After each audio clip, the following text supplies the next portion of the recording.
hello, hello. How's it going, everybody? We got Ash, we got Grid, we got Dante. Anyone else lurking? Appreciate you.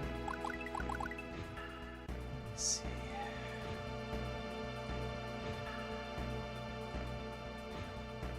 What's up, Reggie? We're gonna get that bread right here, right now, right? So is there anything important? Okay, that's looking good.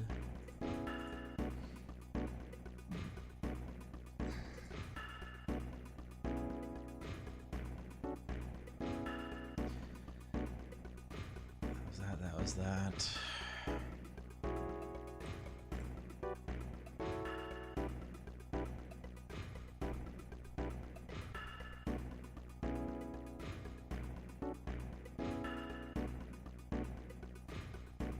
Okay, I think we're good. We are just gonna go at it. Let's do it. Who I got? I mean, I'm rooting for the Mavs. We'll see if I get disappointed again. Thank you for the luck.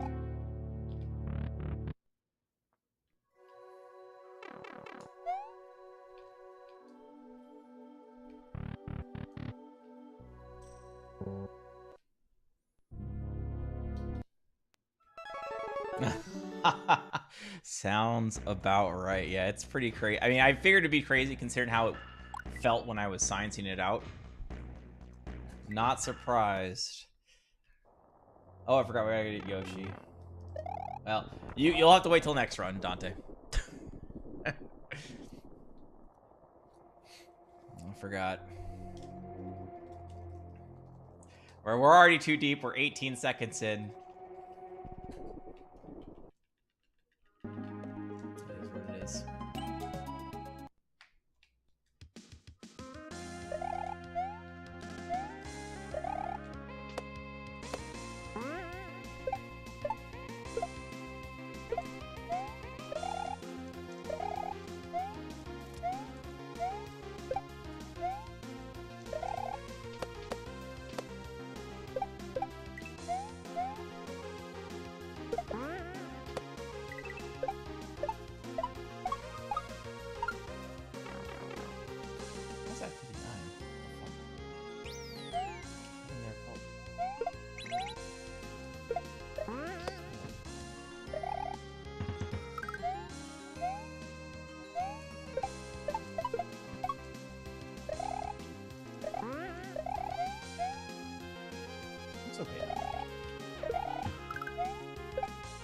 Yoshi will be with us soon. I'm sure.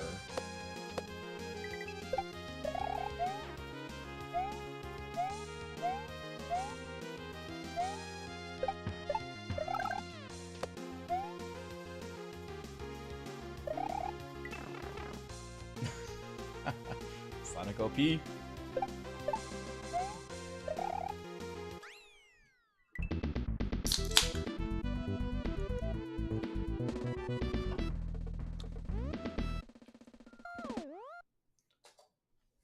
So you're saying during the boss fight, when you press left and right, it changes the RNG? That does kind of trend with what I was experiencing in science. Because I had a save state that was inside of the fight already. And from when I load that save state, the very first projectile is like known, right? If we're coming from the same state, we know where it's going to be, but after that it's unknown.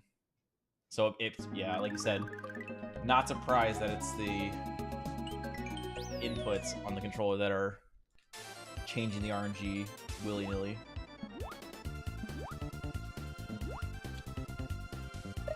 This is annoying.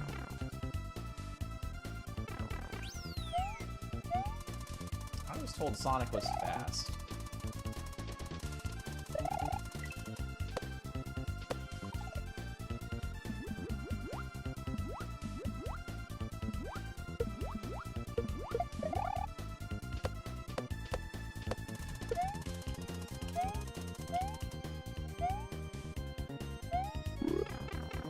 It's Vidicrol.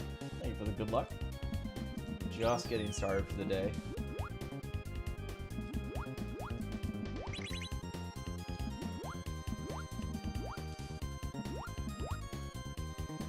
I was actually able to salvage that bad shark. Oh my god, you... Oh, well, I should have... I cannot believe it still said I downheld. Change it for you.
So I went through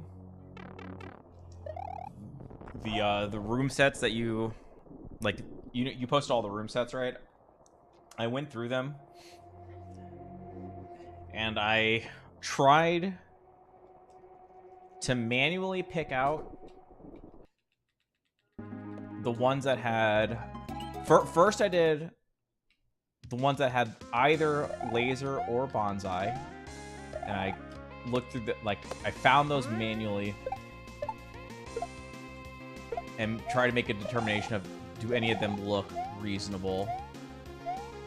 Wrote down a few, and then I did the same operation but with double dolphin and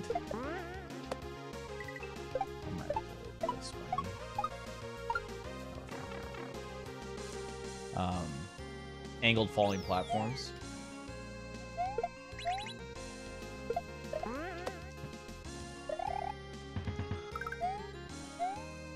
I think I did a total timing of like 5 or 6 room sets.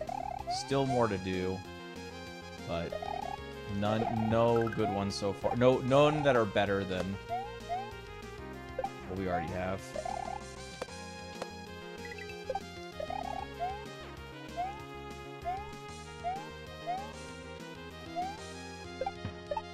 There are other ones that I could do it with as well. And maybe I will. Maybe I'll ask you for an update to the thing where we can have the algorithm output 8 room sets that contain at least one of the following. That might be the best.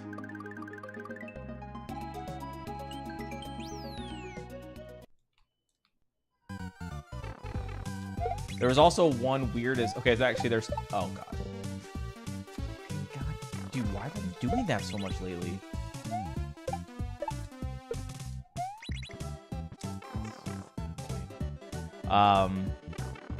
There were 2 rooms that whose names were swapped.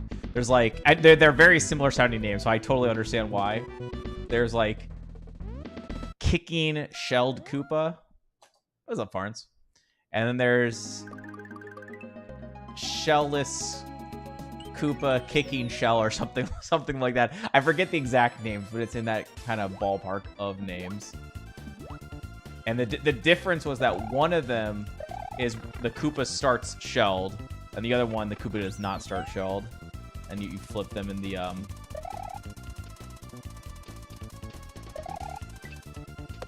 like all the pictures have a caption.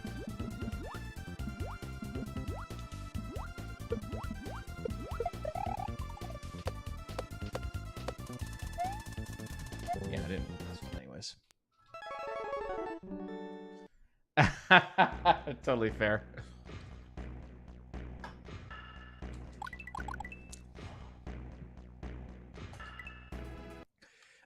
So that was one thing, and the other thing was, remember how you said the laser room, the timer starts wherever the timer left off at from the previous room? Well, during one of the rooms I checked. So okay, when I was going through all of the possible rooms that you said, I had in my mind, okay, I'm looking for, like, for instance, I was looking for laser or bonsai, and then once I saw one of them, because they were easy to identify at a quick scroll, because they're so, like, different, there's something very unique about each of those. So once I found them, I looked at the other rooms and tried to make a quick determination, like, are these a good set of rooms or a slow set of rooms, right? And initially, I was going to my Tower of Fate notes to see the in-game timer determination for each room in question to, like, kind of get an idea. And the one that's called Ball and Chains is listed as FF3, which sounds really low relative to the other ones. So most of the rooms, I think, start at FFF. And so you're looking for FF ABC. I don't know why I just spin instead of regular jump. You're looking for, like, ABC. 9 is not terrible. Once you start getting to, like, 8 and 7, 6, like, those are, like, slower rooms, like medium slow. And then anything worse than that, you're like, it's very slow, right? So with that general framework, we see FF3 on the Ball and Chains, and we're thinking, oh, that's a slow room. And then I was thinking to myself, like, I thought that room would be fast, though. Like, I was like, well, maybe I misremember it. Fucking jump. It's like, maybe I'm misremembering it, and the Ball and Chain has to do a full extra swing that I'm not remembering before we can mount it, something like that. But no, I think the Ball and Chain room, it was starting at FF9.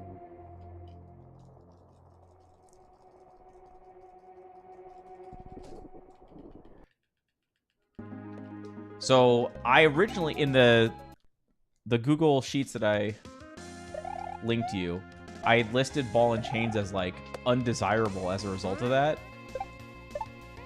But if our thing starts at FF9 and we do it down to FF3, that's 6 in-game timer. That's not bad. What would that be the equivalent of? So FFF versus 9, right?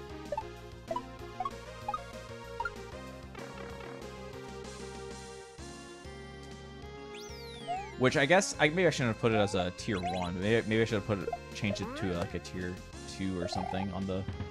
I'll probably do that for this attempt before I forget. But it's not bad.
decided to take a little bit safe there.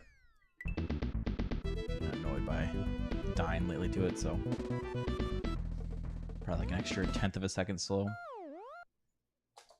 for that decision.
Evening music.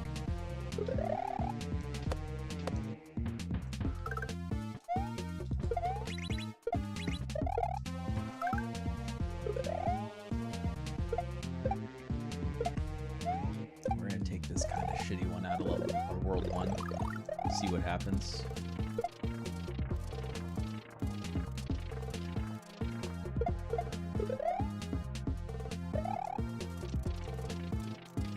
I want to see some more deep runs. It sucks. Last night and the last one we had, last attempt we had, I was just too tired.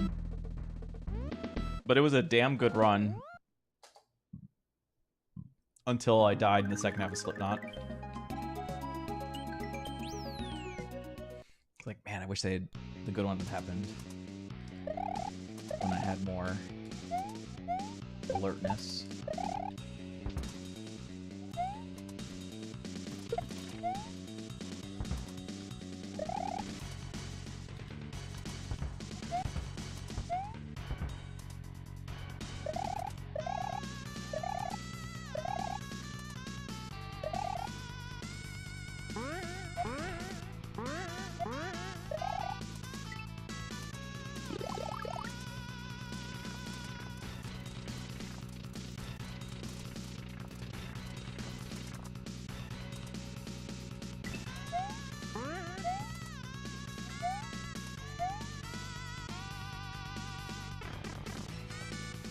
was a missed duck in there. I'm surprised we didn't die, to be honest. I don't know how the duck didn't go off.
What's up, Frisky?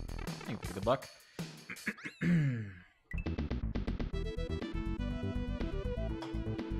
Fortunately, it's already 8:30, but we still got some time ahead of us this evening. Maybe something good can happen.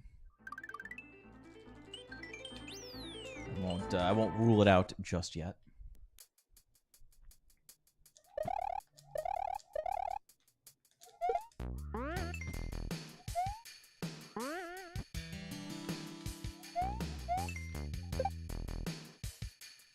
I would have come on earlier.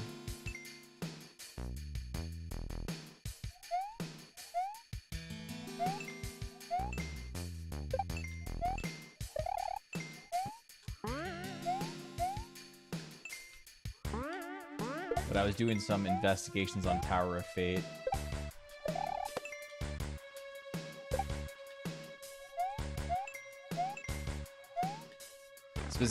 Specifically getting some timing data.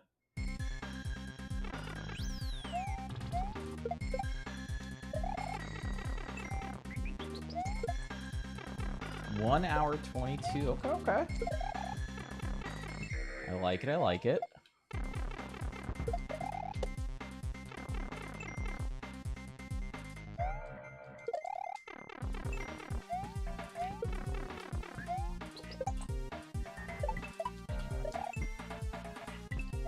I feel like I've been missing the shell a lot lately.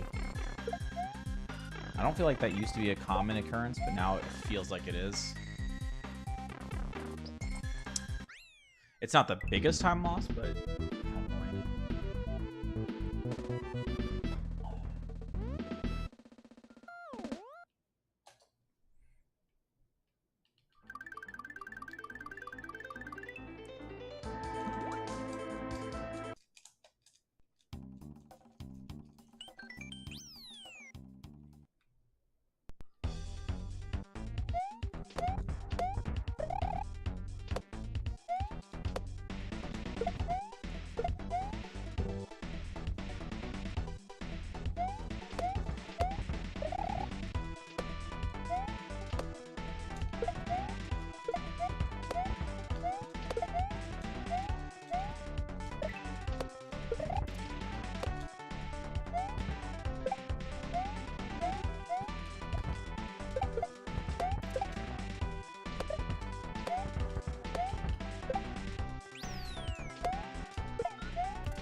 Fucking no way, dude.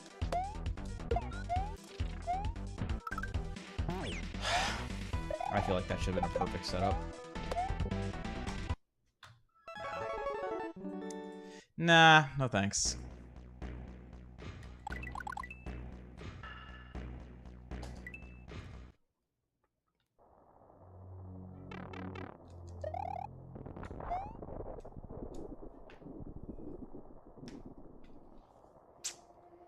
unfortunate.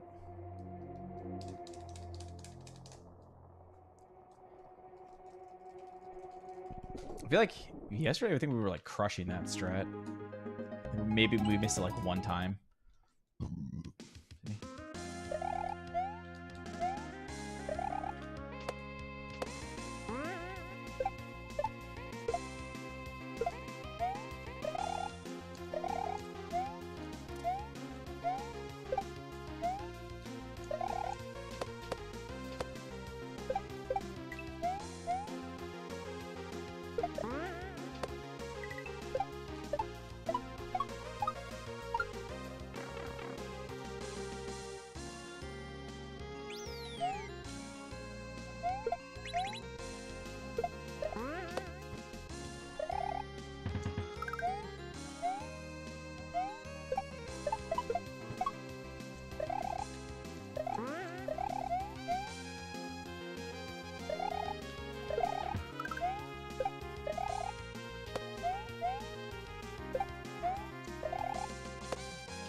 Thank you, Sticks. Nothing too special just yet. Lost one in Blast Brigade and several in Dreadnought.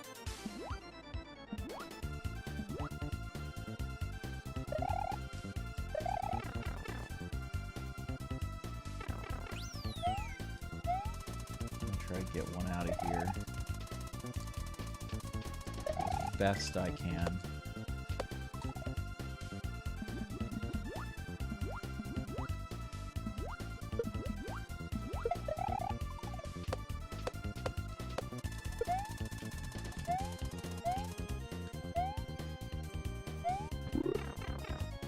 Felt a little awkward, but it can work.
What's up, Mickey? Sorry to hear that you're having a rough night tonight.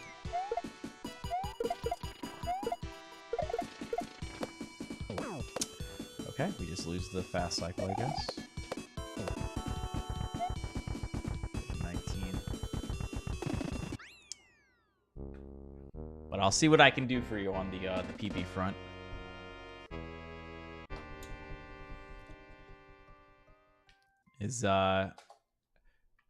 Is the rough night something that'll take care of itself in due time?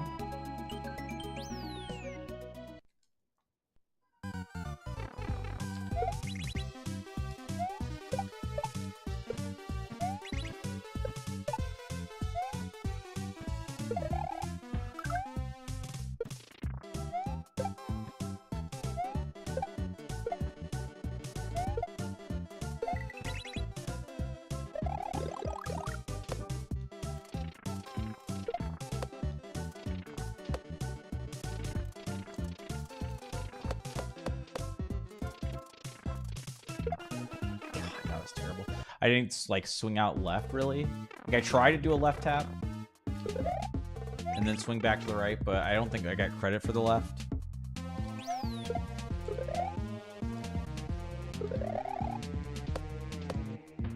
Get the good pipe.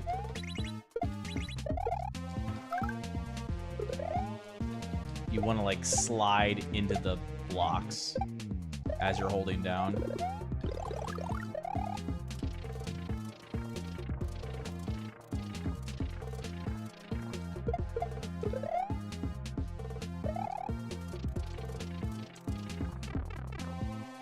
That way you get, I feel like what happens is you get like credited with the farthest right positioning. And maybe there's some subpixel things there or something. Like push you inside the block briefly. I don't know. But whenever you get that swing, it usually gives you credit for entering the pipe.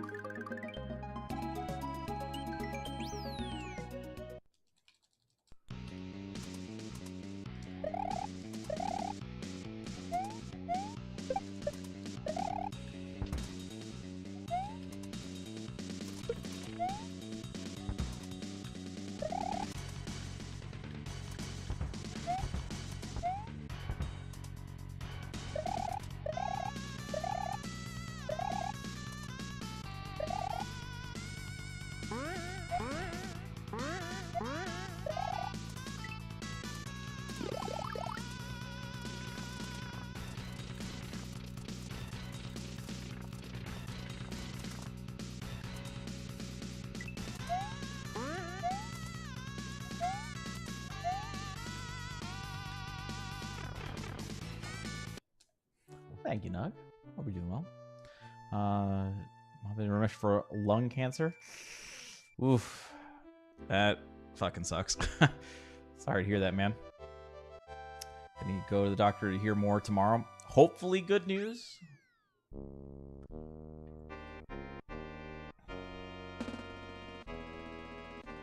Hopefully there's a...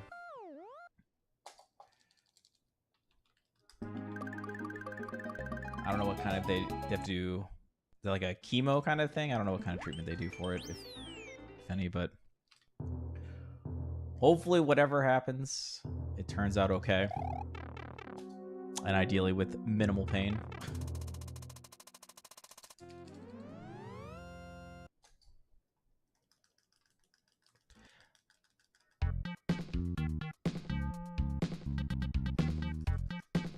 Okay, hopefully more of the same then. Worked once before. Hopefully it works again.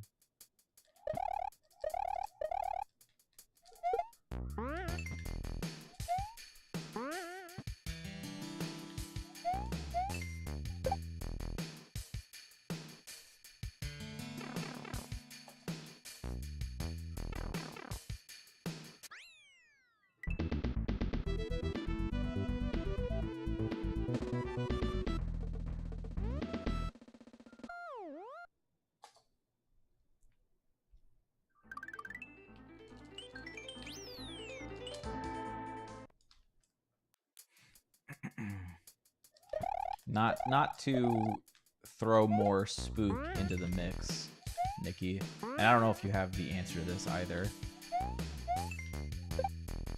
But is it normal for it to come back that quickly? Less than a year? Is that, I guess, is it more likely for it to come back after a long period of time or after a short period of time?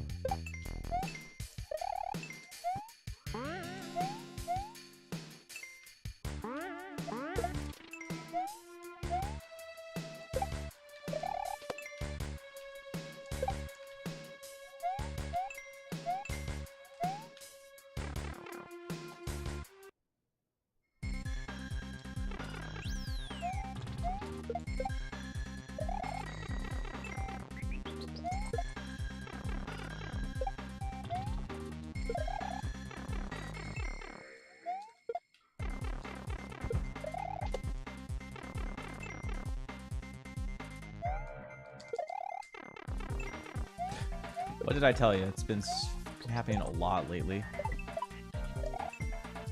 Not getting credit for the pickup. I thought I was dead. I was too high up when I entered the pipe. Like, the pipe was too high up when I entered the other pipe. So I was very close to the spike zone, which could have killed me. So I couldn't hold B exiting the pipe, which meant I fast fall really quickly. And you can very easily hit the net below because if you don't have enough slow fall.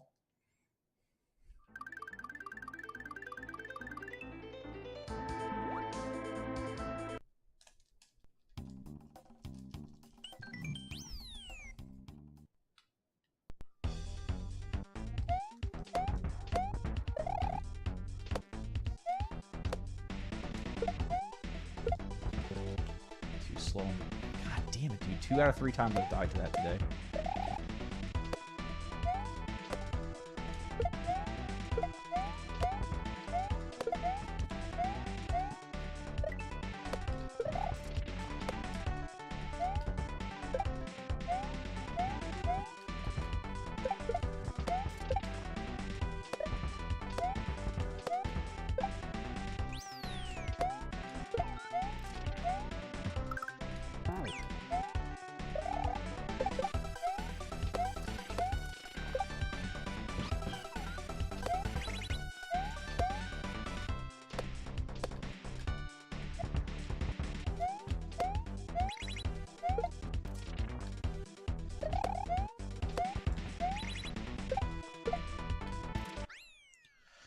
What's up, Barnes? Good time we finally got out of Blast Brigade. PB for the night.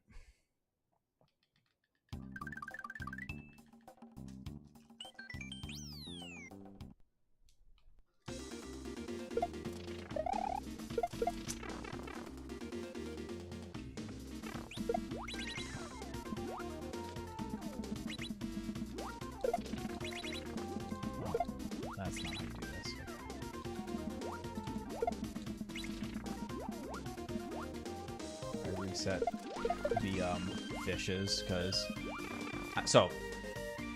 because everything got messed up with the on-off blocks. Yes, I could have continued as normal. Like I could have just done the obstacles as intended and then got to the fish and it would have been all in a different pattern and I could have just navigated it. But this is my first. I hadn't tested this out before, but it like clicked in my head like this probably will work. Move back down to despawn the fish to get them back into a known state.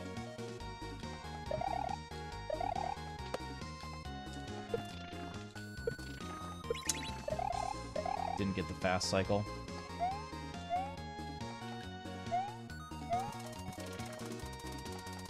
Nearly did, though.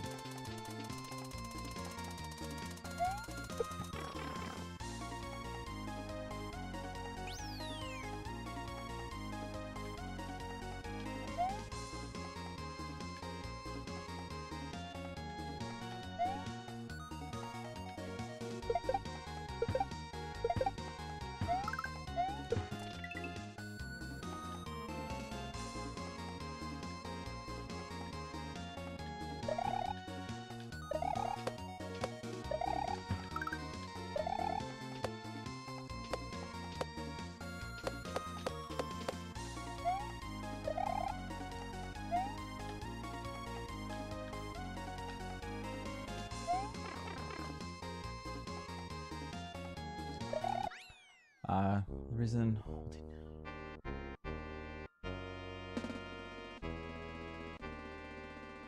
Oh yeah. Very interesting.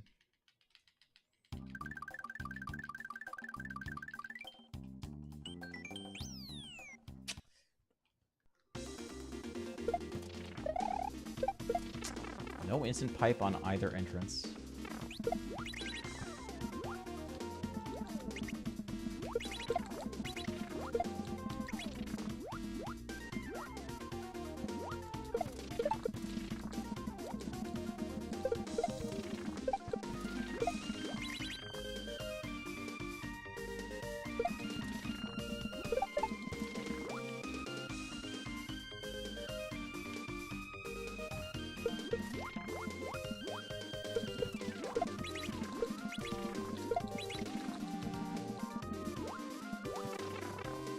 No 10, but okay.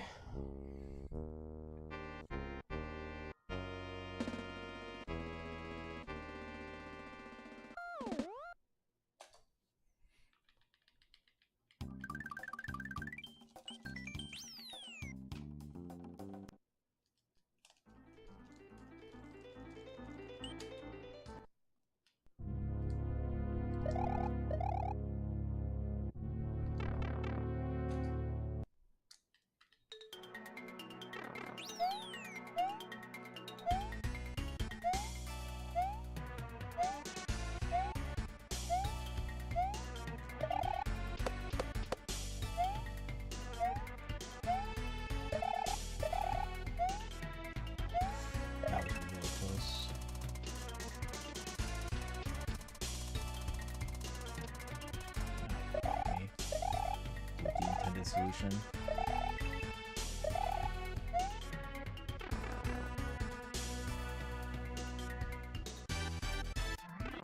None of the good strats there. Got thrown off. Saw ride.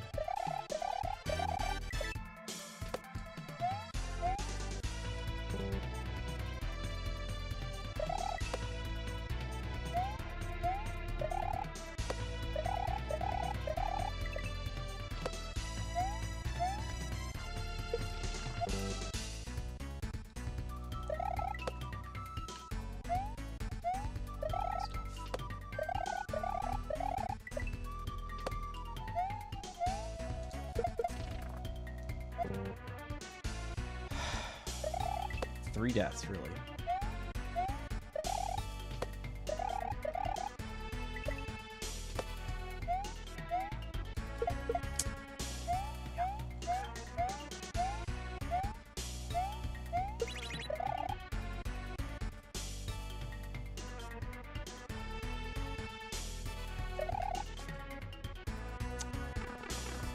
Well, we had a decent, like a pretty solid pace entering.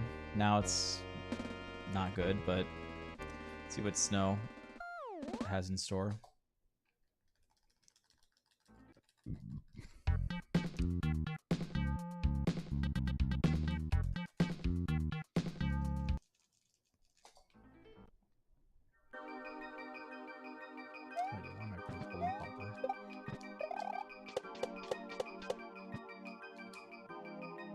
Yeah, okay. That's lovely.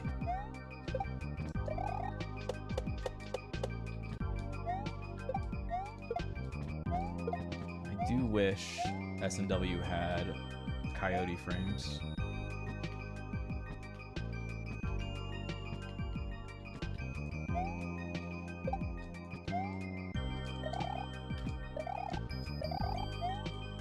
Slash input buffering.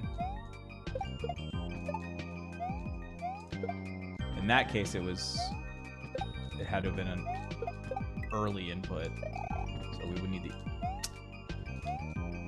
input buffering to save myself there.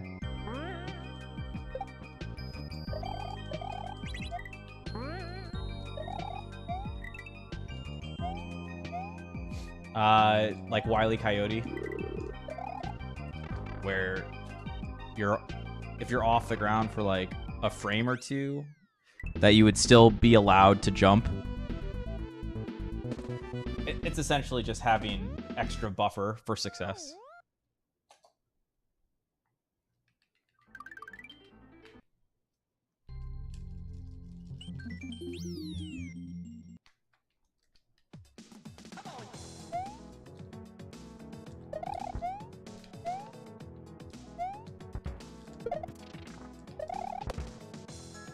As a player, it always feels bad when you're a frame late or a frame early and die as a result.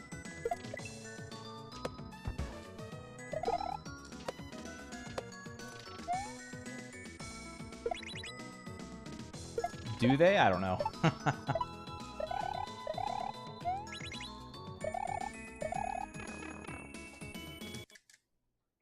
I'd imagine they have much better cartoons nowadays. No one's watching the ancient stuff.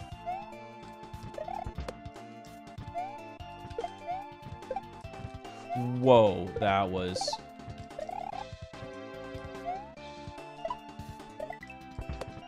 I also got the slow shell speed again. Still don't... I have to look into that. I need to know why sometimes I get slow. I saw that it was slow though this time because that's what killed us last night.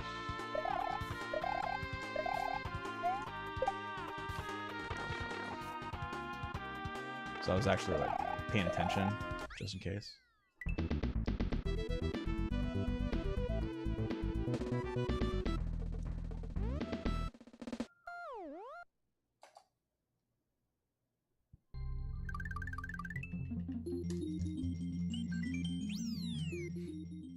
Why is that, Alpha? If you have any idea.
Didn't get credit. These fucking serious?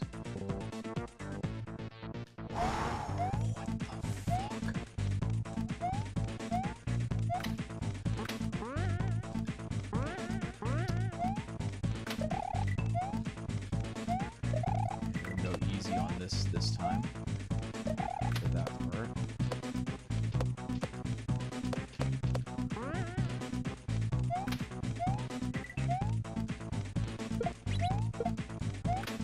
Dead. Gross.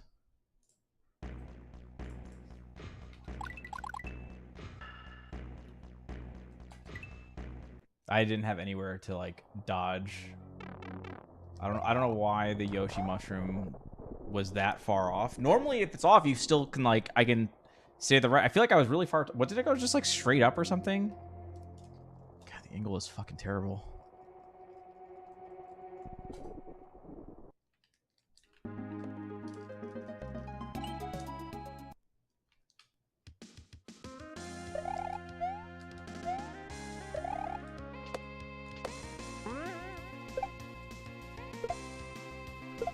Yeah, I feel like they were pretty old.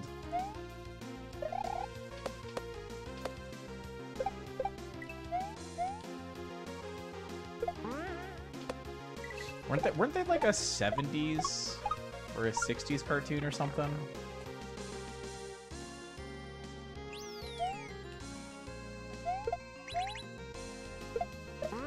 '60s? Yeah, I thought they were pretty old. Although we had Tiny Toon Adventures. Isn't that like kind of related? Wasn't that like them as kids or something?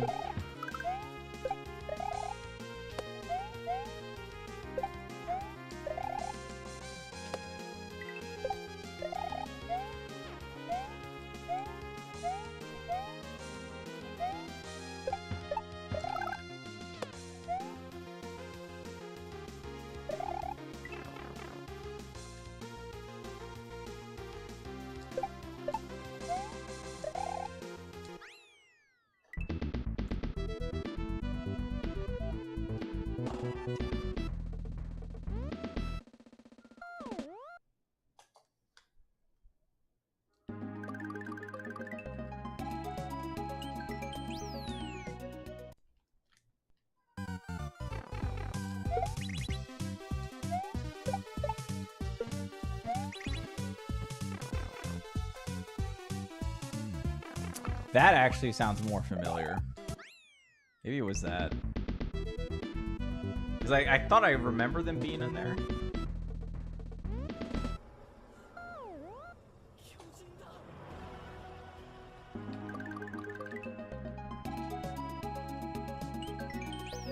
Yo, what's up, guys? Welcome in from the Fabric. Hope everyone's doing well.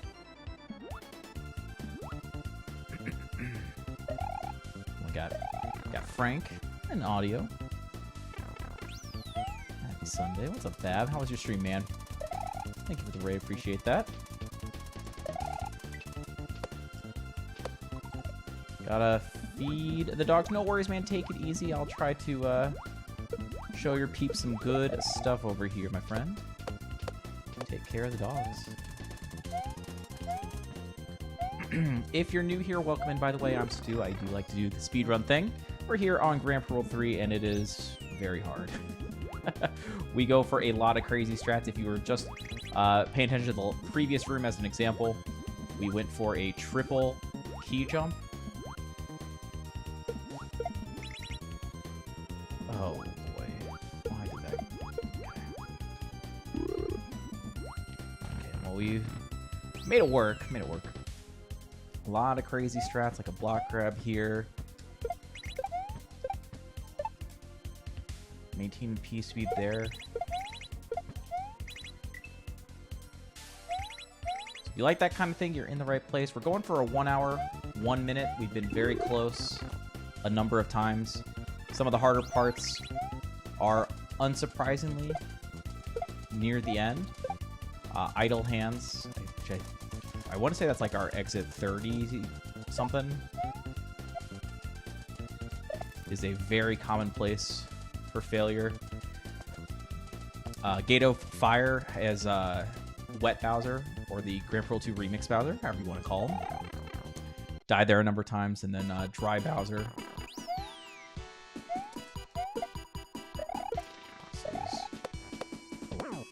Not good. I'm just gonna reset this. Too many mistakes there.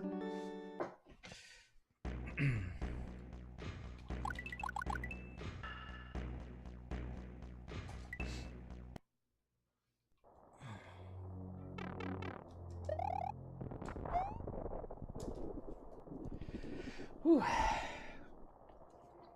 We've been at this for a decent bit. Grand Parole 3 came out in November of 2023. We started sciencing out the run, how to do all these strats in the most optimal way possible at, I think, the start of December. And we've been running the 3 main categories: all exits, all bosses, and any percent ever since.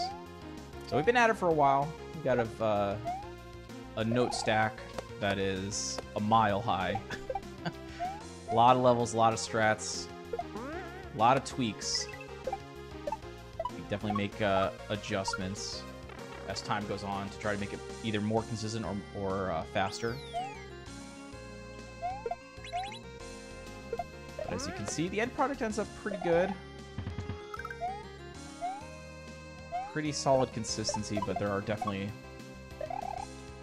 a few weak spots, just either difficult strats or difficult obstacles in general.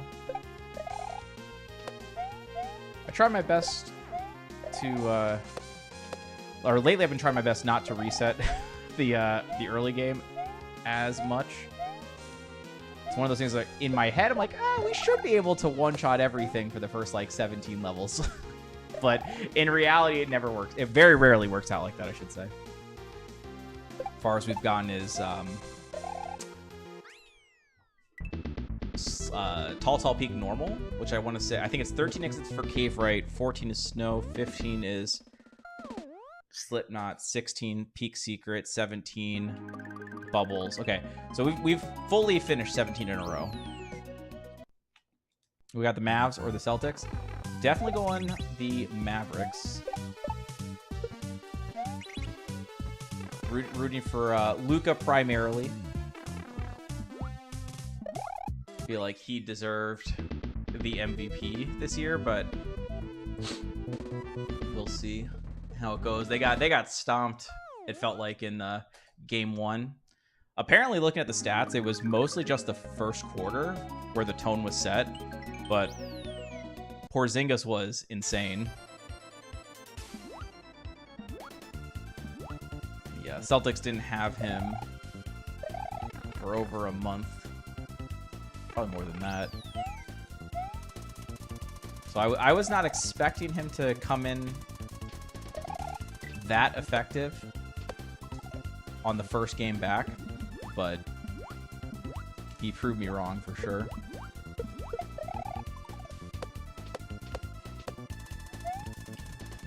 The end stats said he had, I think, 3 blocks, but it felt like he was just a monster on defense.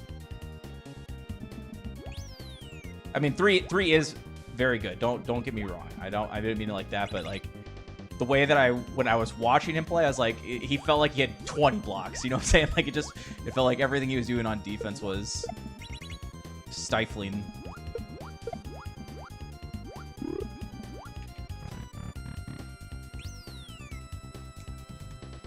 But I have confidence in the Mavericks still, even though the game 1 didn't go according to plan.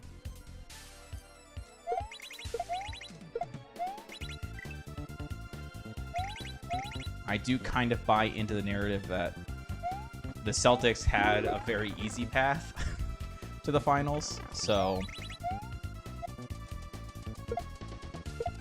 I want to believe that they're not going to be prepared for Dallas, and that they got away with game 1 just because Dallas didn't play that great. But again, the way Porzingis played, he played amazing. So I could be completely wrong. But like, Dallas had such a hard road.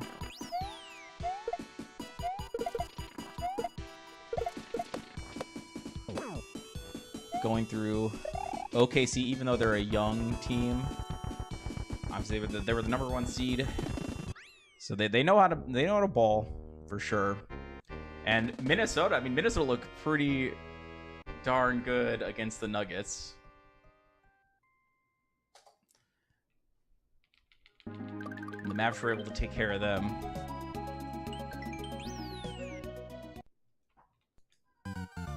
Oh, gotcha, Philip. Yeah, I remember you writing that. I was like, what? I was very confused.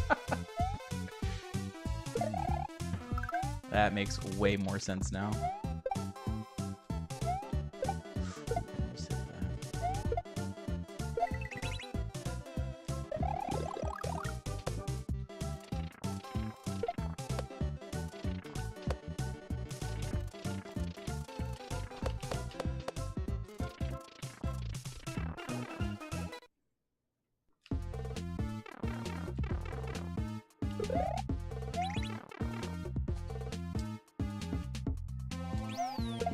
By the way, for anyone still lurking here, coming in from the Fabric, I want to give you guys the heads up that there is one other thing that we tend to do here from time to time. Not like super duper often, but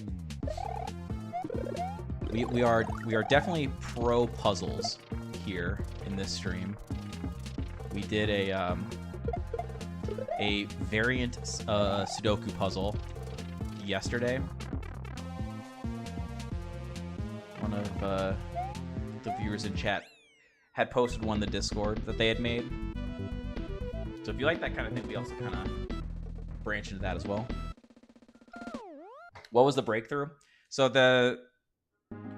okay, for those who weren't here yesterday to know what we're talking about, we did the variant Sudoku puzzle, which if you're familiar with Sudoku, that's got to put the digits 1 through 9 once each in every row, column, and box. But the variant is that there's like an additional set of rules that change from puzzle to puzzle. In this specific one, there's what they call cages, where digits cannot repeat within a given cage as well, and the cages can be depends on the puzzle. In this puzzle, all the cages were 2x2s, and they actually had an additional rule that they represent a matrix, and the discriminant of the matrix had to equal the number in the middle of the 2x2 grid. So outside of the normal Sudoku grid, like apart from that, the cages themselves had a circle with a number in it. So the discriminant had to add that number. I should say the discriminant should equal that number. And so the way that the grid was composed with all the matrices, there was two 2 rows of matrices. Like, how do I say this? There were 3 matrices that were in the same row.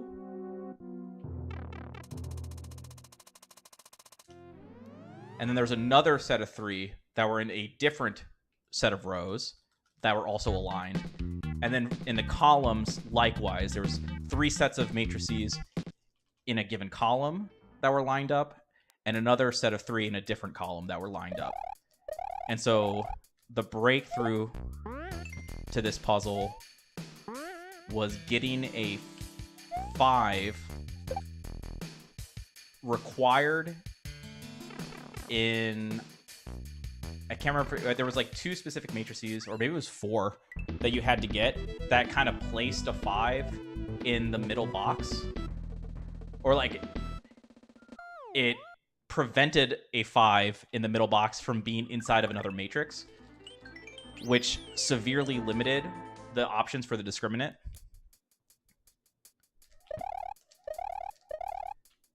But it took we got a little bit unlucky in terms of finding that breakthrough. So I think how many there was 3, 6.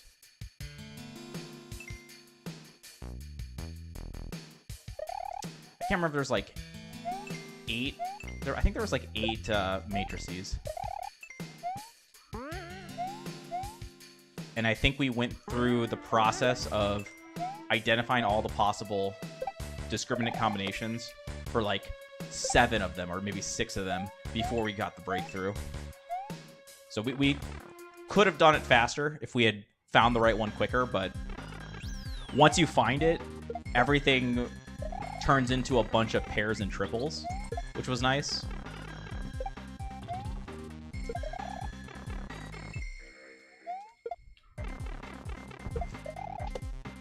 And once you have the pairs and triples, several of them kind of bled into like a matrix or whatever, so that you could then say, well, we know it has to be one of these 2,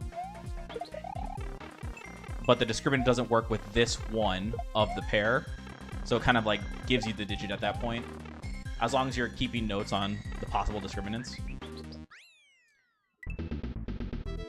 I can post it when I get a chance. Doesn't adding constraints make the puzzle easier? Not necessarily. In a normal Sudoku, Rico, you might be familiar with them giving you a lot of digits. Consider those at like being clues, right? As to how to solve the puzzle.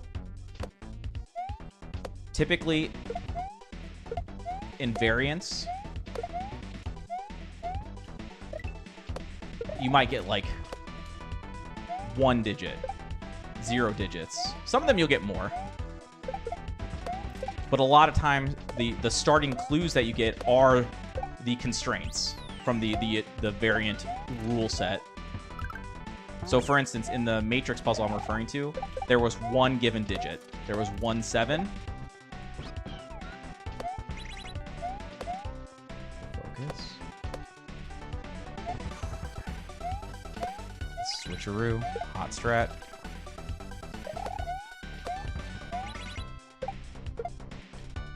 Let's go.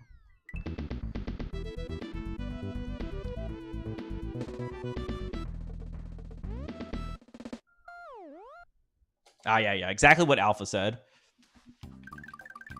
Now, some variants, like, obviously not all variant Sudokus are intended to be insanely difficult, right? Just like a normal Sudoku, which has, there might be an easy, a medium, and a hard, right? And they might give you more or less digits in the differing difficulties.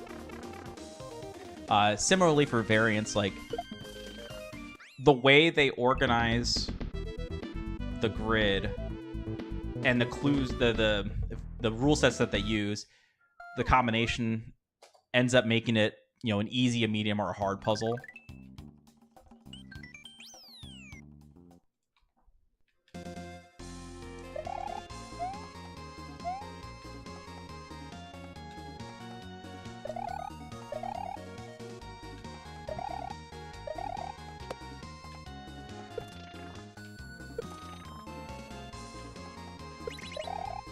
no. We oh, fuck. This is gonna be.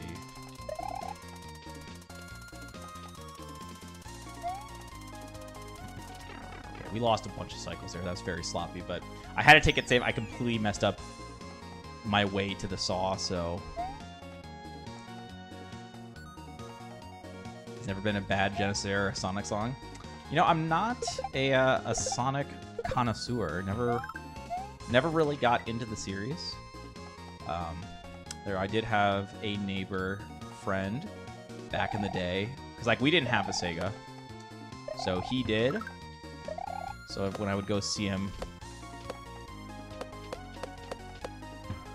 I could watch him play a little bit of that. Nope. Wow, good decision. I messed that up so bad. Ah, boy. Okay, well, a lot of mistakes there. What's up, Tufok?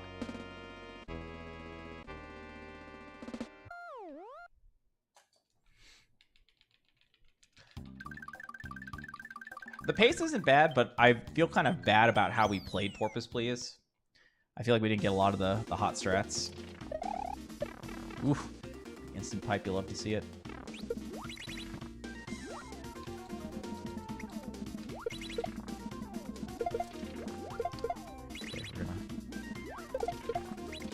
Okay, we're gonna have to die. I cannot believe I can't get my... Didn't get the double, and I couldn't freaking get my inputs to work.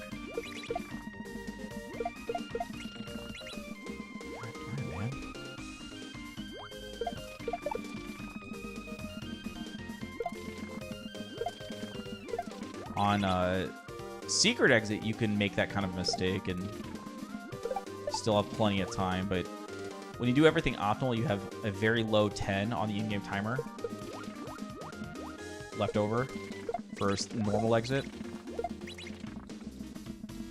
So you do have some amount of time, some amount of leeway, but I think I wasted too much. I don't think I would have made it. Last two levels have been pretty bad by me.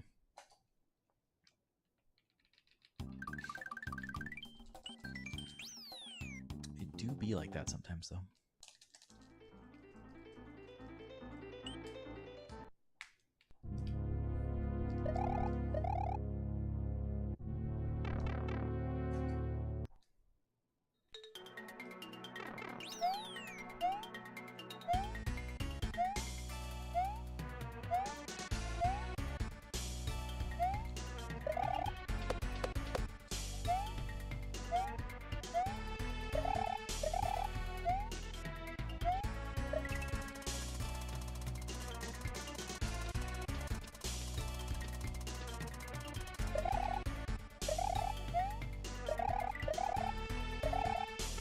Whew, okay.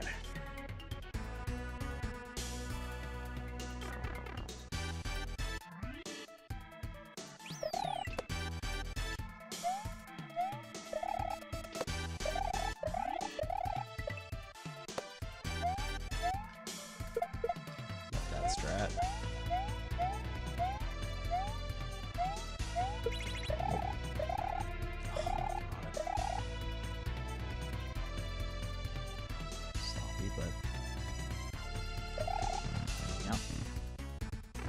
Going canvas.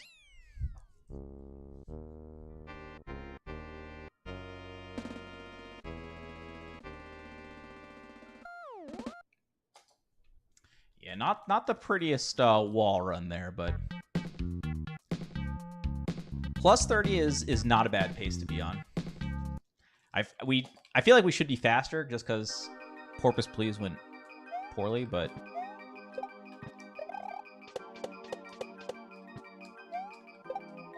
It's respectable, for sure. 2, 3, 4.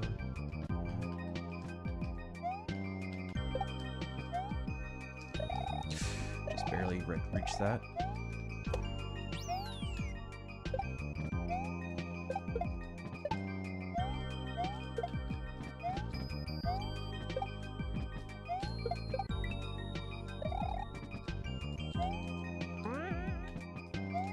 If anyone has questions about the run or what you're seeing, like strat-wise, don't be afraid to ask. I'm happy to answer any questions.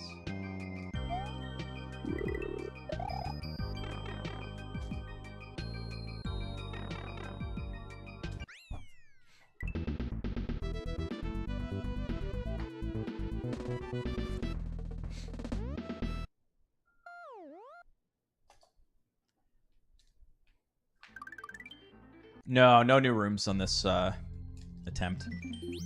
The Tower of Fate manip.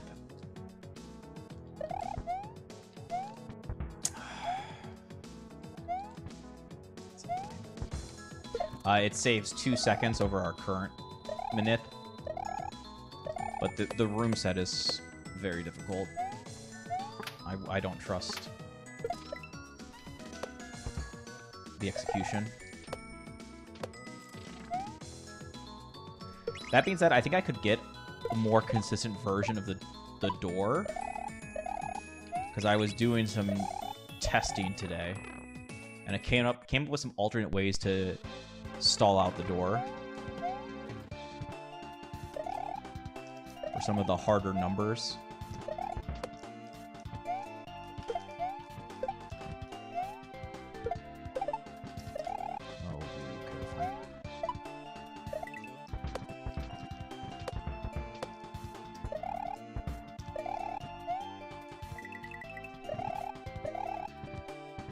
Too late holding left. It's fine.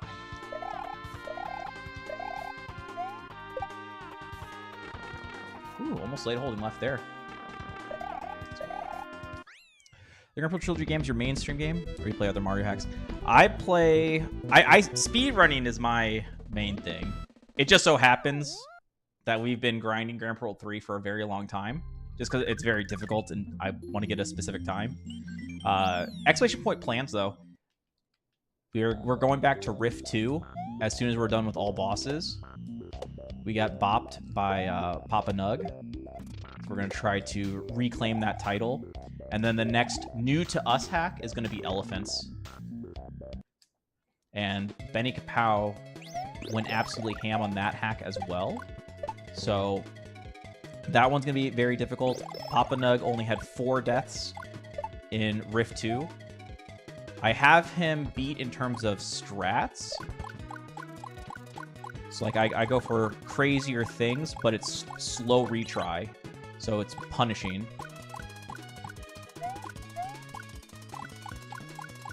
Meaning, you know, I can afford an extra death or 2 or whatever over Nug. But because I go for riskier strats, it's like, it's going to be scary. To try to get that level of perfect in Rift 2, but we'll see what we can do. Ahead of the video, but behind the timer, it's because you're actually looking at 3 different comparisons essentially at the same time. You're watching me live, so that's the live run, versus the PB, which is the video in the corner, versus my best ever pace. So we had a run that was 34 seconds faster than this one through this part of the run. No, that was a bad setup for the fast red bubble. It's unfortunate.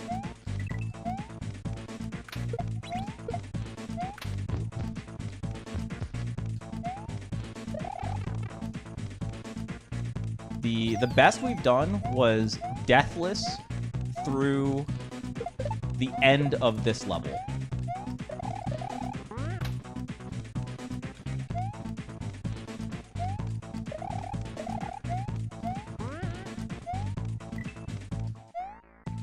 And then we made it halfway through the next level. We died going for a fast strat right after the halfway.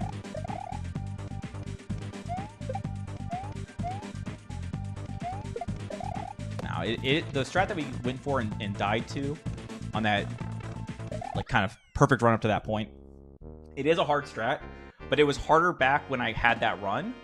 I've since then come to the realization that if there's a specific part that if I go, like, super fast on, it makes it a little bit more consistent to get the fast double saw after halfway.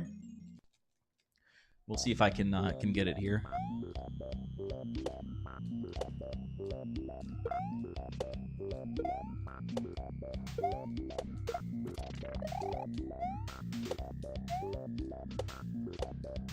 Nice. Got the one cycle.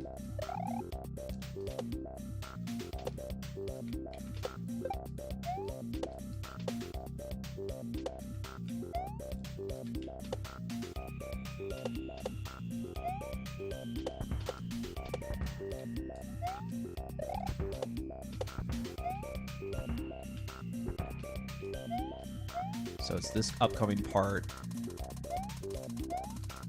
So I went really fast there. So I have a...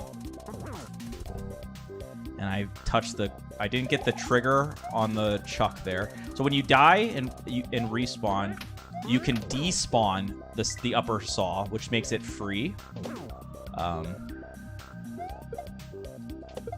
Which is nice, but obviously it sucks having to take it... that we took a death.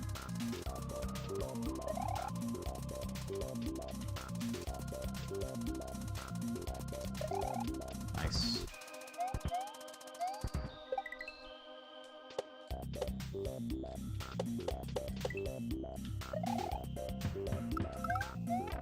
Okay.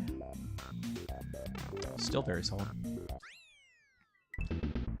To only be 35 seconds behind a deathless run. Yeah, that's what I kind of like about best ever pace, is that I feel like it forces me to try to be as perfect as possible, right? Like if we were in the green, I feel like we'd be a little bit more lax or nervous and thus play a little scared, depending on the exact situation. Whereas like always being in the red, fighting against my best ever,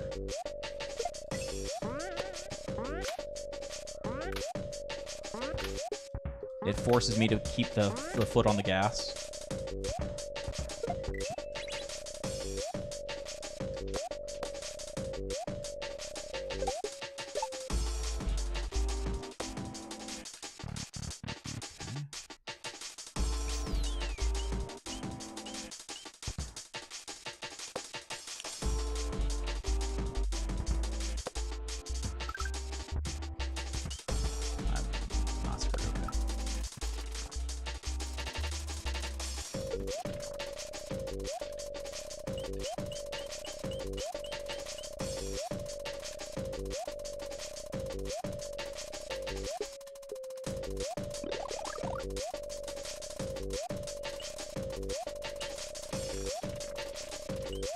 Ooh, that movement was a little sketchy there.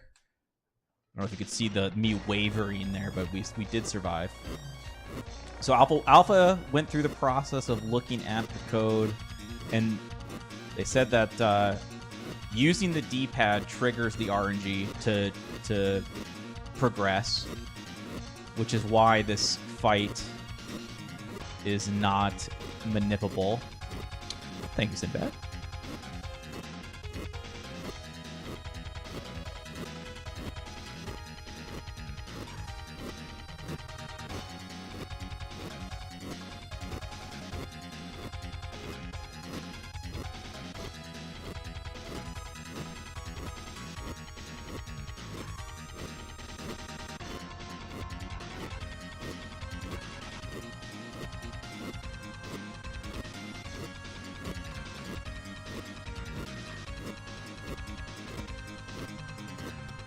Moment now. Let's go. Give it to me. Thank you.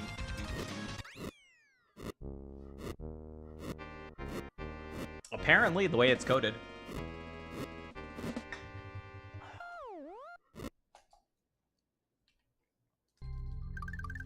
Yeah, we've been getting some good orbs lately. We had a 1 flat 0.55.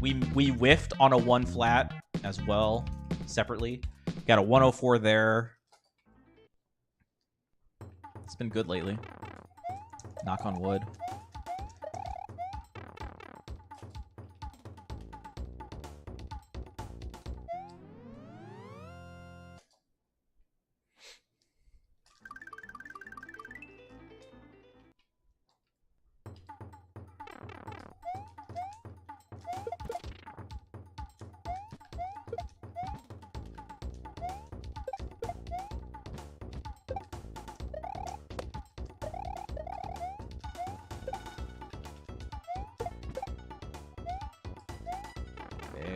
minutes.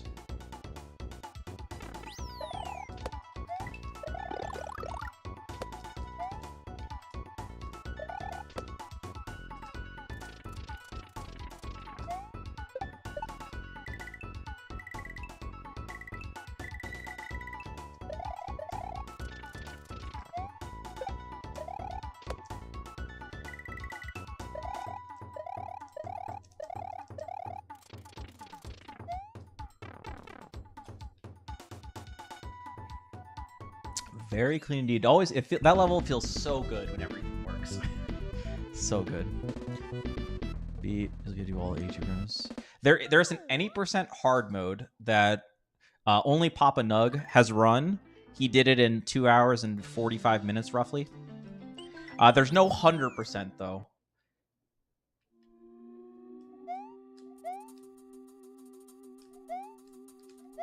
Okay, we were crushing the Thwomp Squeeze yesterday. I think we got it like 3 out of 3 times or something. Go for the that version instead. I gotta...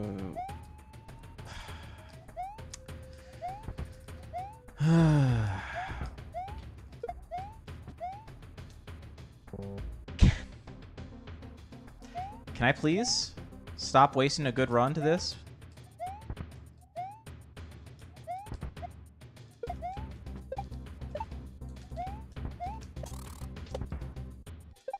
That is a very feels bad.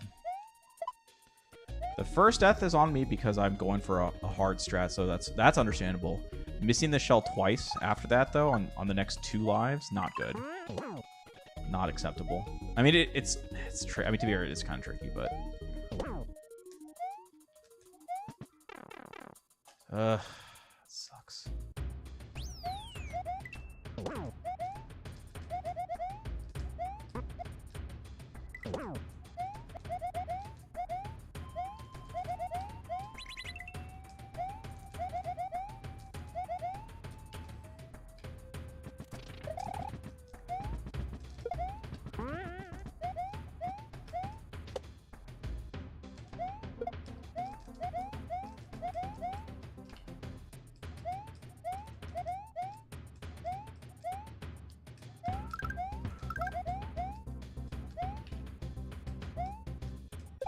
Whoa, I definitely was very far right there. I'm surprised it gave me credit for the Koopa Bounce.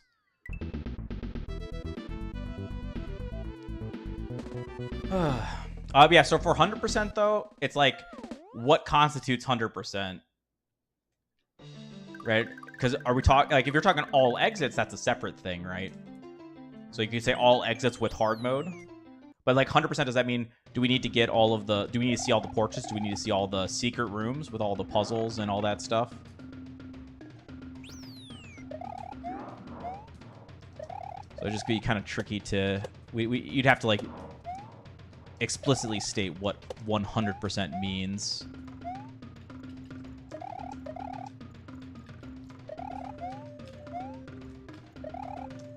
Dead. Nope. Okay. I was going very slow, but we're fine. We're fine.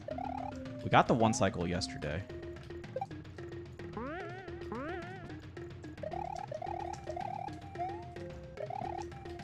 I probably could have gotten it there, to be honest. I did chicken out a little bit.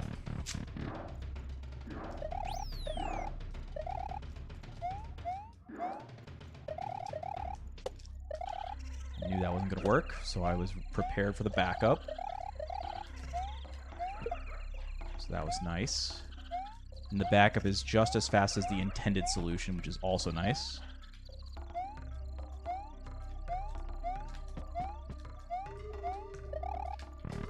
Okay, good.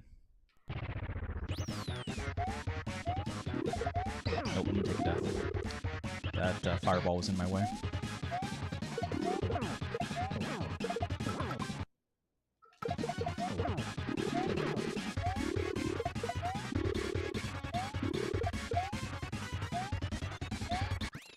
For anyone curious, the platforms I'm on turn on and off even while the game is paused.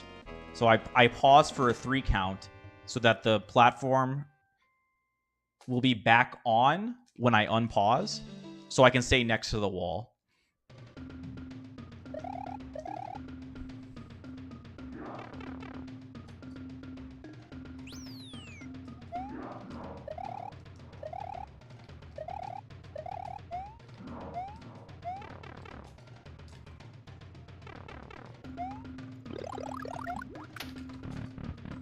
opportunity seen in a minute. Yeah, that was a good. We needed that good rope burn in the second half after the debacle that was the first half.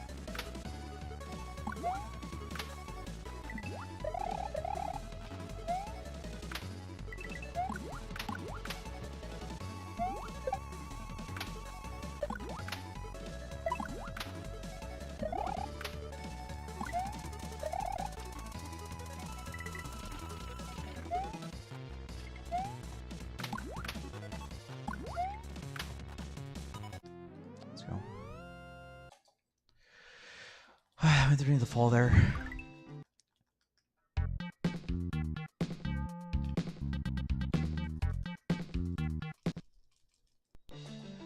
No, the reason it's useful in the boss fight is because the resoners are not on the global timer.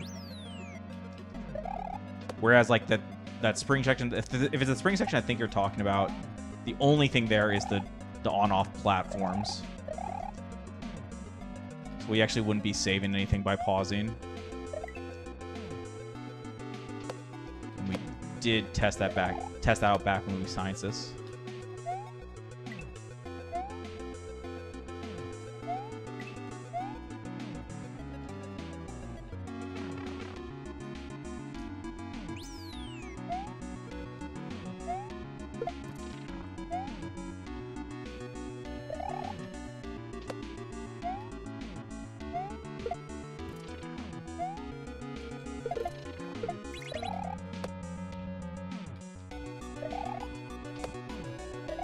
No fast strat, that's fine.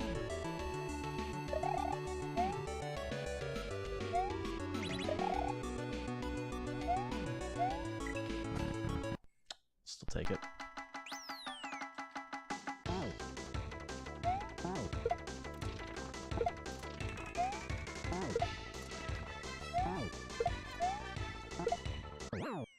Nice.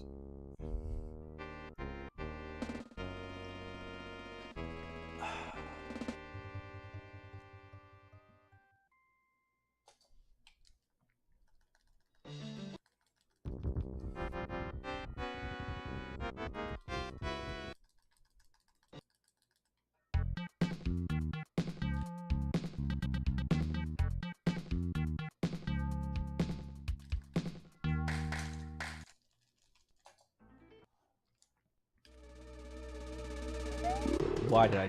That's not how you do that.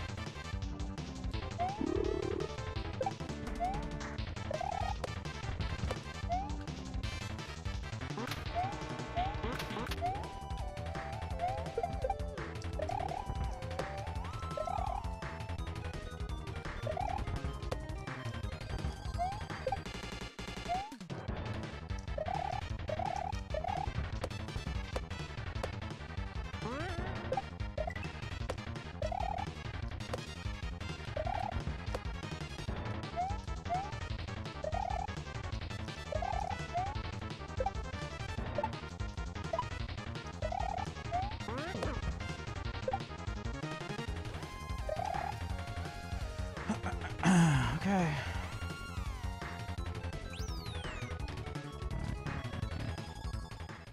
Ooh, Alpha, you want another RNG mystery solver? What makes... Can we prevent the Chuck from going to the top right?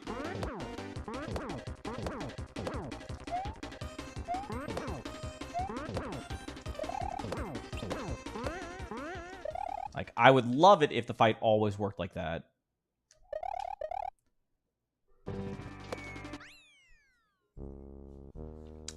I would be thrilled.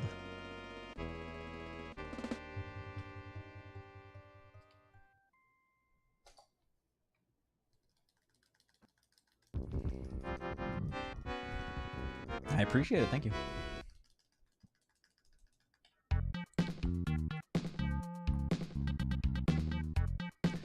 Okay, for any of you cool kids that stuck around from the raid, we do 39 minutes of fluff. Not really fluff, because there's plenty of hard stuff that we've already done. But this is where the run gets real for me. Idle hands.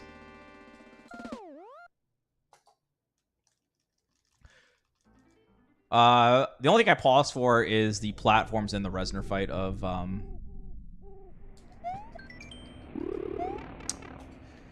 Tempo Temple. The Chuck, there's no pause. It just the game just naturally delays.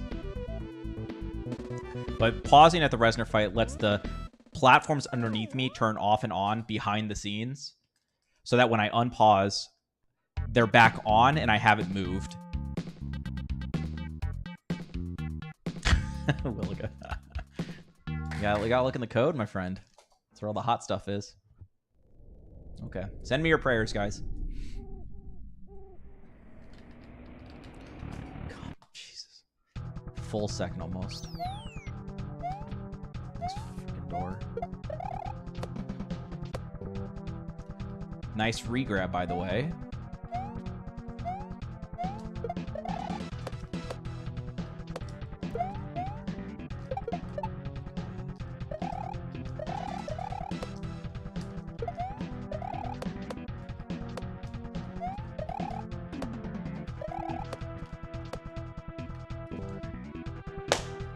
This is absurd.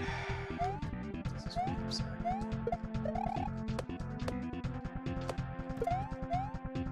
I knew it was going to happen too. Oh, well, this run's trash now. This is not usually the section that goes wrong.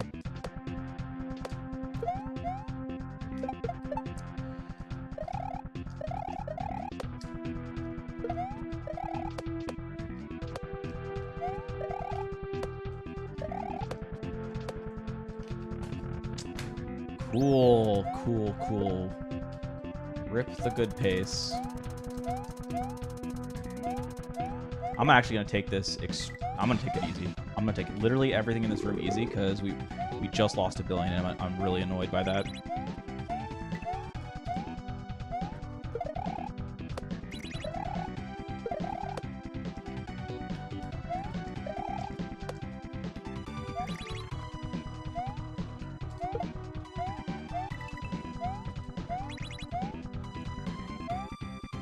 We didn't get to do any. We didn't do any of the good strats there. Didn't do any of the good strats. So it would have been too punishing to die, and I would have tilted.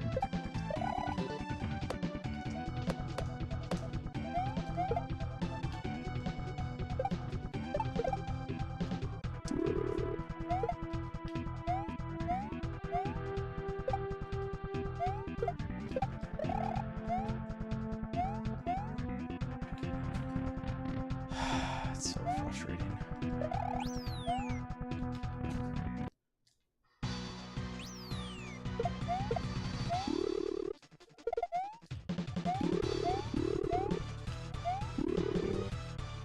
You've got to be kidding me.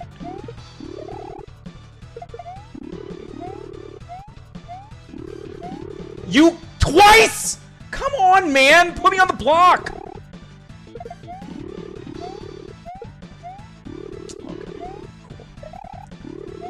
Very cool.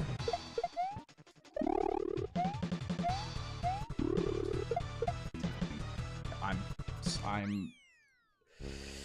not happy. I'm not happy about this. That was god awful. Every aspect of what I just witnessed in this idle hand was terrible.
We have a new cameraman it, by the way. Oh, great. That's what I needed.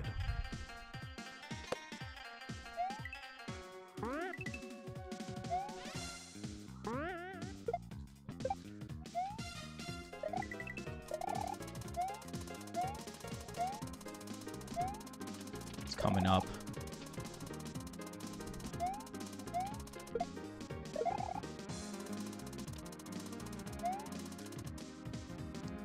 We got it. We got the despawn of the Bowser statue on the right side, which enables us to go for a zoomies.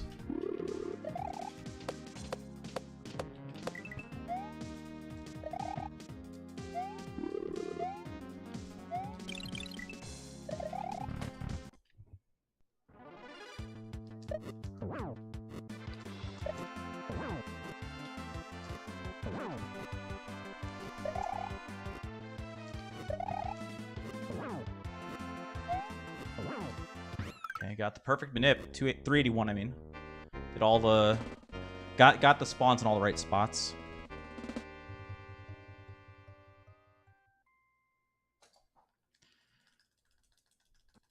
Yeah, the despawn was a known entity, but it was not known how to do it consistently. I figured out how to consistently do it just the other day.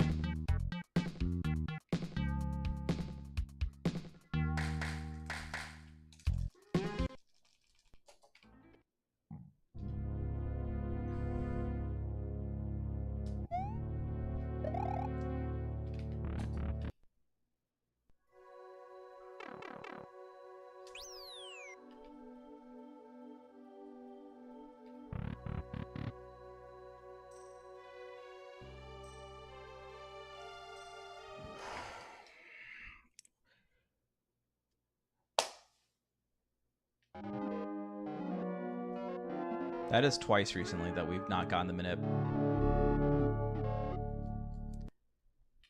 Am I gonna have to practice this? Are you kidding me, man?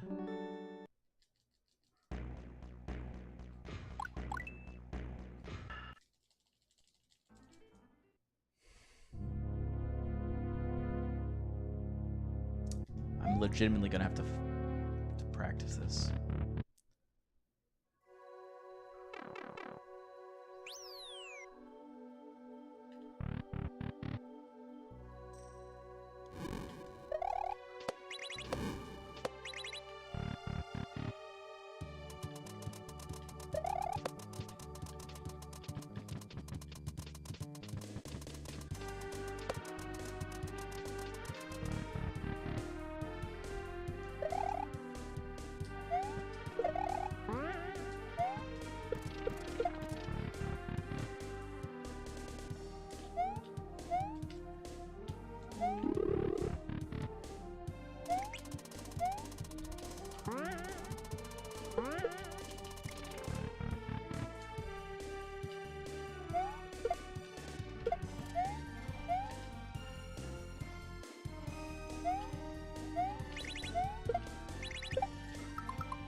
I was too early.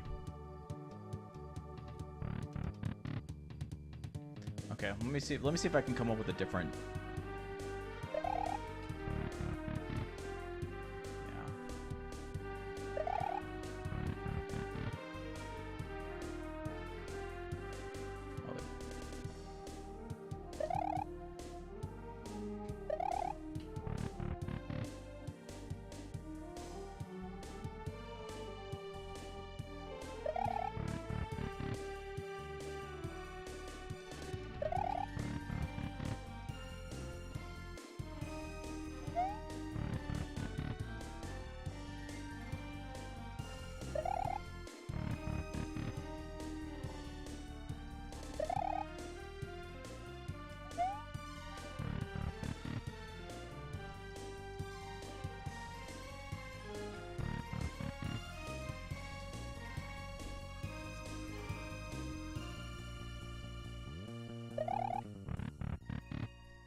Maybe this will be the good play going forward.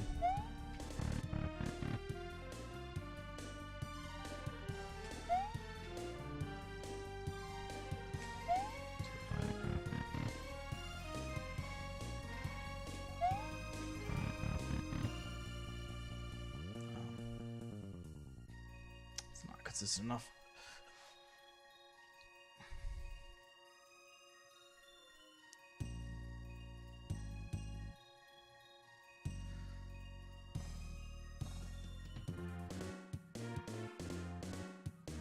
Nah, first frame of F8's too early. There's like a slight delay. And apparently I've been rushing it lately.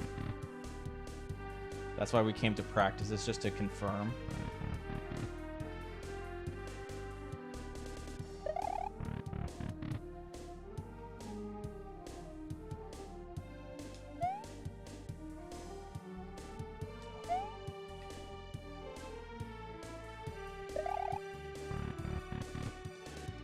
Nah, I don't want to rely on an audio cue.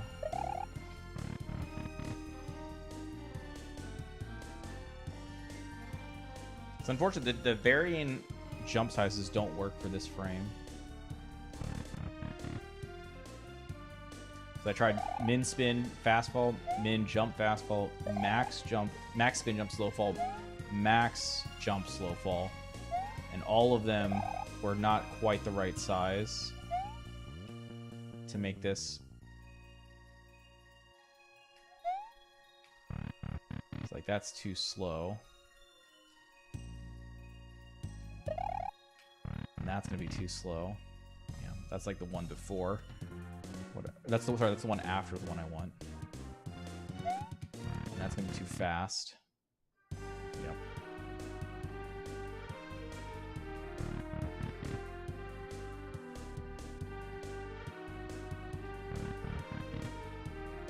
We'll just have to do it that way.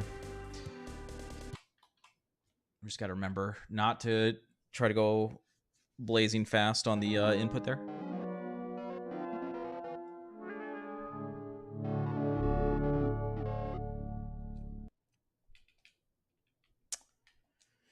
Man, it was a really good run entering idle hands.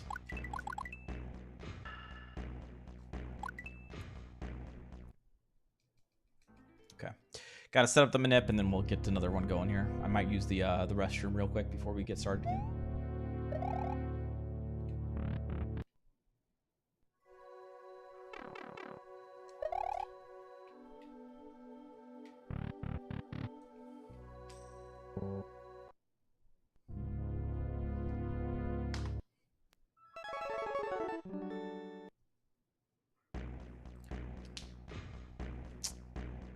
Okay, let me go to the bathroom. I will be right back. We'll get another one going.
Whew, okay. Thank you for your patience. Also here, Philip, I owe you something. Hold on.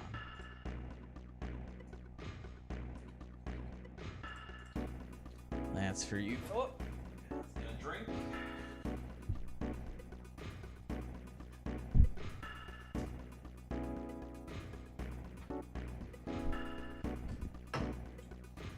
Okay, so now we know slightly later than transition, but not by much.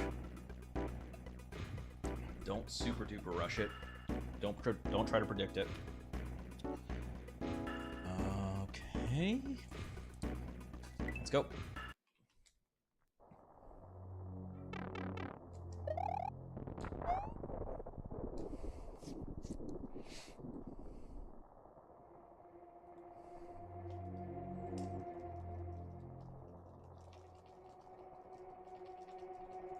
Yeah, and technically I don't have to die.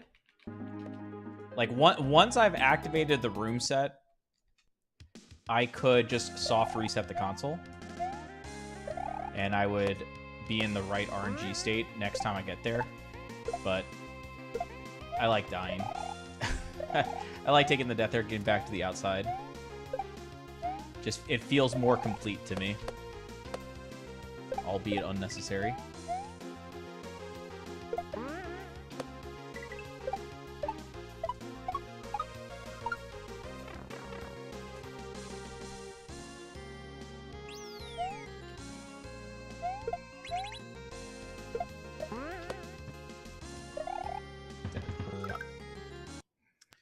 Late. Moving back to the right.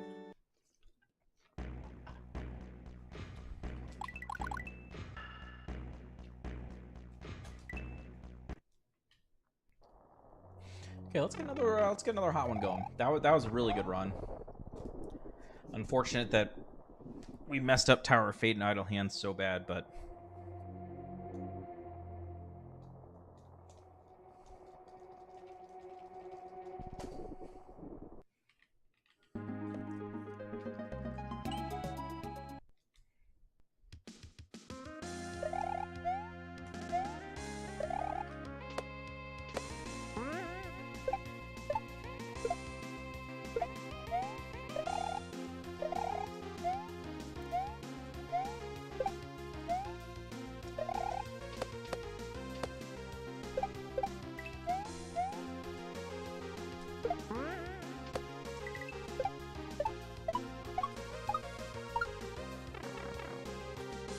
I almost want to test out the thing that happened to us in Rope Burn first half. We took 2 deaths on the shell, but I have an idea of something I could try that may or may not be successful for simplifying the inputs there, reducing the chance for an accidental up input. But I would need to test it with a save state. I don't think I'm gonna risk it in the middle of a run, like a nice run, to do something brand new without testing it first.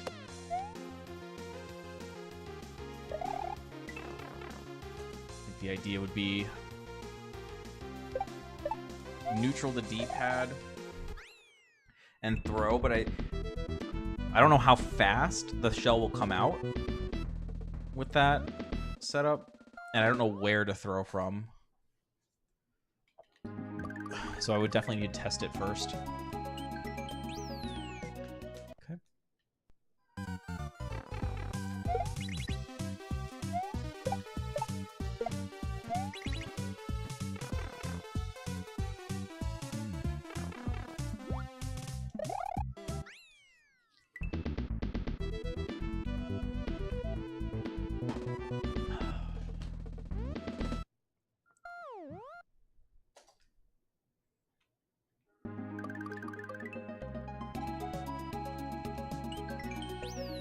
Nice.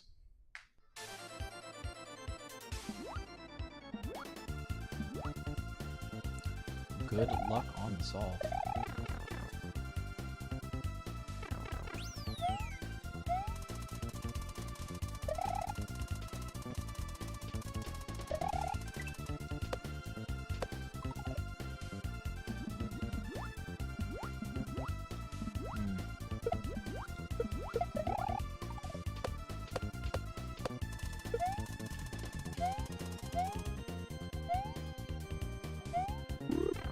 Can call it a night. No worries, man. Take it easy for the good luck.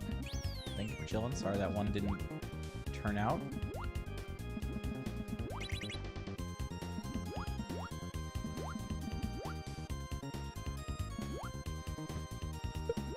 Wow, that was a really good maneuver with a bad shark. Like, actually insane.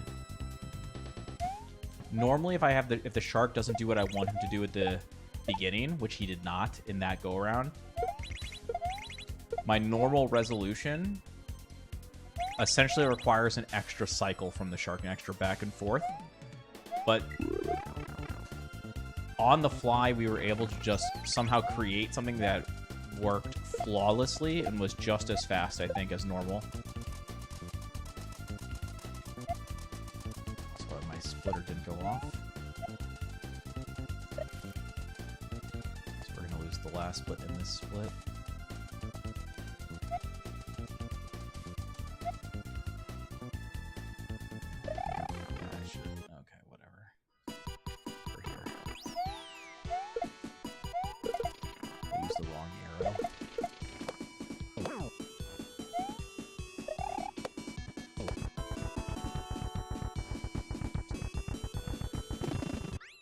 Oh no, don't say it ain't so. Start of the fourth? Tell me it's at least the start of the fourth. Let there be time.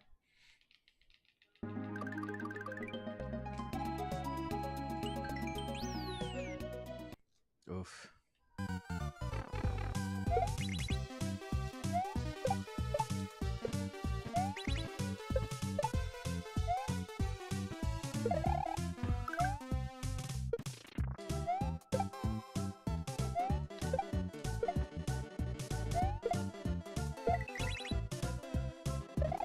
Evening, Cookies. How's it going?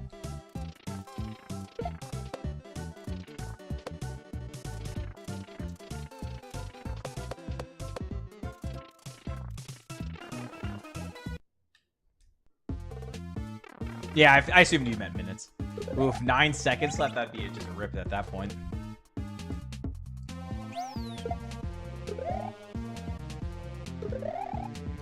I'm doing pretty good. I'm doing pretty good.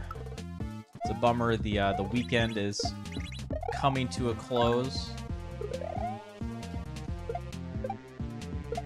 We still have a few hours left to get some good attempts in. We just had a really hot run die 40-something minutes into the run. So obviously it stings a bit, but always feels good to get a deep one. We've been doing a lot of good science this weekend as well, so really happy where the state of the run's at. Worked all weekend, waiting for a day off on Wednesday. Well, best of luck. Only 2 days left in your grind.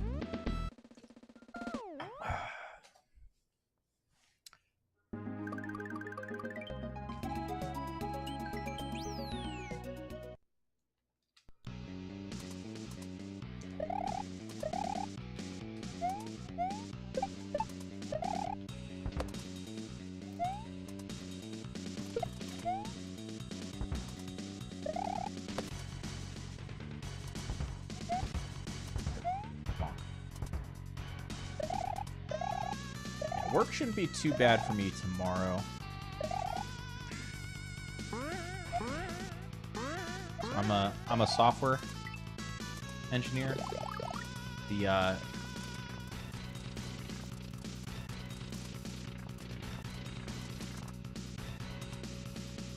I just started a new task the other day.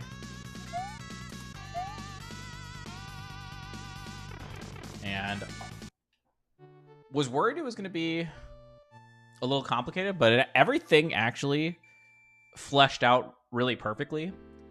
And I got to make some good use of recursion, which felt nice. Worked first try. And then I think that's going to set me up really well for this week's tasks, since we're ahead of schedule on that.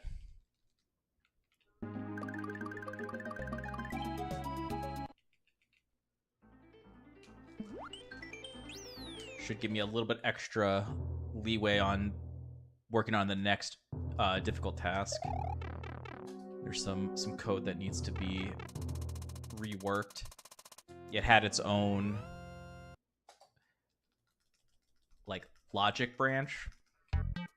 Like if this special case, do this set of code. But we're changing some data around so that logic branch is not needed anymore. But now we have to like restructure everything, make sure it all works.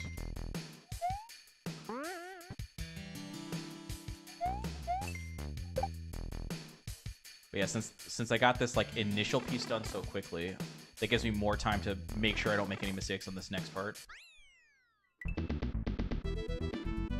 Embedded. So I usually work in Python, which for that it's not embedded. That's like on the side. But the software that my tools help support is for embedded stuff, which are written in C and Java.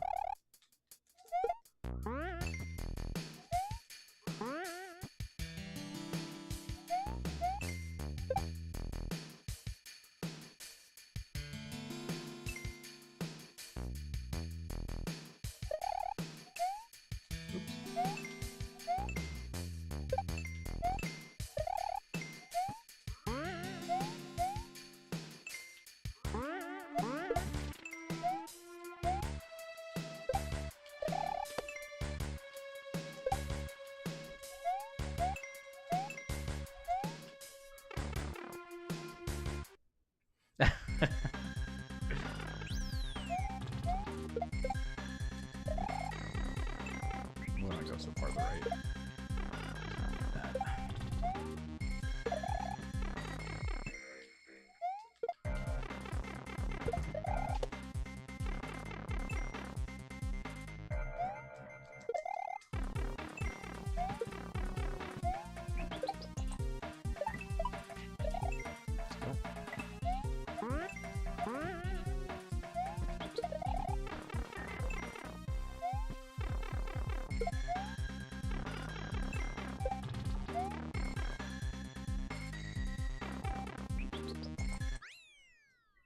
How to finish the Tetris World Championships.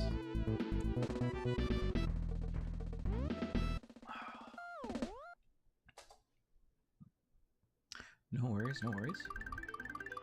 And thanks, I appreciate that. Yeah, I think it'll go well.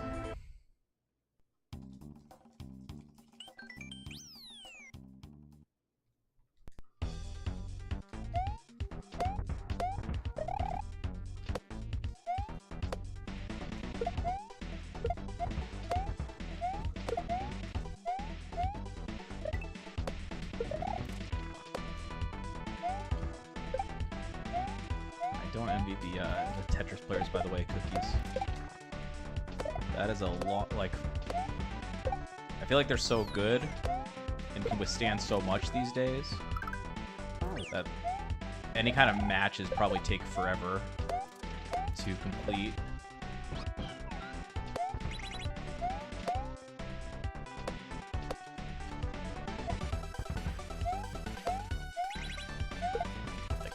I don't know what the durations are normally like, but I wouldn't be surprised if they're like 40 minutes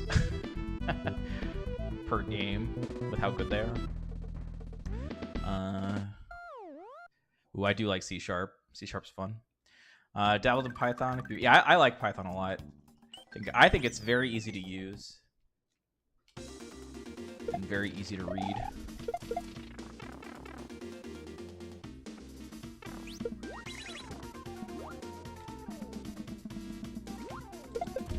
Oh, okay, cool. Let's also just...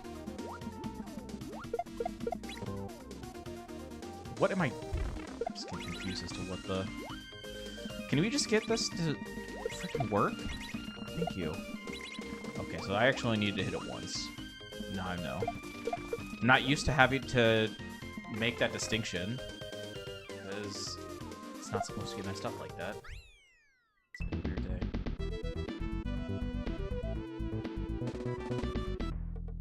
Only 5 or 6? Really? Do they start... maybe they start on like a really high level or something? Because if you were to start at level 1, I feel like it goes so slow. There'd be no risk of them dying for a very long time.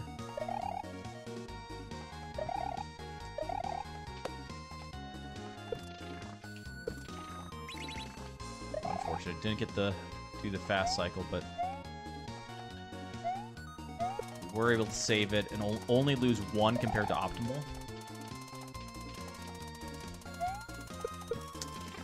Ugh, I lost a partial cycle there.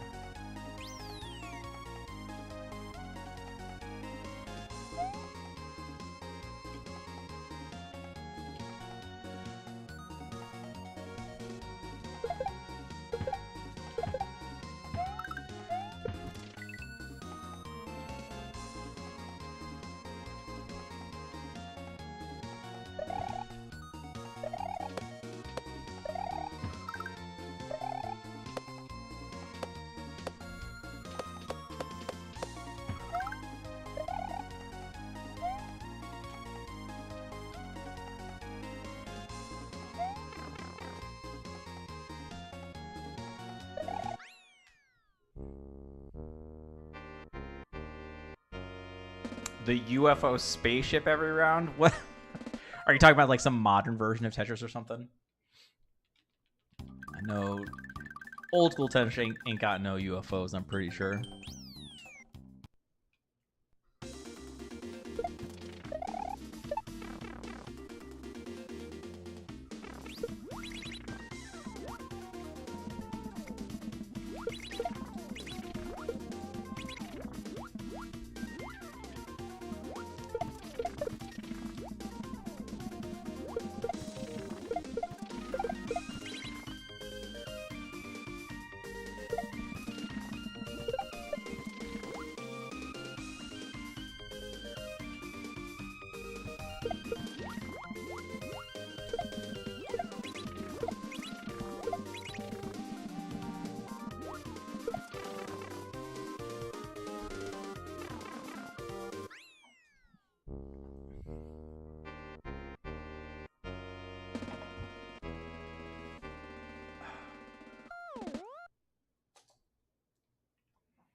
I don't remember this, but I'll trust.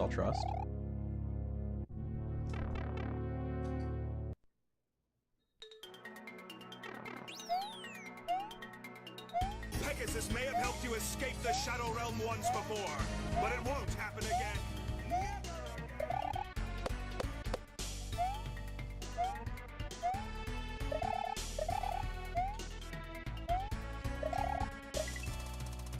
Do an extra rotation, I guess.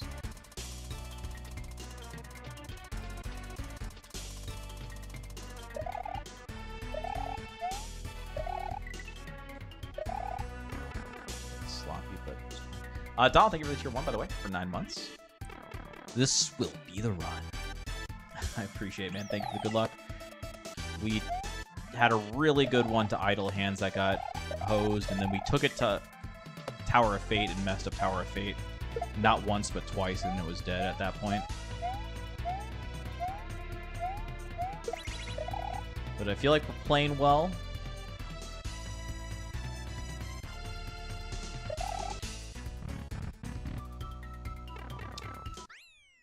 And now we're into snow, so let's see what happens. I feel like this is a pivotal world, snow. I've got decent confidence in our cave right. Home is a formality. And then it's like, if snow goes well, I think we're decent enough at forest left now that a good percentage of the time we'll be able to get to Idle Hands.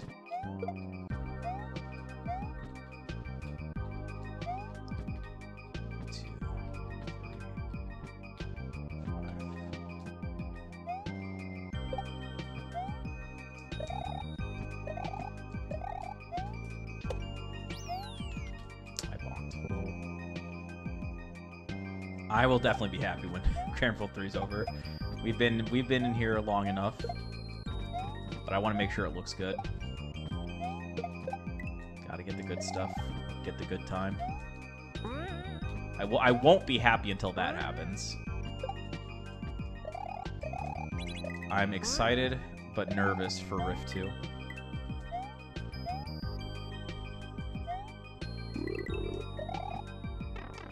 Hopefully we're able to get back in the swing of things on it. Get to do all the good strats. I have a feeling we might have to cut a strat or two in Rift 2 in order to have the consistency required to beat Nug, but we'll see. Because we got bopped. We got bopped by Nug.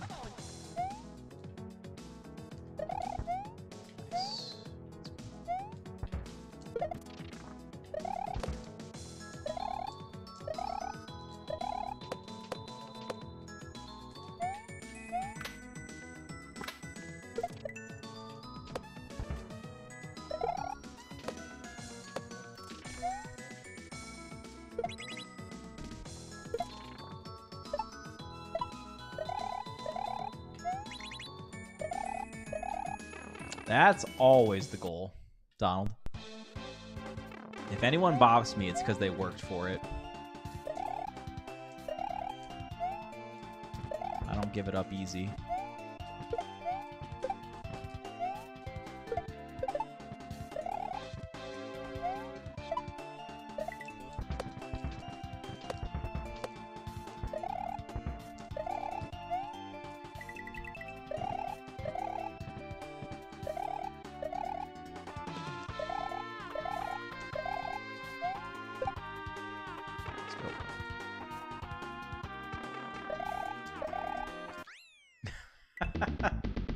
Keeps me busy, right, Dante?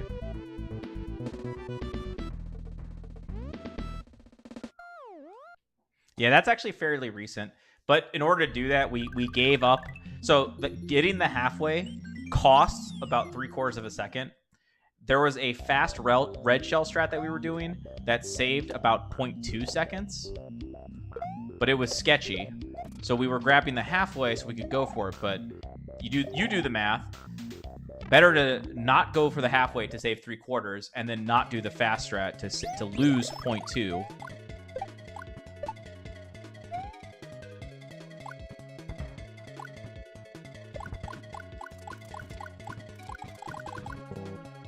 I think my thumb whiffed on the jump button.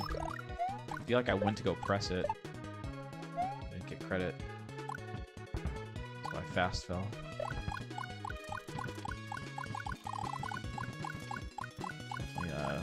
Weird mistake.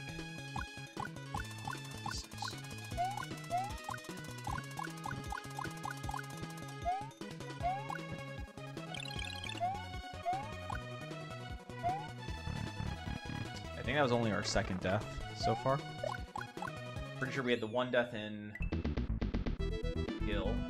Yeah, one death in Gill. I don't think any of these other things were deaths, and then that. So pretty strong so far.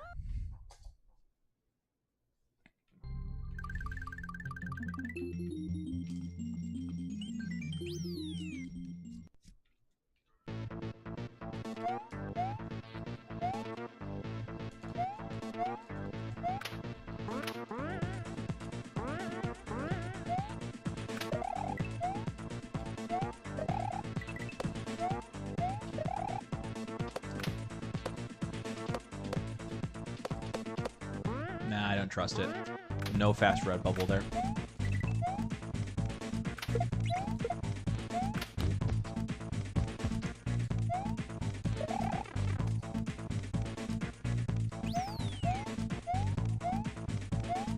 You could, I don't know, I actually don't know if you could tell, but I did consider still going for it for a little bit. Like I positioned initially to go for it, and then opted out of it.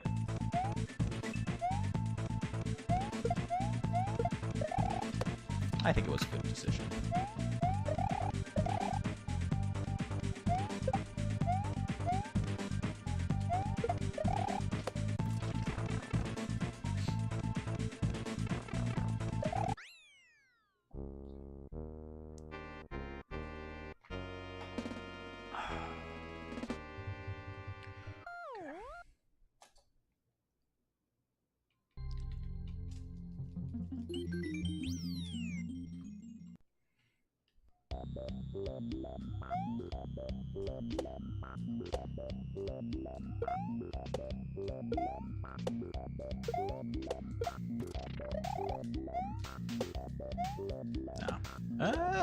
I might have actually had the one cycle. At first, I doubted it. Oh, God. Okay. Well, we still touched it. Oh. That actually threw me off. Okay. That's fine.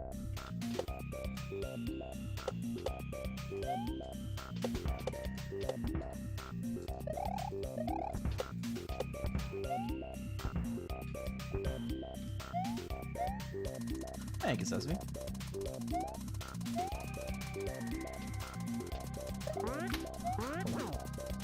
We took one to Idle Hands / Tower of Fate today already. Got an excellent run brewing right here. So can't complain. Oh, I almost messed that up.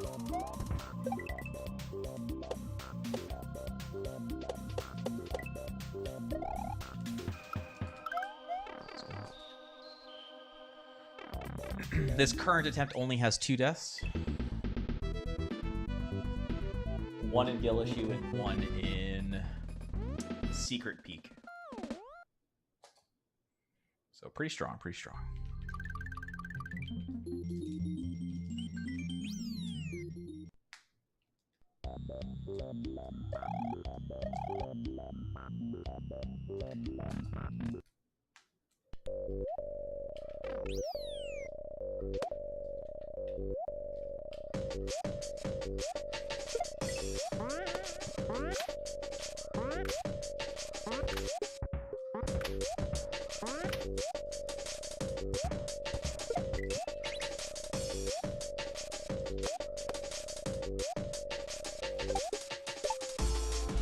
Ooh, I almost rushed that into oblivion. So I almost like didn't land back on the brown blocks. But we're fine, we're fine.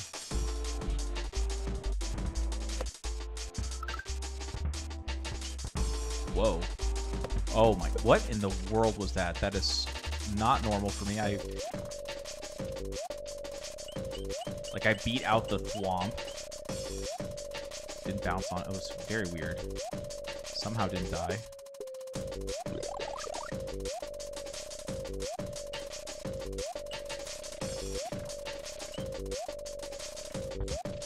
Oh, I almost whiffed on that. There's a specific spin block I almost whiffed on.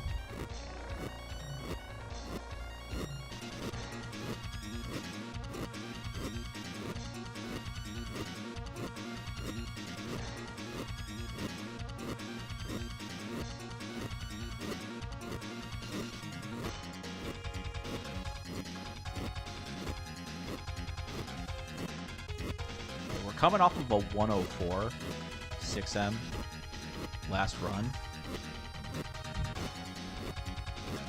I would definitely appreciate another one like that.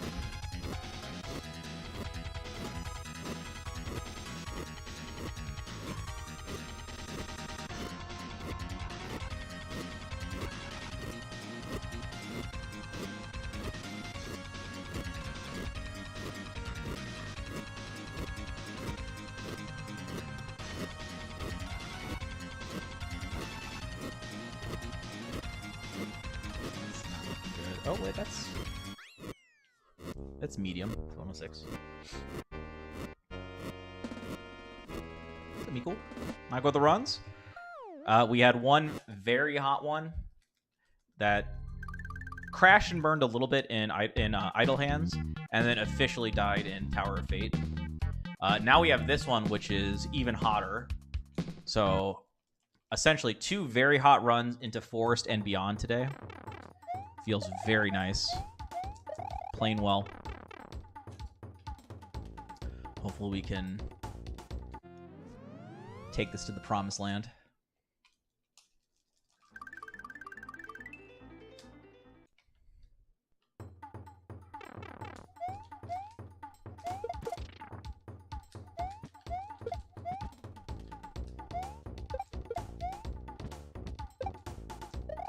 Nope.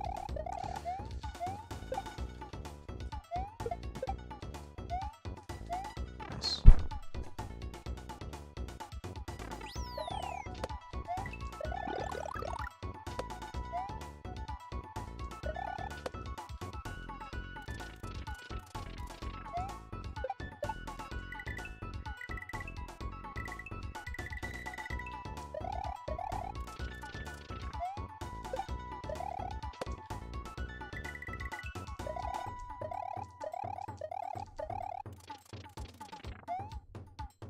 Biggest time save?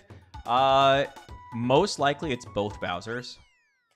We had a 58-40 pace inside of Wet Bowser. And right now we're on a 57-06 pace. Right? So that run only lost 1 minute and 40 seconds between here and Wet Bowser. And I think that Wet Bowser killed that run. So that there's probably a good time save there. Nice. Nice. And then Dry Bowser, we had a 1 hour 30 second pace.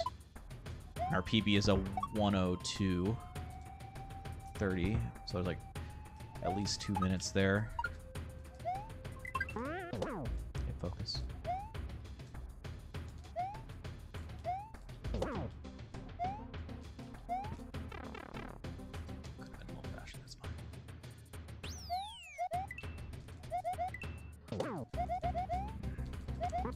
Sloppy first row, that's fine.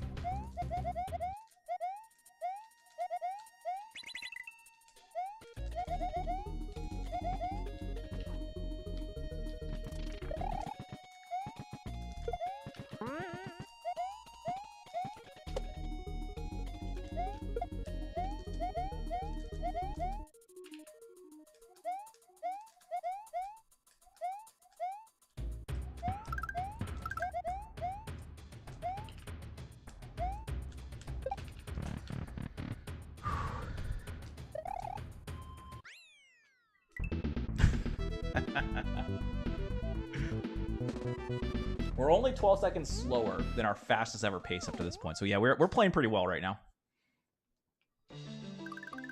Yeah, we had two, both rope burn 2s today have been strong.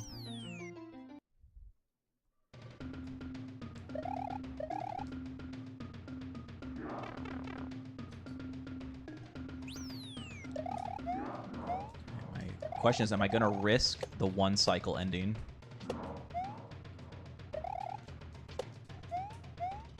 We did get it yesterday.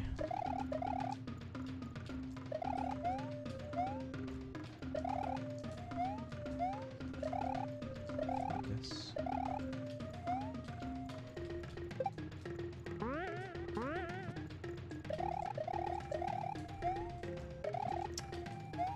I actually might have had it again. It's so hard for me to know. I feel like I need to go back into the lab and confirm visual cues. Because I think both times today I could have gone for it and gotten it. I feel like I pressed jump in time.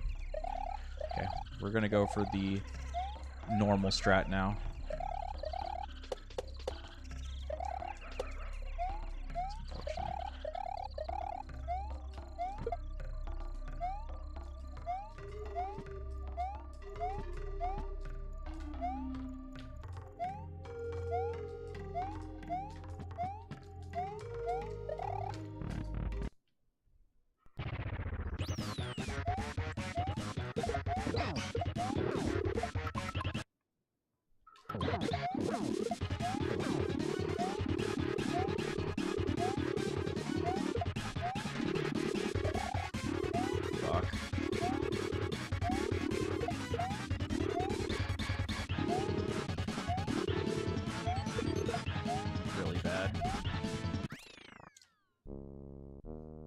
Definitely messed up a bunch of my setups there. Had 5.5 to save and lost additional as a frame of reference. Chuck fight's looking exciting. That actually is what I like to hear. I know if you're thinking this exciting, that means that there's some good knowledge coming our way.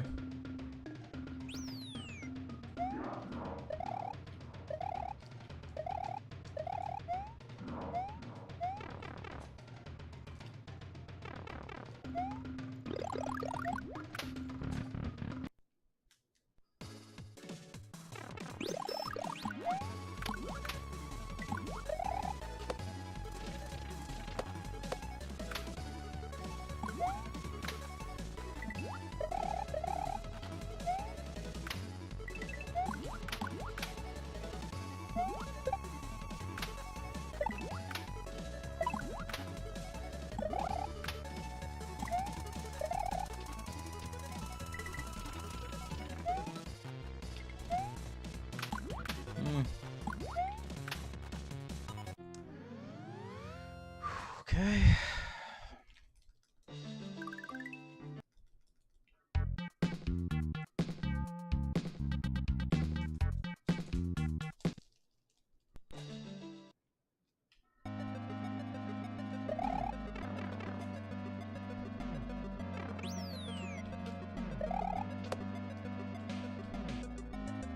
That was close.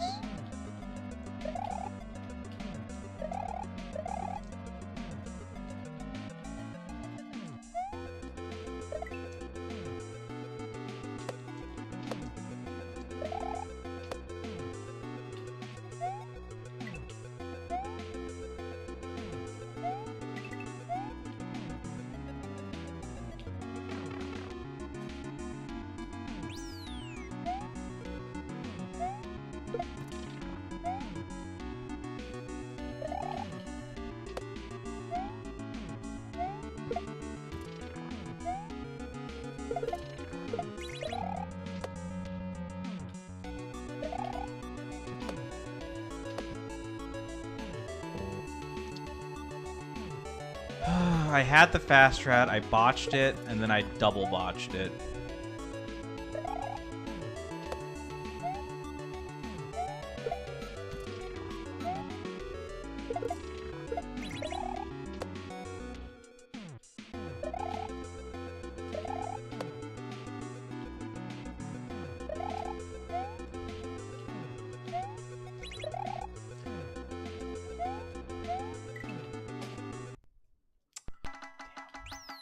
Still a great pace, though.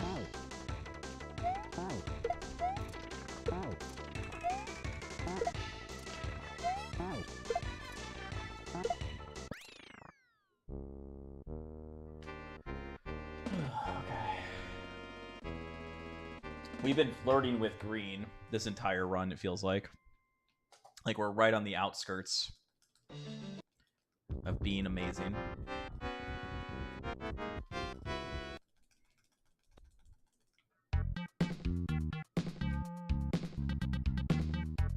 I mean, this is still a good run. Don't. There's nothing cursed about this right now. We had one on like a very similar pace inside of Idle Hands tonight, so we're playing well.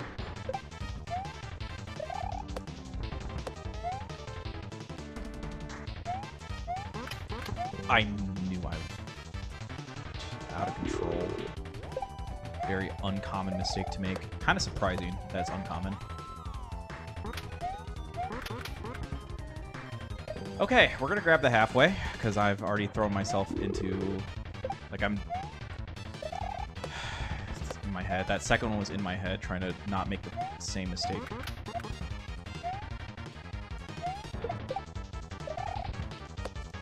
It's not how I like to do it, but it is what it is. We're not gonna risk. Even though we usually get this just fine in the second half. Already taken 2 decent-sized deaths. They're probably like medium deaths individually, but combined, it's going to be decently sized. Holy God. Almost slid off.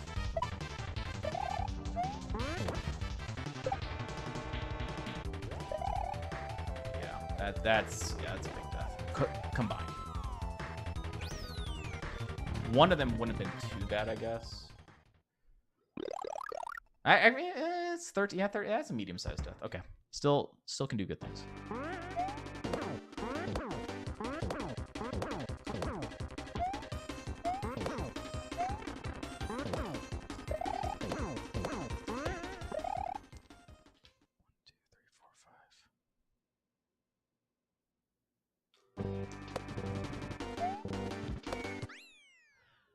that still worked. He didn't do the normal movement from the top right, but we kind of gambled a little bit there that would work.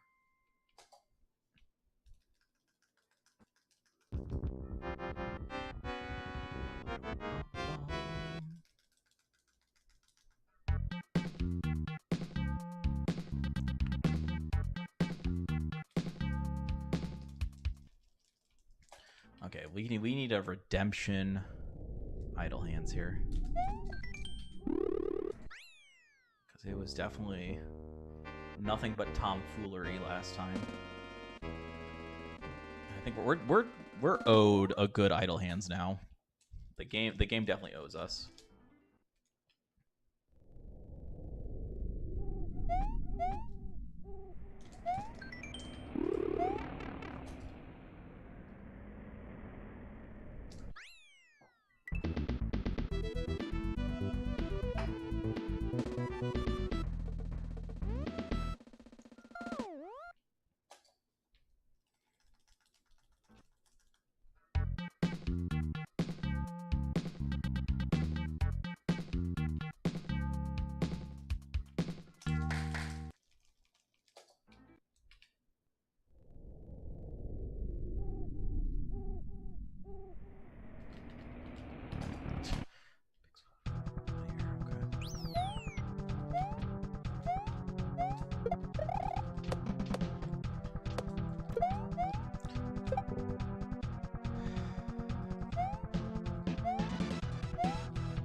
Just barely too early.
Do we have any mods here for us?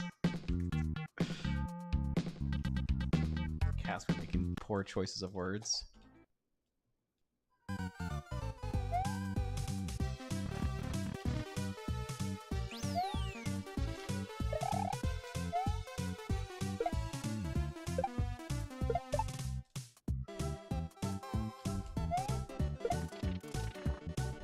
Mod check.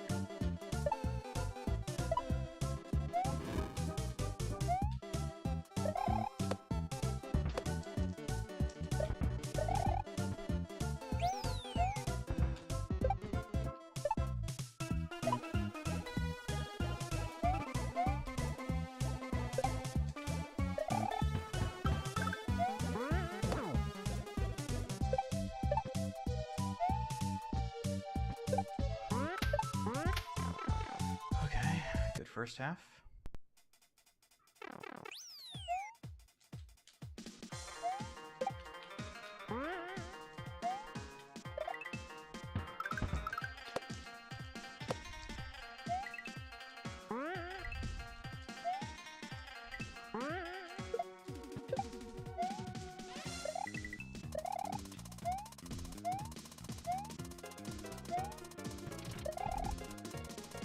New strat.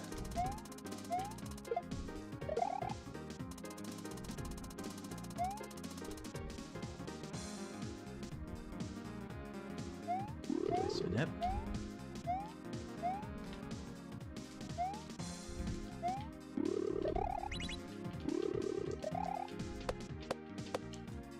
Good save. We almost never miss that key jump, surprisingly, for whatever reason. But we recovered very quickly there.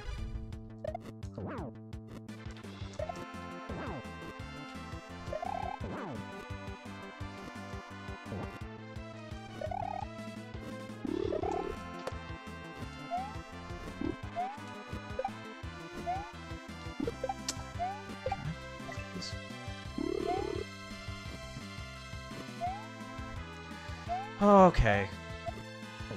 I'm playing like ass.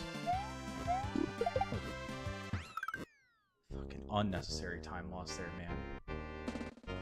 I whiffed on, was it the 5th hit? On what would have been a perfect manip. Proceed to lose 1 billion as a result. I despawned one of the Bowsers, yeah. This is... man, I just can't seem to get one that I like. We are not coming up clutch in the end game at all lately. I feel like there hasn't been a time that I've been really proud of. Post Tower of Fate.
Yeah, when did I fucking press?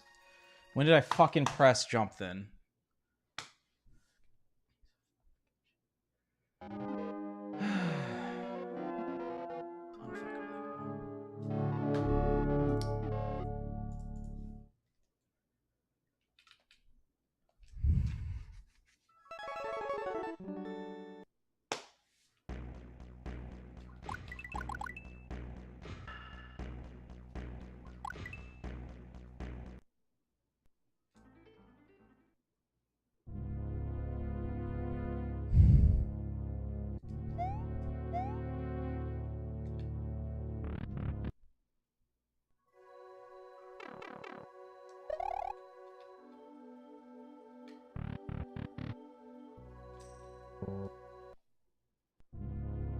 No, we do FF8 in runs. It's faster by 4.5 and easier. And that, oops, and that was the last room.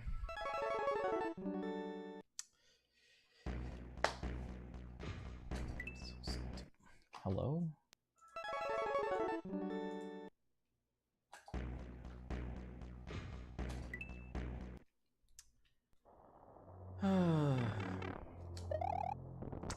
2 insane paces into Idle Hands and Beyond today. Neither of them made it into fucking Anastasis. That's so disappointing.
Well, just gonna have to pick ourselves back up and try again, right? Already shown we can get that exact same pace twice today. No reason we can't get it a third time.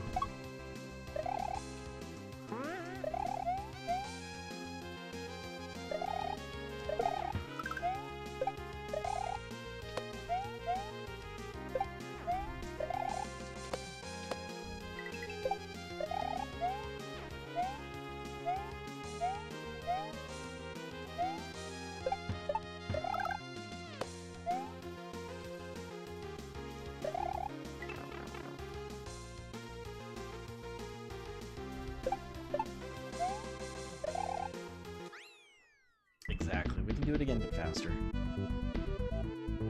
There were definitely spots that we made mistakes on that we can do better. It will all come together when the time is right.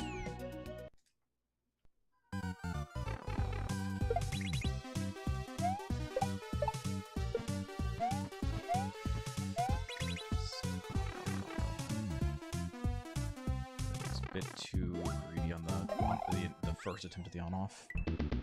Slightly too early.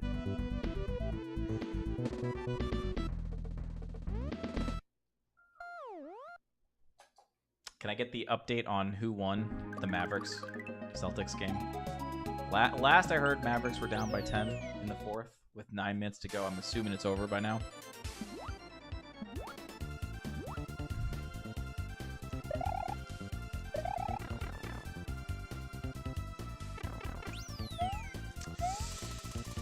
Do hate to see it. What was the final score?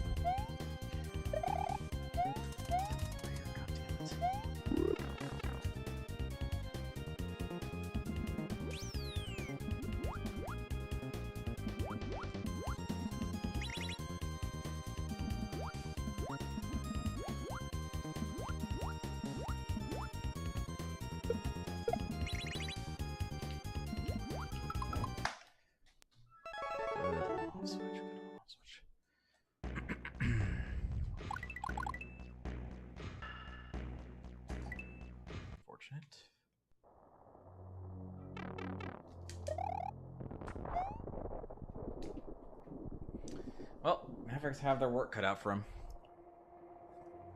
Starting 0-2 is definitely not ideal for them. I mean, granted, they were away. You know, they're the away team, so it's you could say it's expected. The home team's got the better chance to win, especially if they're the number 1 seed. But I definitely expected the Mavericks to get at least one of the two games, if not both.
Let's get out of Dreadnought. Get another one going. Dreadnought's always the thing that holds you back. Too, there's so much annoying things in Dreadnought to deal with, but we'll get it right here.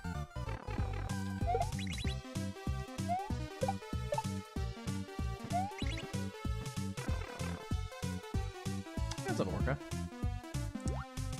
Had two good runs already today, Orca. Both were 58-30 pace inside of idle hands, which is like exit 30 or 31 or something like that. It's like pretty deep. I don't remember the exact number, but they both crashed and burned. Mostly because of idle hands, but both times Tower of Fate finished me off. I was on the second run, the one that we just recently lost. Final room of the 8-room set. I didn't get credit for a jump and died. Just ran off the platform right before the final door.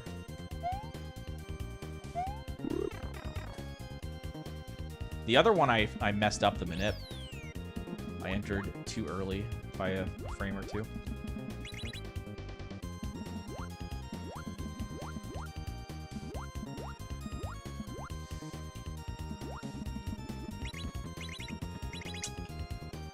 Oh my god, you got it.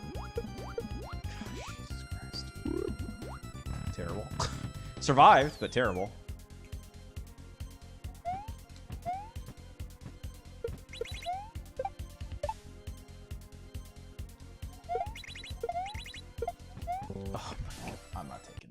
Was it's fine.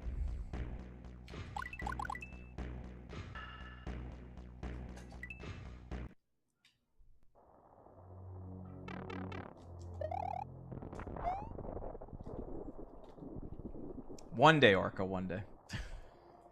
One day we'll be freed, but today is not that day. Not yet, anyways. It sucks because we're actually playing very well today. I mean, that level might not have looked like we were playing well, but like I said, we've been on 2 insane paces already today. And a lot of things are clicking, and I felt like there were some good runs yesterday as well. Or at least some good moments. Like I know the last run of the night, didn't get super duper deep. But it was a really good pace until I made a boo-boo in Slipknot. And that was just because I feel like I was tired. Like, I feel like we have the exact... Put me in that exact same scenario right now. I wouldn't have made the death. No shot. So yeah, I think we're playing well. We're getting chances. Just kind of a bummer that lately I feel like I'm not getting to Anastasis as much as I feel like I should be getting. Tower and Idle Hands have been eating me for lunch for some reason. Well, Idle Hands for obvious reasons, but Tower has been pretty stable for a long time. Until very recently. We've missed the manip twice. We died to the final room once today. I feel like there was another mistake that I made earlier this weekend.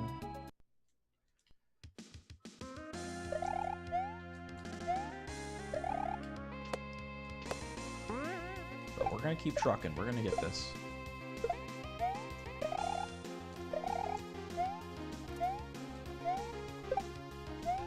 want to see that wet Bowser.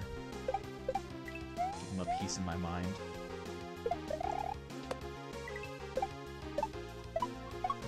Idle Hands is like 40 minutes in, or like 39 minutes in or something like that.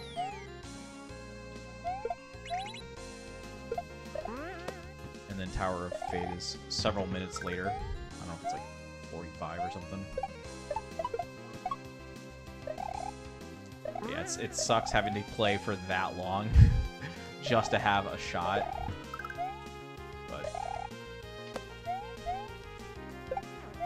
Why they call it a grind.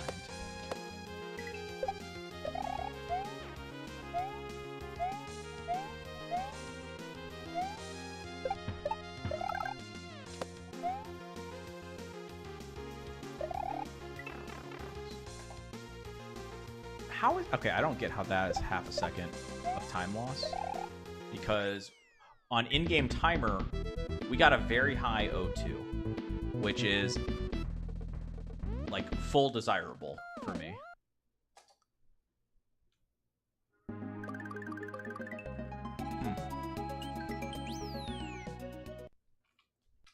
To 1,000 attempts, yeah.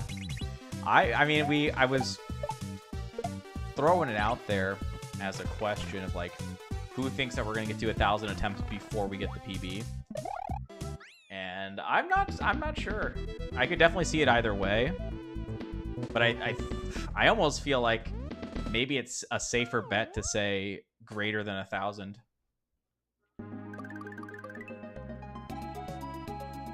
Yeah, I would not be surprised if it's like 975 either, right? Like it's really close. I mean, it could be any run. It could be this run, right? Obviously, but I feel like the way it's been going, I think.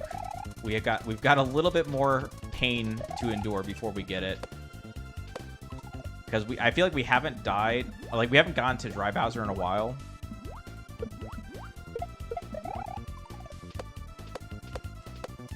So you know there's going to be an attempt still to come. That's going to be like feel God tier. We get the one shot on Wet Bowser and then get wrecked in Dry Bowser. I feel like that's going to be a thing.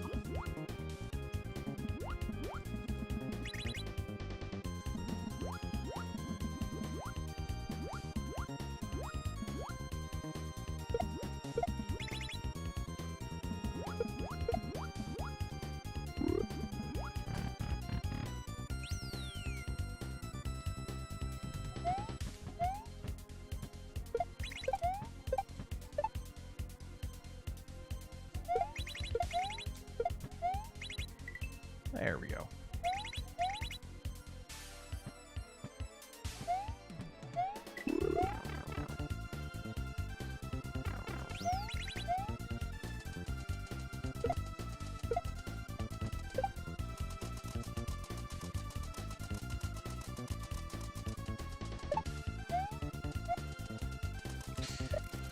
Oh, I cannot believe I just saved that. Wow. was so late on everything. I had to get a really quick jump off of that rope to save that. Just barely.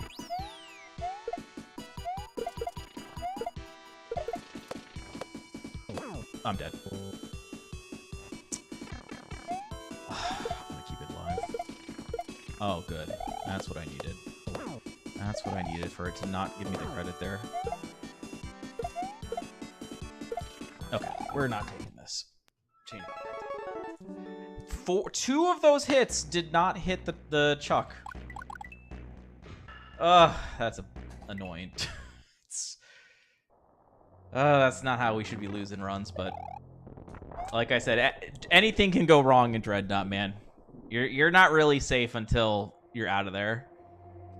If you know, it definitely feels like we have a run attempt starting when I get out of Dreadnought, but we got to make it out.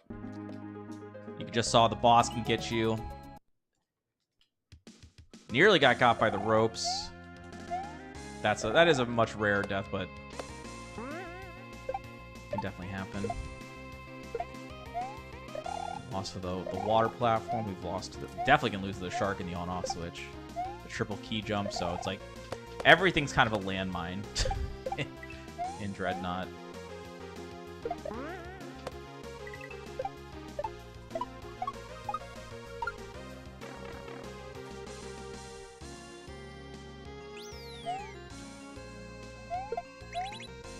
How to do a left-right where at the end to re-grab that, because I don't think I would have gotten credit for the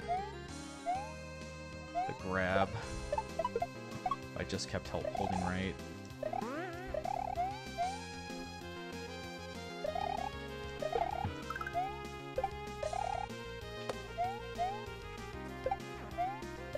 It's a little bit slow. We'll see what happens.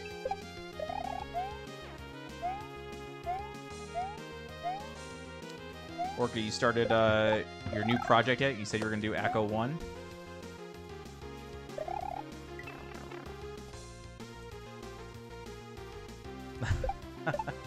Yo, shouts to the Minesweeping days. Let's go.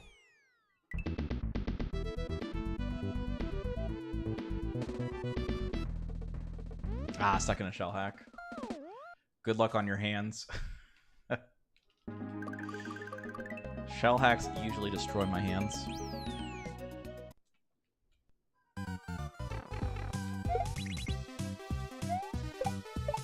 feel like it's unlikely I'll ever speedrun a shell hack as a result of that. I mean, there's always a chance. Like I could learn to do the obstacles in claw grip potentially, but I don't need to. I already had to take a multiple month break because of Celeste ruining my hands. What do I know? I know that there is a nice little hack called Baron of Shell that's pretty good. That's about all I know. What's up, Shao?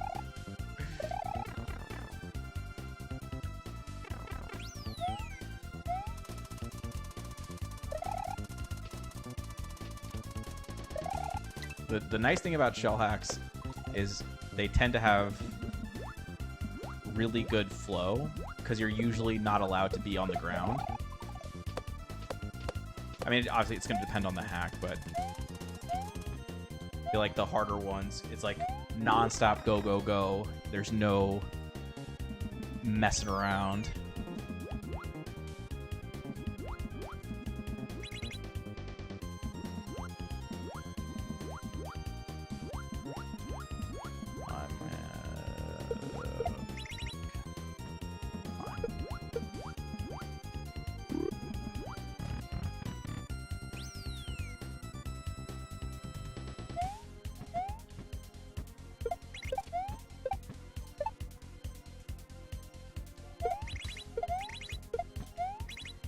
Let's go.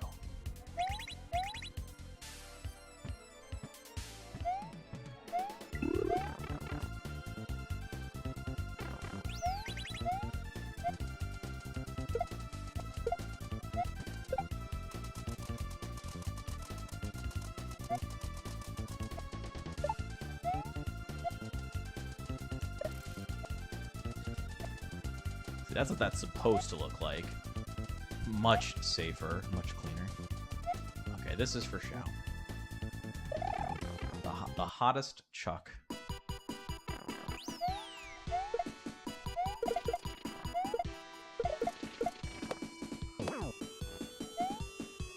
at that. Can't ask for anything more. I'm even giving you 5 ship pixels there at the end.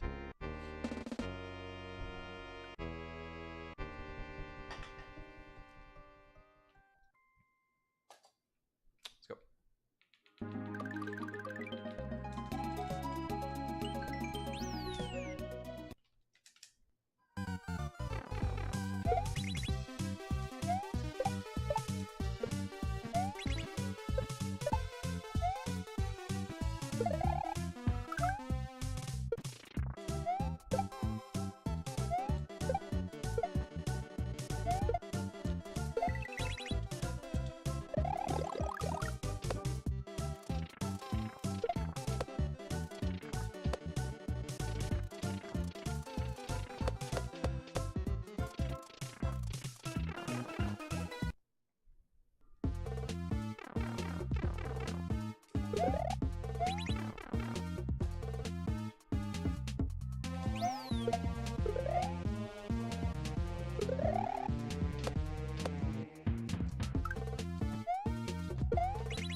Man, what if we just, like, didn't go to work tomorrow?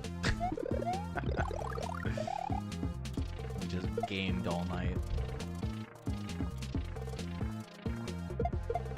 Surely that's the play.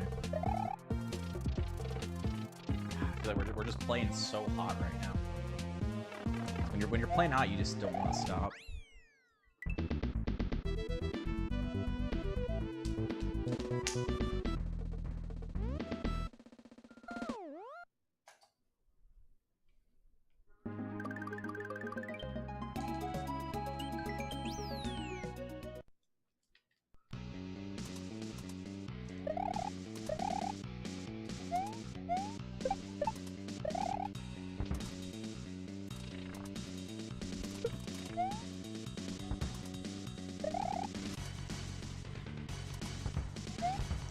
Ooh, I almost fell on top of the blade. I was almost too early dropping down.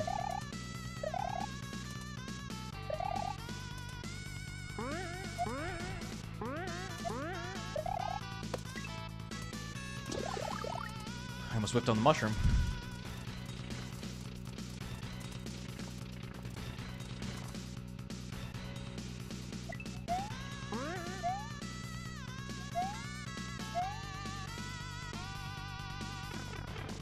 Okay.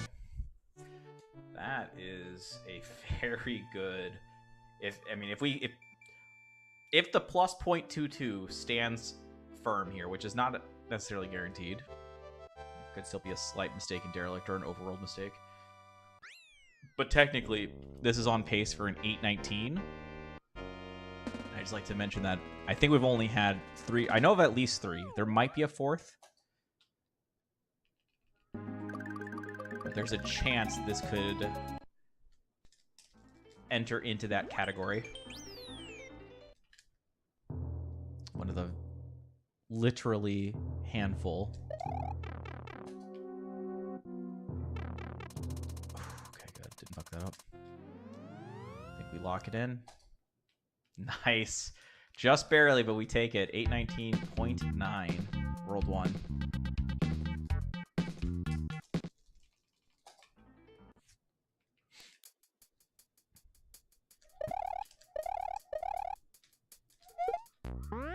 See if we can do anything with it.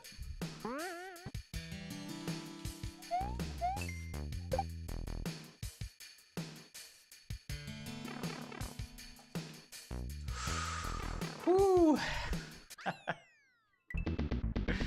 Come on. It says we have 0.2 to save here. We'll see if there's just some bad split makes that we can maybe get a green. Nope. Have to wait for this, but we don't go for note block. Or no, we don't go for one cycle throw block anymore. but is there still time save available? Because it says 2.2. I don't think... Well, actually, I don't know how much one cycle throw block saves.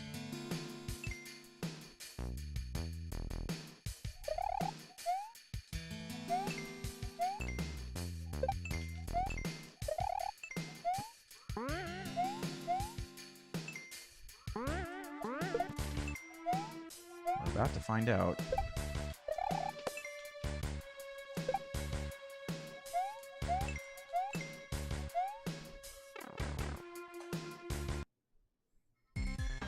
Fastest ever pace. We're about to lose it though.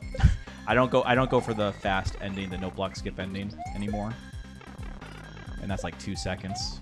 But hey, we can say this is a new fastest ever pace. No one can take that away from us. And well, that's just a interesting thing.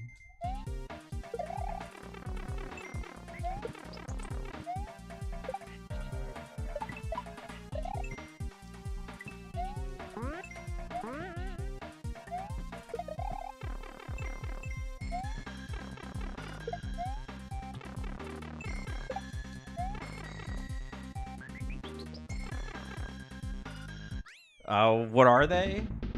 Mario, Peach, Tails, Sonic, Wario, Waluigi, Barb, who Yoshi, which represents Carl, Tofu, Panga, Amethyst, Laser, Glitch, Juzz. Did I miss one? I feel like I might have missed one.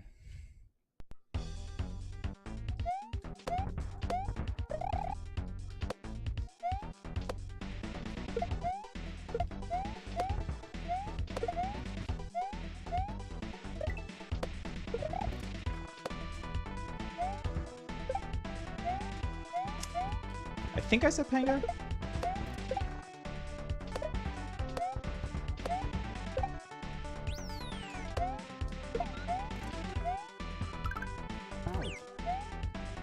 But if not Panga, he's definitely a playable character.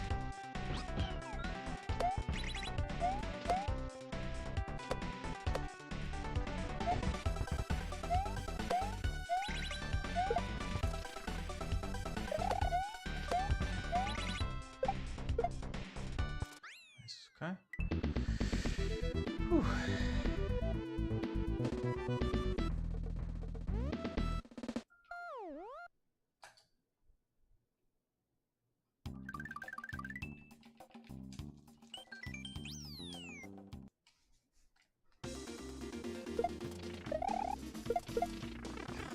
No instant pipe.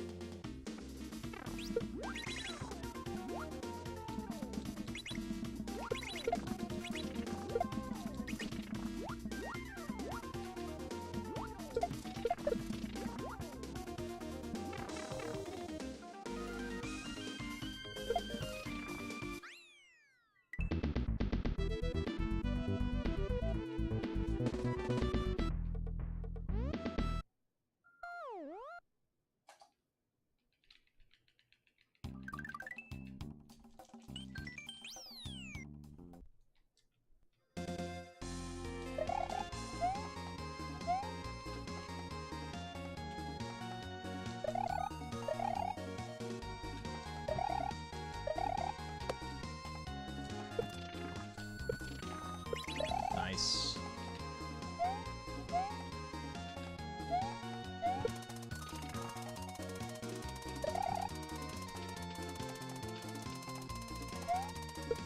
Let's go. Beautiful. Absolutely gorgeous.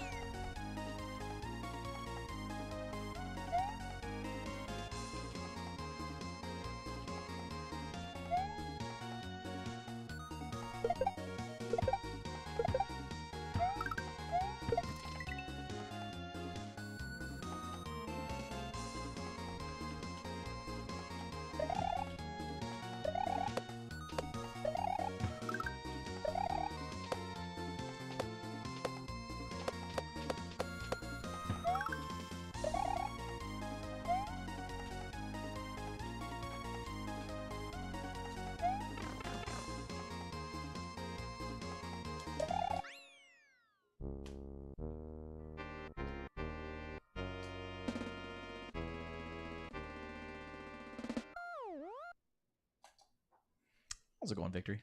You might be in time for the third very, very good run of the day. To be determined.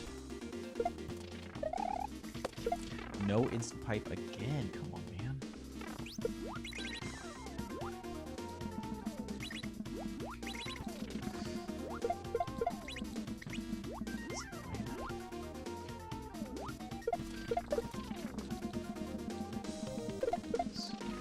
We'll still have enough time to beat the room, though.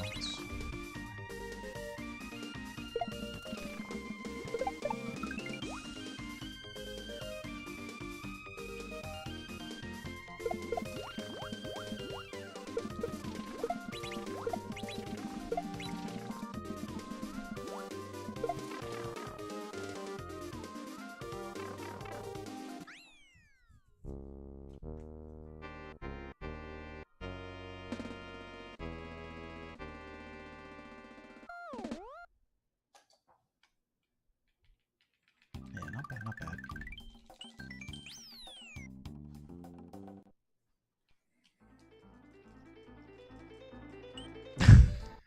Yeah, because the difference is that maybe I would be in the green, right? That's why I like doing best ever pace. It makes me upset when I miss those small things. Keeps me striving for near perfection. Keeps me fast.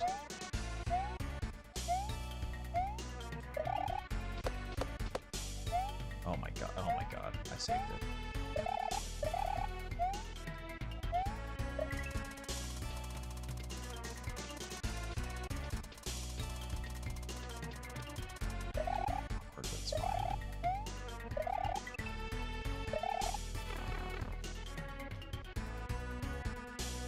Are looking at the room set. You know, I actually did think about that today when I was looking at stuff, but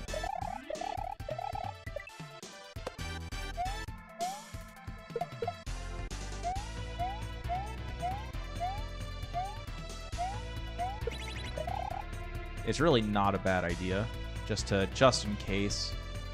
Like we obviously we want to do the perfect manip, we want to get it right, go fast, but powering off the console is like 45 seconds because since I don't boot straight to game, I go to the SU to SNES menu. So it's most likely worthwhile depending on what the plus or minus 1 frame rooms are. Because, like, if it's a 20-room set, then it's not worth it. But if it was, like, a 9-room set, or maybe a 10-room set, it might be worth it. Maybe.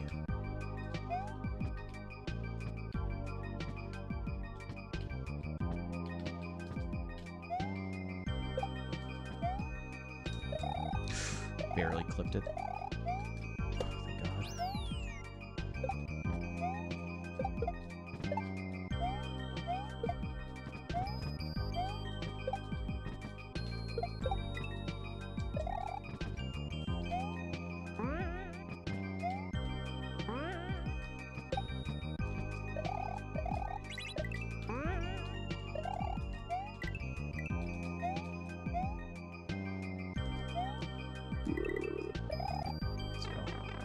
Green? I thought this was a level that had a little bit of time save. Nice. Very nice. Before I did Kaizo, I did vanilla runs of S&W and a few other games. For S&W, I specifically did 96 exit, and I had a goal of getting like top 10 or top 15, whatever it was. That was bad by me. But vanilla S&W is not really all that fun to run. I don't think I would... Like, doing it first was a good play, just to get used to the mechanics and all that. And before I'm used to Kaizo. But now that I'm used to Kaizo, the strats, the obstacles, and vanilla are never going to be able to compare fun-wise.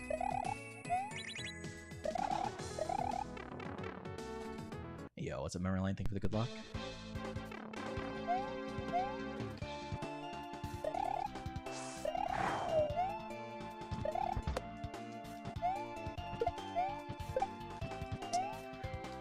come with me, please.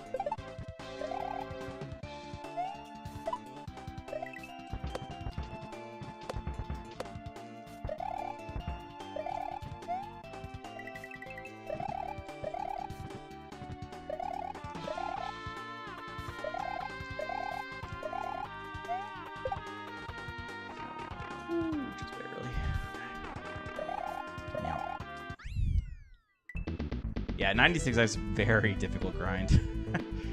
My closest good run was 1:23:15 pace inside of Chocolate Fortress, and I crashed and burned, and I was livid, to say the least, because that was already past all of the Force of Illusion stuff.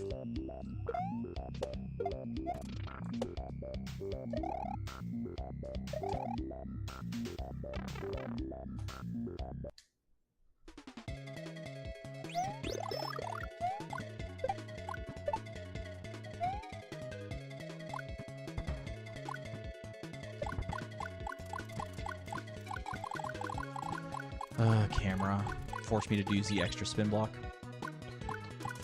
6.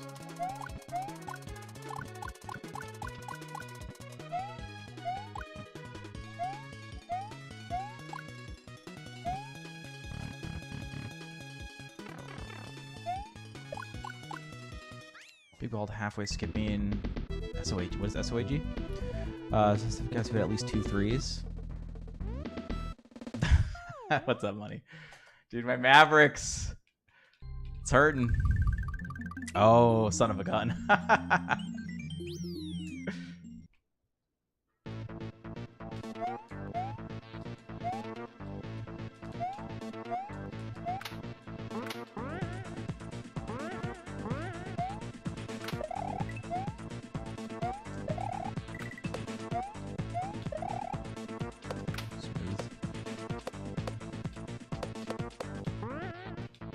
Very smooth.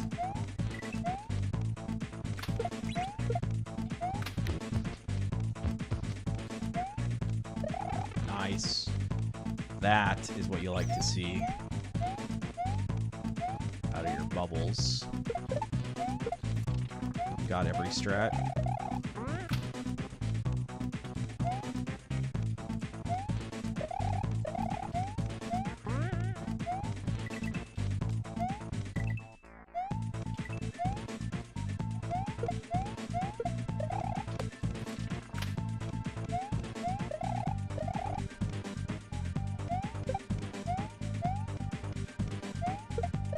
Okay. Thought I botched that for a second. I've been sad. Whew.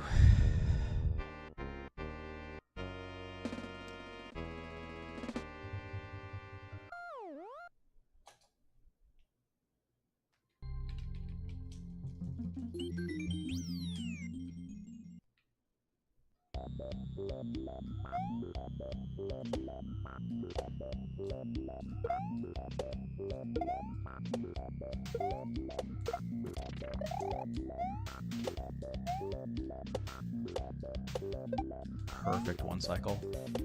Exactly like you draw it up.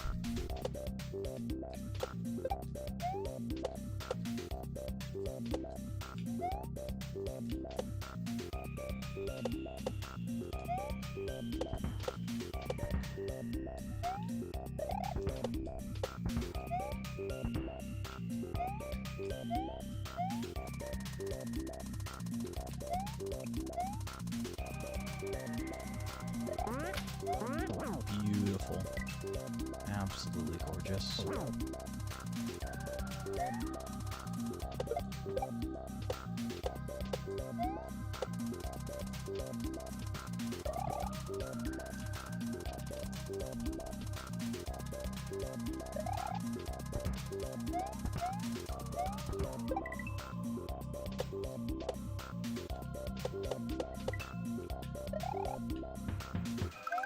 Damn. Fierce. Absolutely fierce. Just a frame rule. Explain.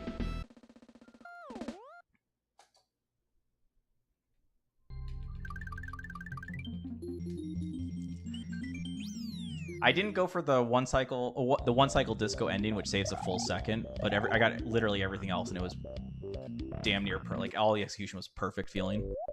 That was a really fucking good peak. Really good.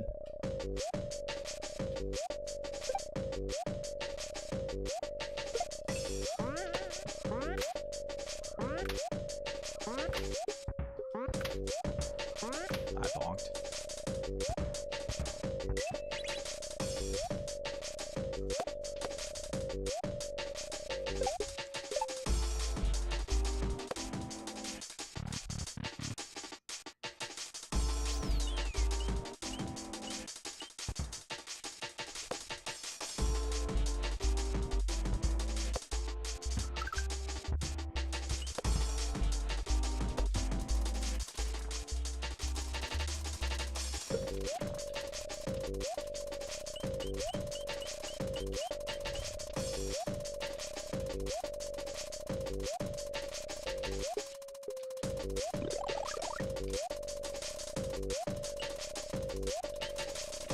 Messed up.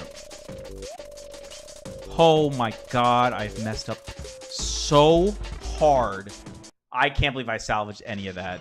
I messed up my normal setup on the spin blocks, and it just all nearly came crashing down.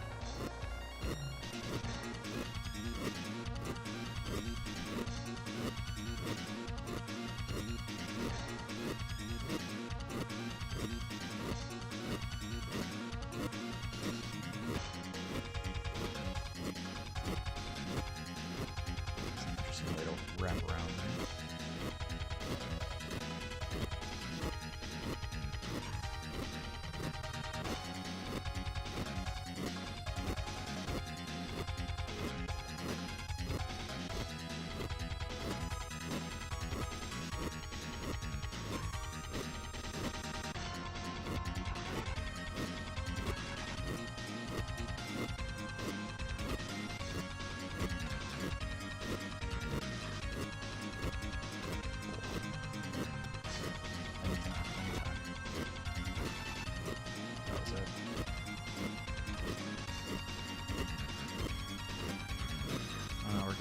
Aren't we?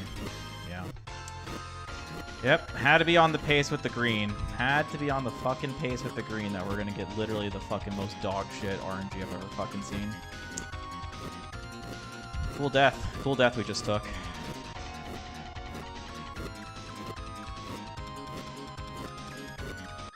Yeah, 30-second death. Congratulations. Congratulations, you bullshit game. Feels good. I think are we still deathless in this round? I don't even know if we were deathless before that, but it's possible we might have been. I mean, and if we were, we technically are still deathless, but that is... Dude, I pressed right bumper a billion times, hovered over that. Get out of here. Oh my god. Dude, this game just like tilts me. Like look at that. Like what am I supposed to do, man? One fast. Oh, yeah. Yeah, I think... Yeah, Slipknot. I think we had the Thwomp Squeeze death, and that was it. Right? Is that this?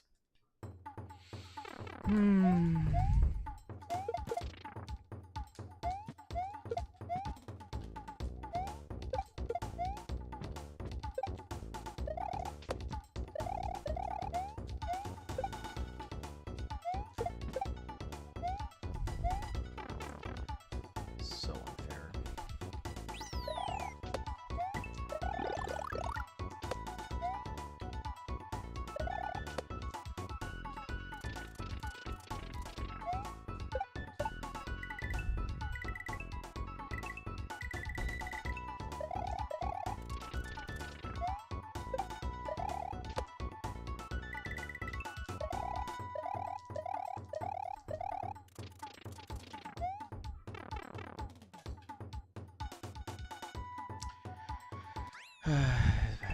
Last frame counter when you enter the door before the fight.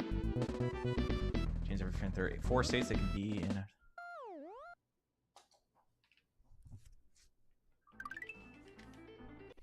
Interesting. So we need to test out door timing.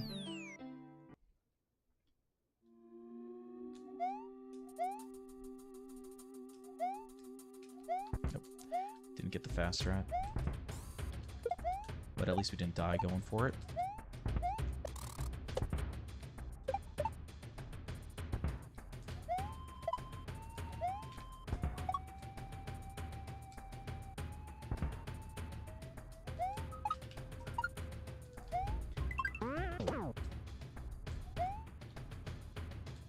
It's a little bit slower as could be.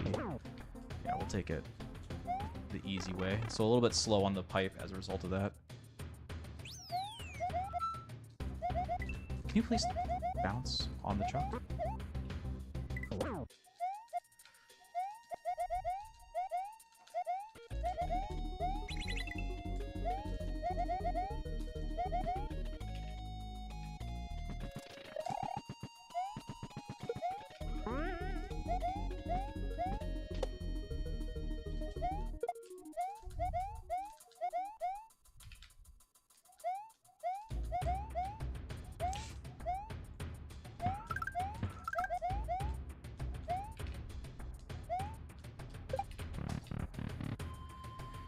Okay.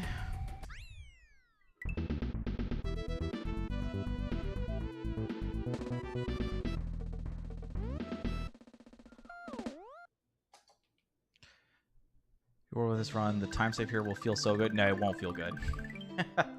I assure you.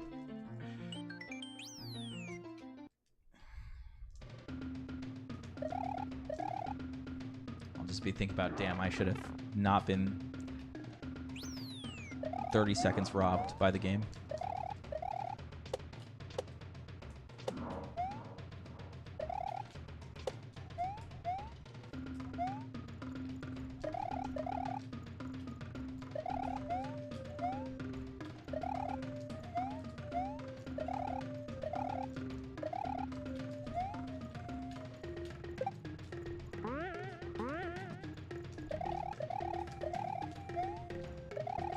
Definitely too slow for the one cycle.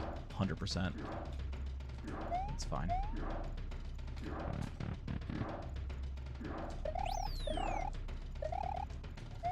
I did a wiggle at the halfway. I don't think I have the speed to get the fast P-switch here on this attempt.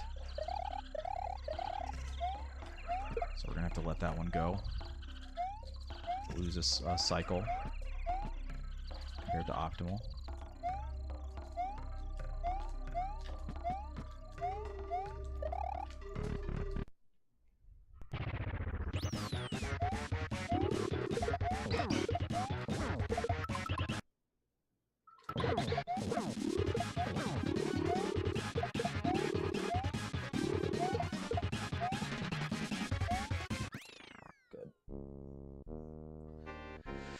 Gaming.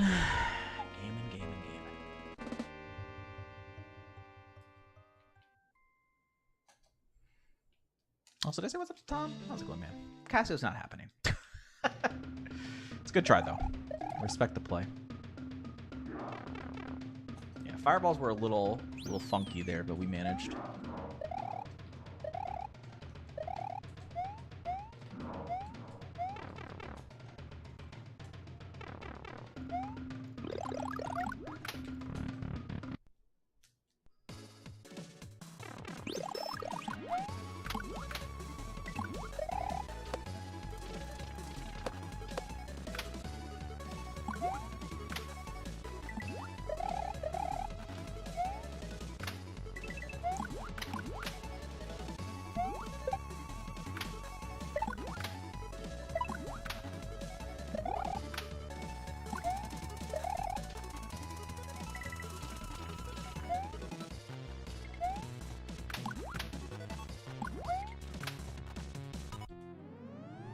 Green again.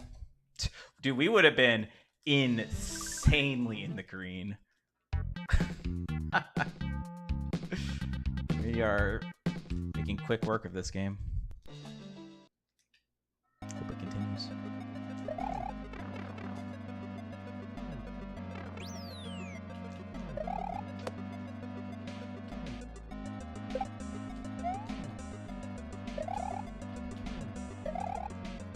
Whoa, I didn't get contact on that? Okay, we're not going to go for the skip now.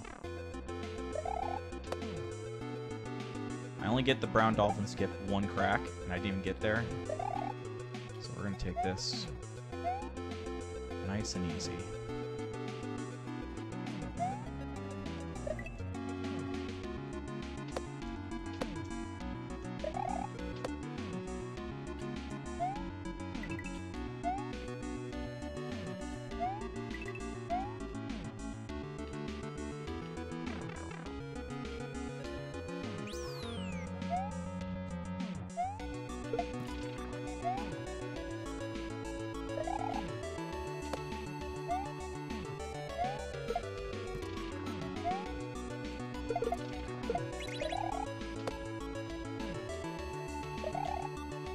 Got it.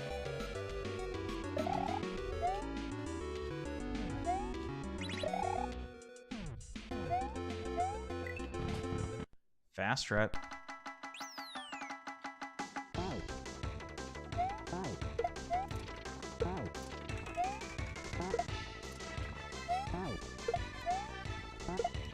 That's not what was meant to happen.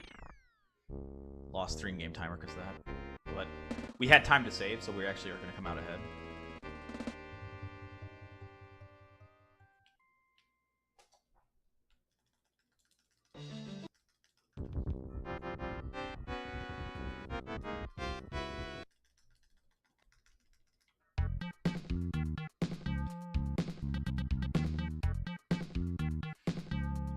Yeah, it's pretty rare for us to get the fast Fugu strat.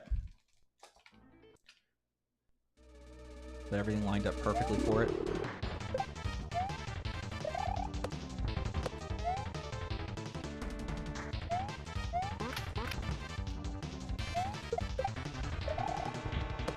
Oh my god.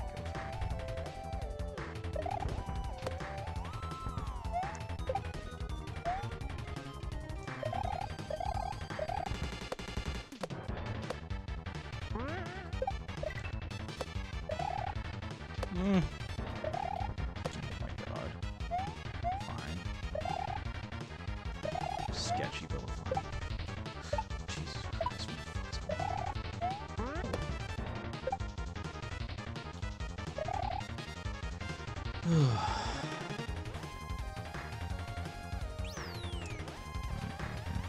Thank you, Neil, for the good luck.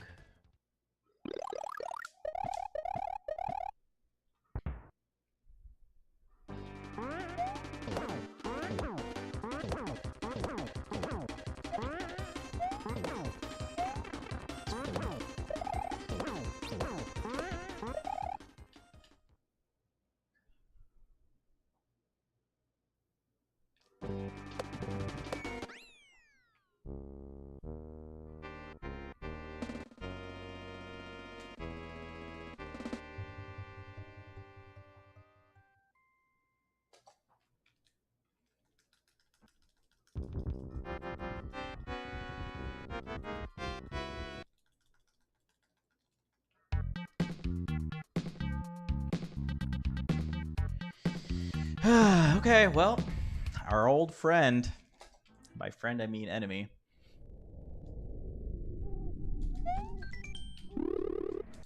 idle hands coming up.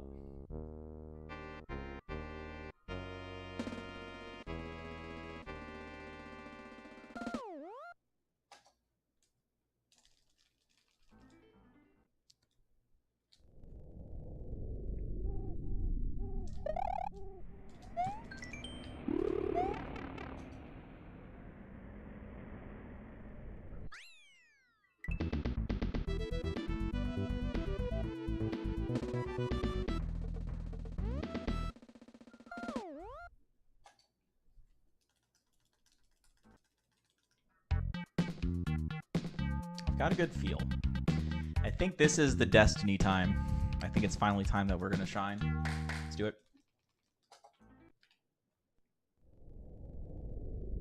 It feels like that kind of a run.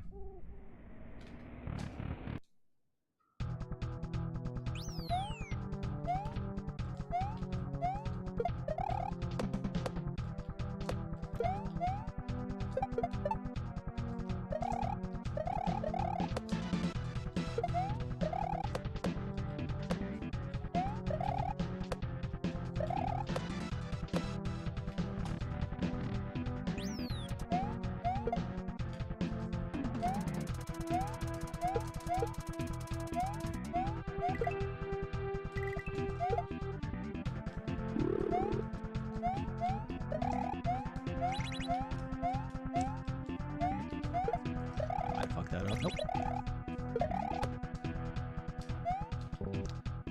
Okay, we're gonna go full easy next time. I actually thought that was gonna work. I was actually feeling really good about that jump.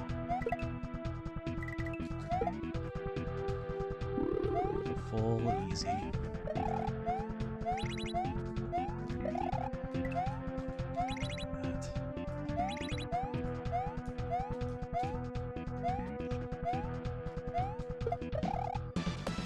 Jesus Christ.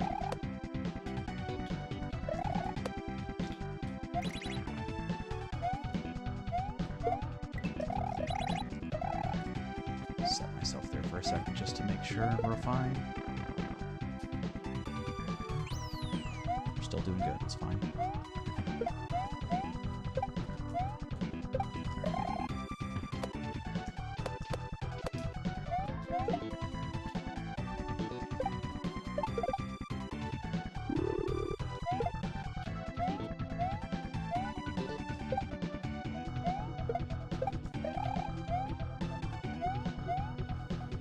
Told you, I felt like we were going to do some good things, and I really thought that second section was going to go perfect.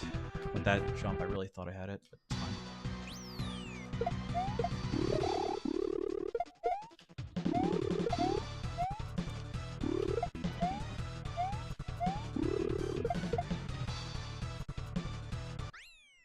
Let's go. I mean, obviously we did take a big death, but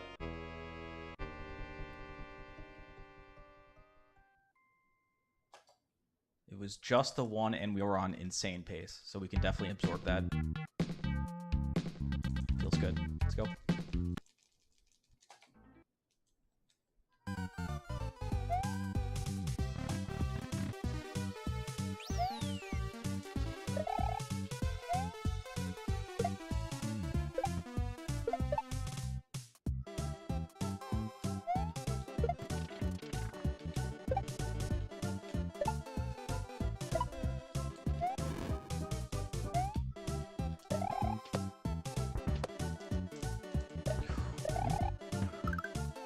Yeah, halfway, please. Thank you.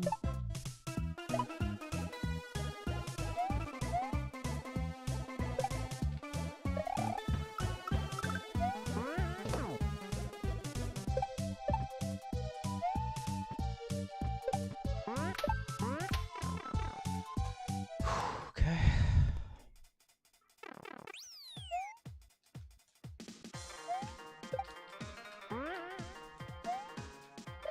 Who's ready for the despawn of the Bowser statue?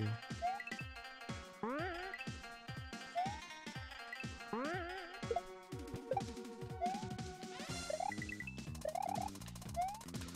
my god.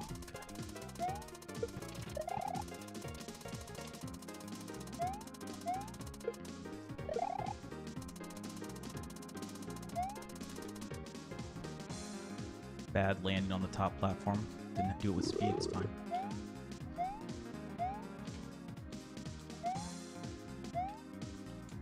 Dude. I normally crush that. That's 3 times today we've done that mistake. Somehow. Somehow no punish. No, like, major punish at least, but 3 times in one day?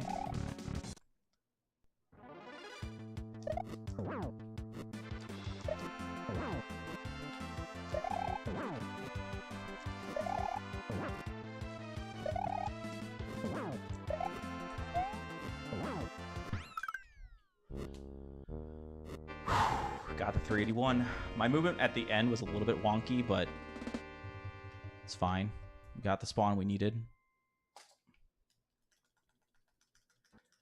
Okay, just don't do instant. Don't do instant on the 8. See it. Very slight delay, and then up.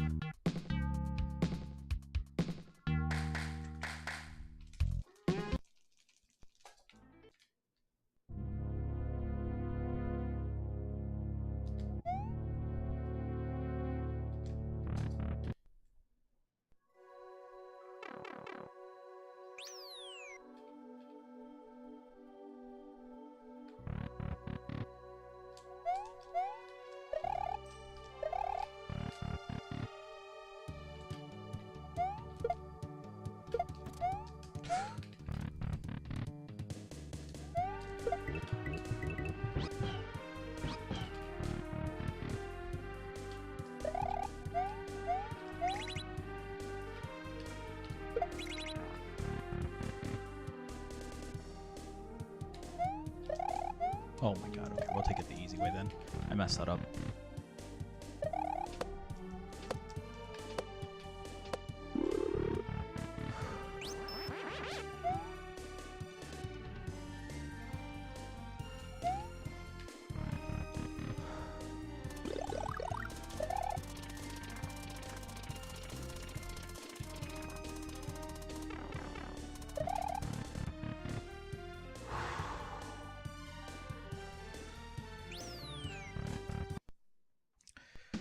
Vanquished a few demons there.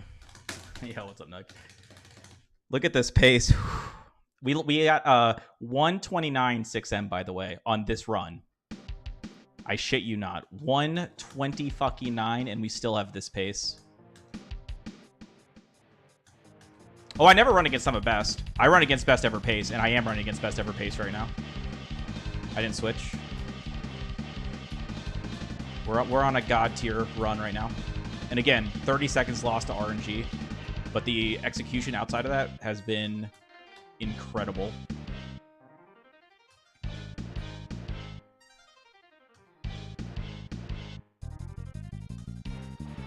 This is my first post Tower of Fate in what feels like a long time. I mean, it's all relative, but I feel like we didn't do any Wet Bowser this weekend, like in runs. And we did some long streams.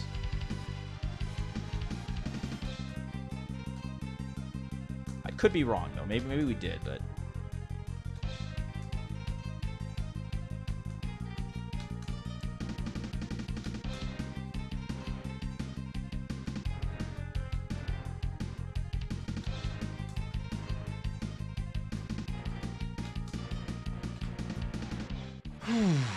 okay.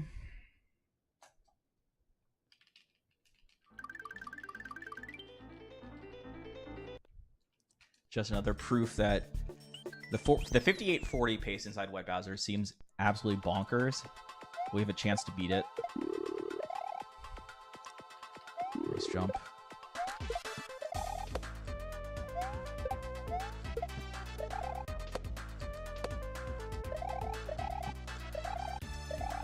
Why did I... God, everything got off whack.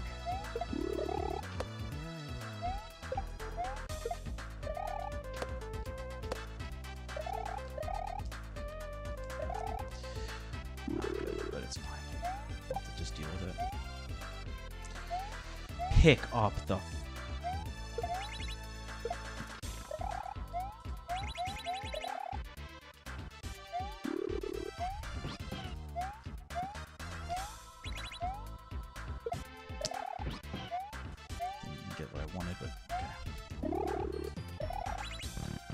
This level always finds a way.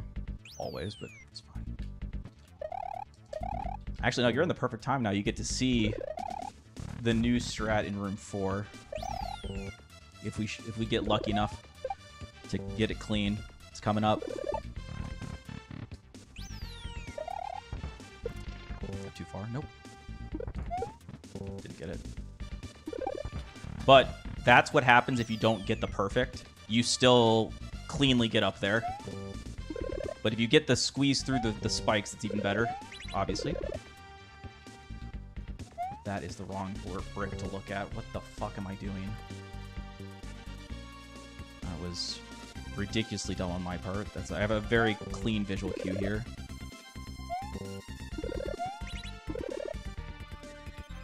It's like my eyes got confused, for sure. Lost track of the brick.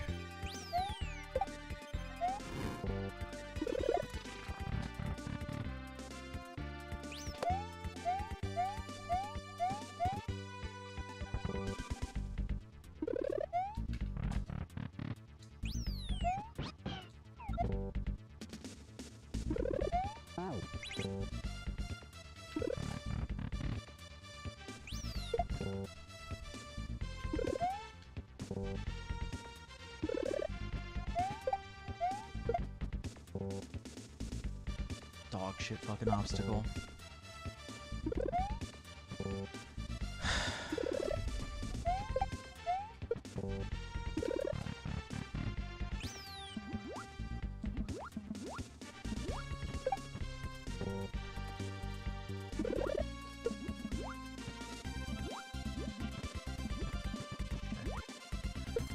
We went for the fast strat with the drop, didn't get it.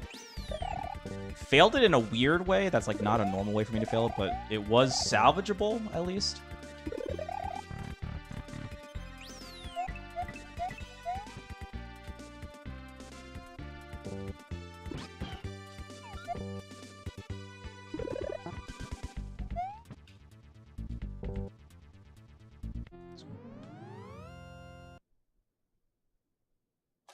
This Yoshi Bear has some good animations. I'm not gonna lie. Some good poses. Okay, let's do it. Send the energy.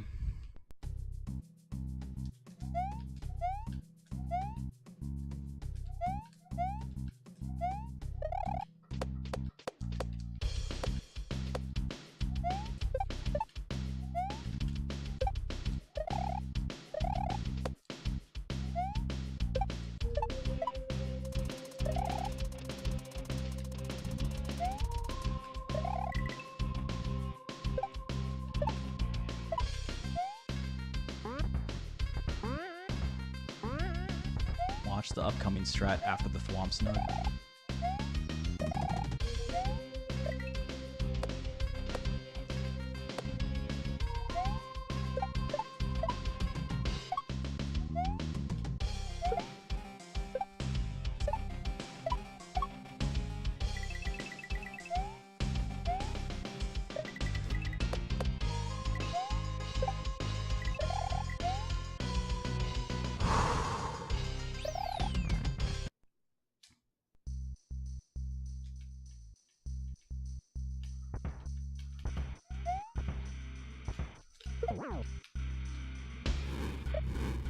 You know we're fucking owed.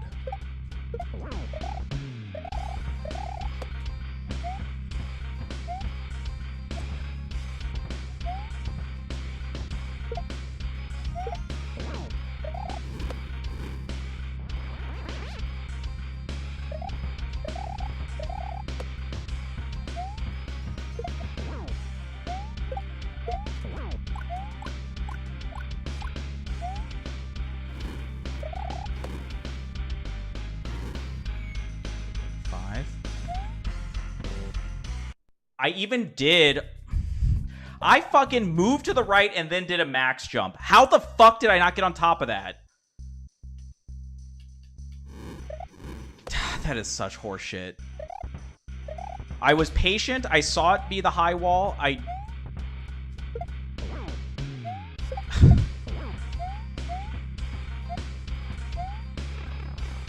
that's fucking cute.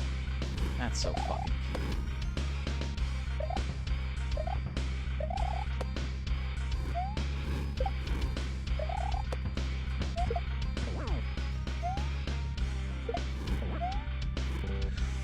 Motherfucker, dude! Come on, man! God fucking damn it, dude!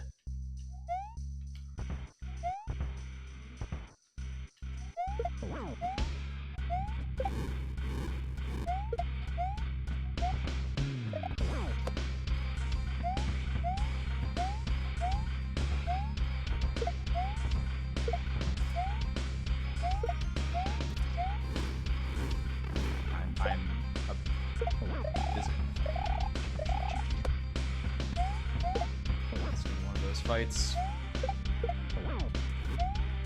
It might already be too late at this point anyways.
Thanks for the G's. Fucking so stupid, dude.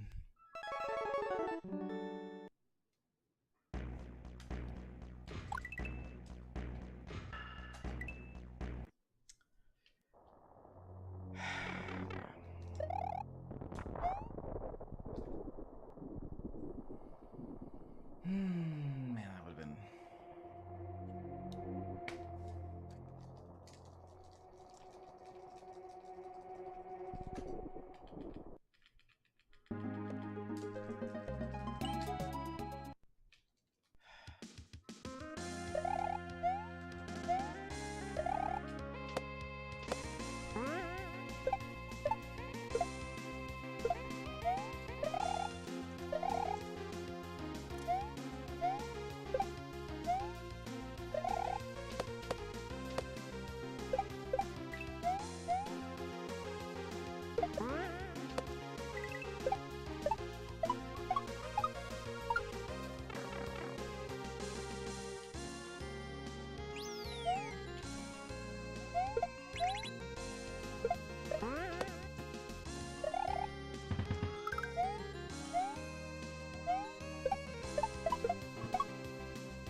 We're close, yeah, we're close.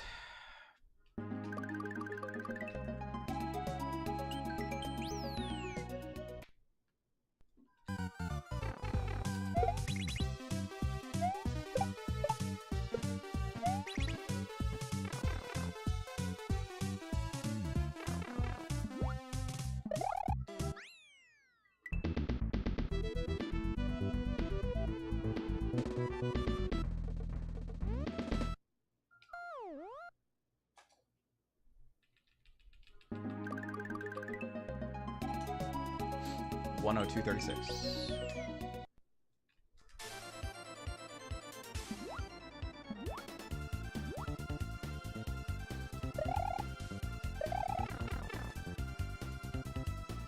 I feel like we're showing how close sub-hour actually is with some of these attempts.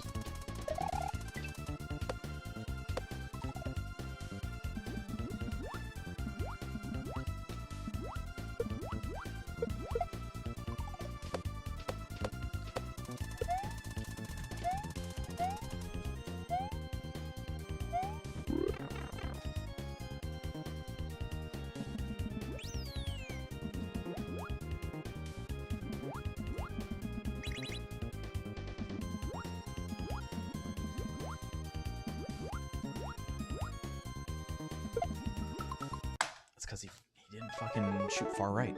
That sucks. Another clean one.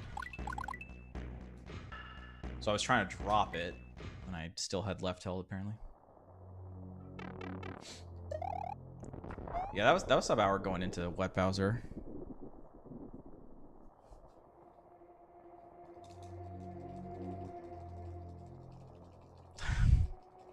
Outside a door that won't open, so you kick it open.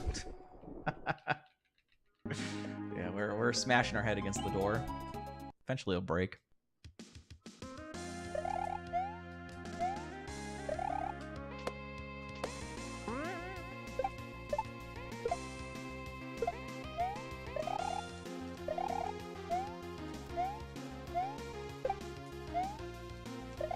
Sometimes it's just hard when you get like, you get that deep. You're definitely emotionally attached to the run.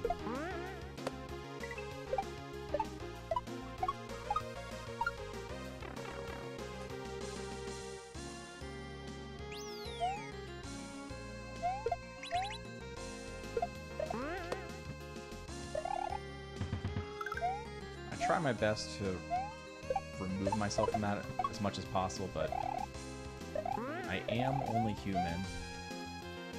So it stings a bit, but we've done speedrunning enough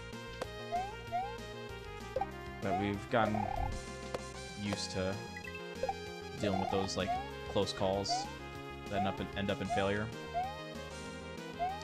So we'll get back on the horse. We'll do it again.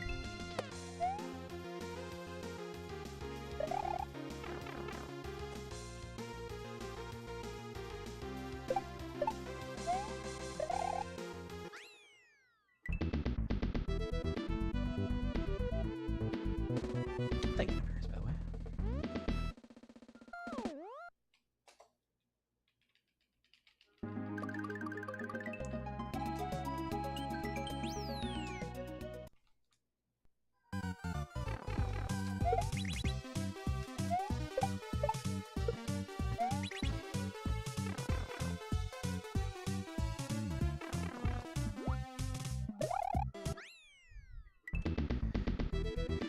Yeah, I'd have to go see it again. How we didn't get a max jump there.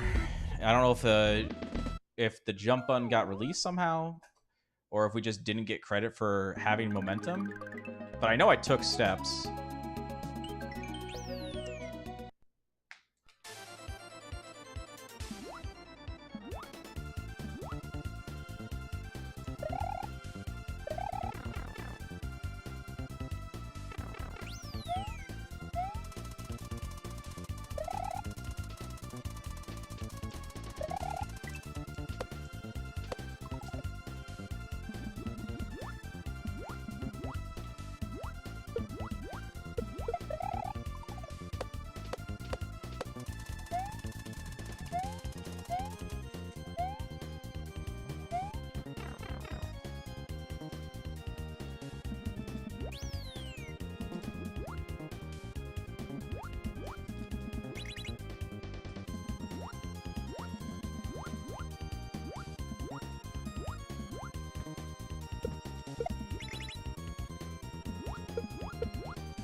I was home free there. Come on, man, that's terrible by me.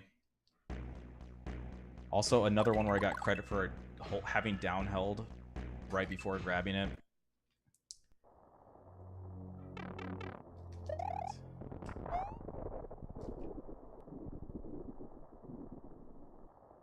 Unfortunate. It's both times I gotta be able to get out of there.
Felt like a really good half. Let's see if we get credit for it.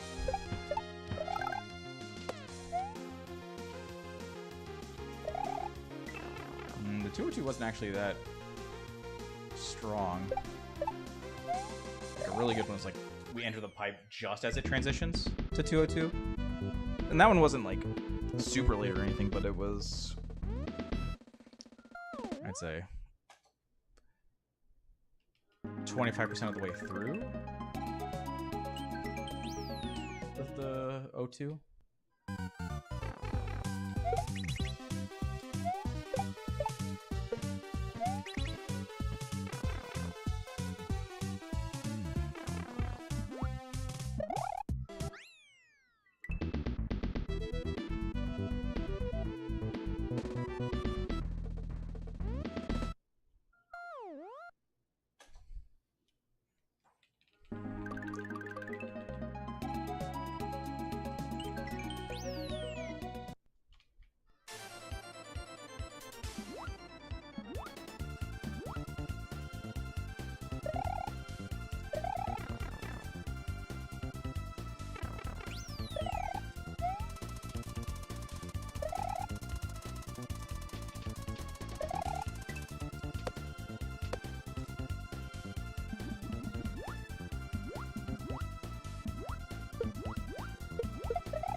damn fucking good.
Okay. Let's get another one rolling right here for you guys.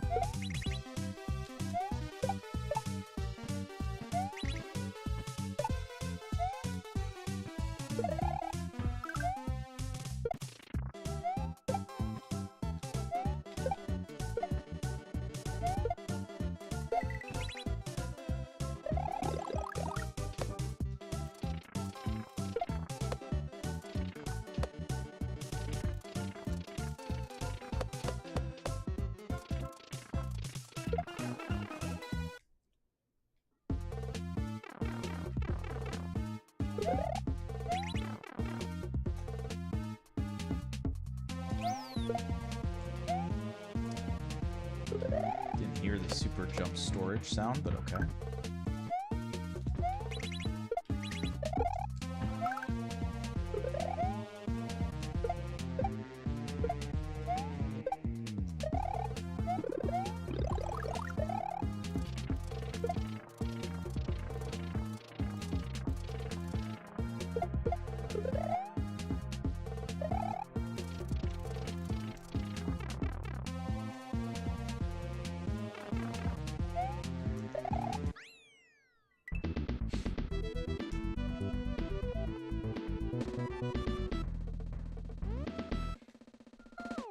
Shoutouts to the YouTube side, by the way.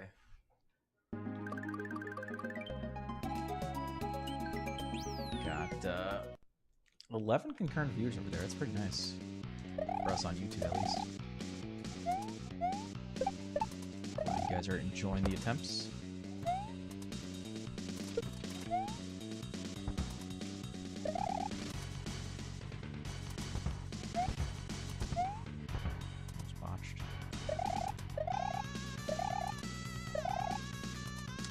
Pretty far left unnecessarily, that's fine.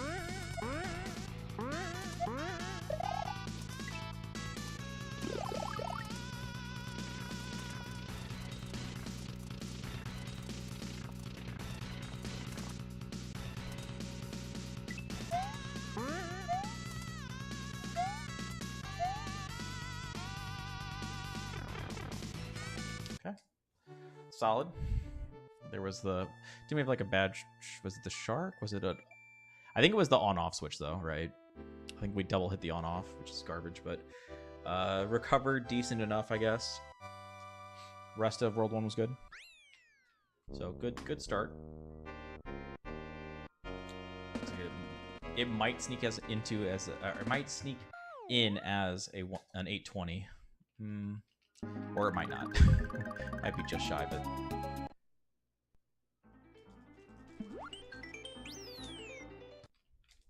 Still good, regardless.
Saved it after messing up the no block skip. I was confident that time that save was going to work because I was booking it really nicely, which you have to in order to save that mistake.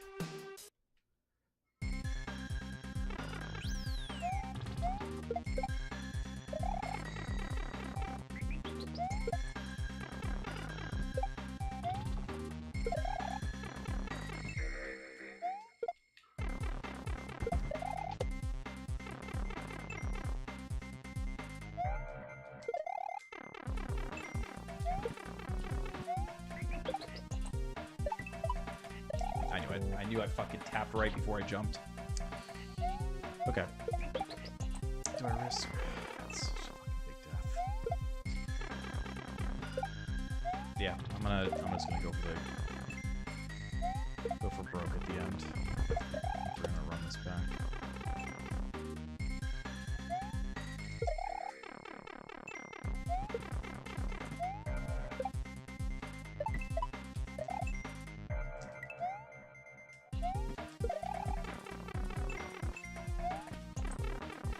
So that's the fast strat that I don't go for anymore.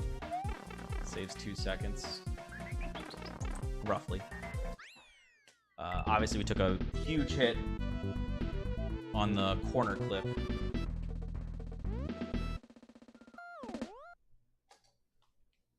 So that's why I was like, well, I'll try to go for the fast strat to save the 2 seconds to somewhat minimize. And then if we die, we would have just reset.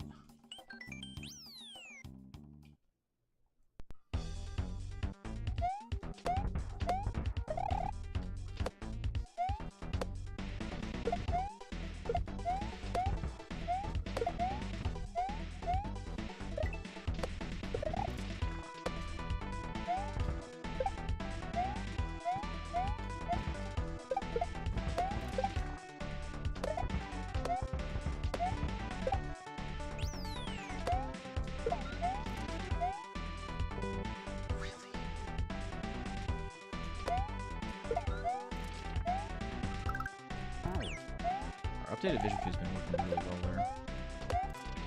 If I fail this next strat, I will reset.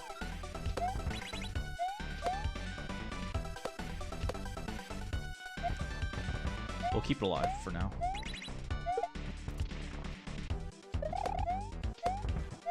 Still a little bit on thin ice here.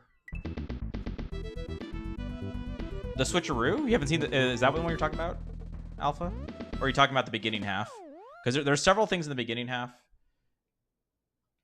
And then there's the switcheroo in the second half.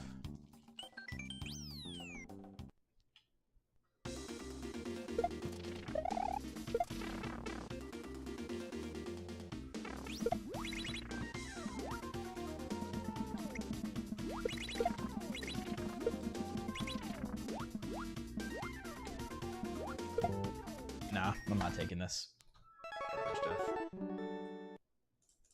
Like I said, that run was on thin ice because of Toxic Tunnel. That was the final straw. Oh, the breath, the corner clip. So there's two. There's the corner clip in the second half, and then also in the second half at the end, there's no block skip.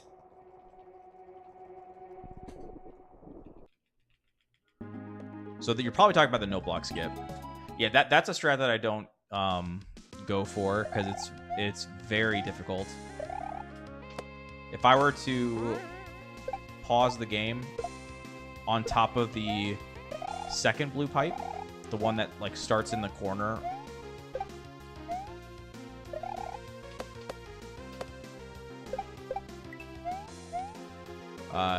you would see that even though I'm just holding right the entire time and running, the breath meter is like literally empty when you reach there. Maybe it has like 1 pixel left. And that's if you get a clean landing on it, like I do a min spin jump fastball. To get there, if I am late on that or over jump, either way, I won't have any breath left and I'll die. And it's so tight that there are definitely times where you try to enter the pipe, you hear the sound and you still die. Like they starts the animation of going into the pipe, but you don't get credit.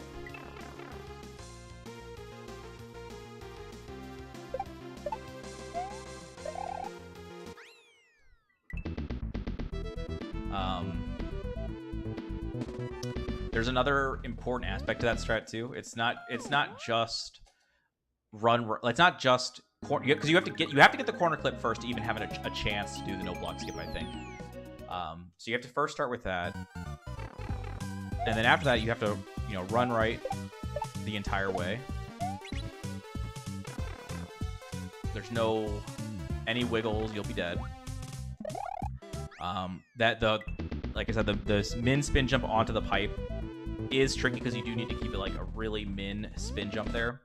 But then the secretly challenging thing is the pipe that you have in hand as you go to the right, the one that you have to up toss into the safe zone. You can't just do it from the ground. If you up toss from the ground, it doesn't bonk the ceiling spikes. So it just kind of like goes its natural upward path, reaches its peak slowly, and then slowly starts to descend back down. But because you're out of breath, you have to go into the other pipe, and the first pipe that you threw is still taking its sweet time, and it'll be too high up. You'll come out of the pipe into the spikes. So you have to very carefully, like, I feel like the window for success is extremely tight on it, but you have to up toss at the right moment. So like you have to jump and up toss at the right moment. Because again, your jump is important too, because you have to be able to land back on the ground so that you can get your min spin jump off to get to the far right pipe.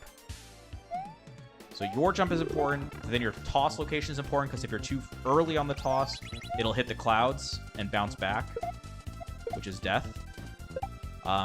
If you're too late on the toss, it won't hit the ceiling spikes.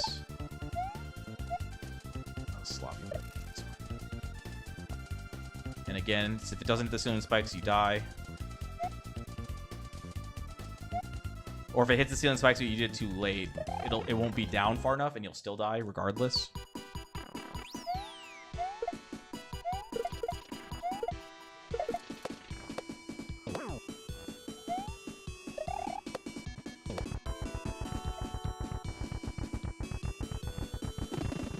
What's going on this side? Just a bunch of chill peeps. Everyone just big chill over here.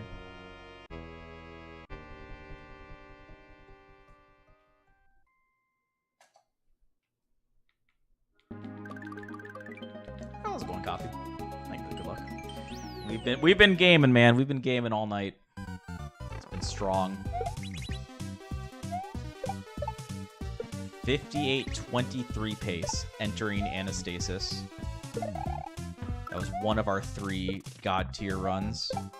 We had 2 other runs that were 58-30 pace inside of Idle Hands. Both of those ones didn't go great in Idle Hands, unfortunately. And the one that was 58-23 inside of Anastasis, it had a 129 6M boss.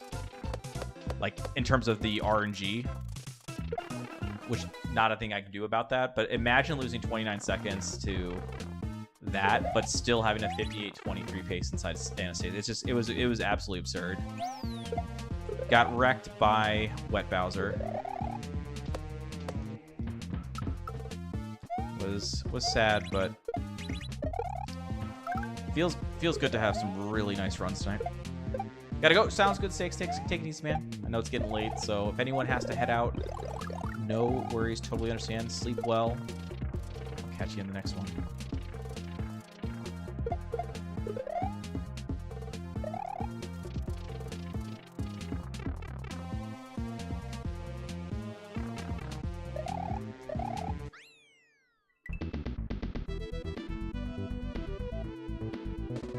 Yeah, the sub 56. I mean, it's not realistic to actually get a sub 56 because like our golds are very highly optimized, and then because we manually split, if we're slightly late on one split and then the next split goes well and we are slightly early on that split,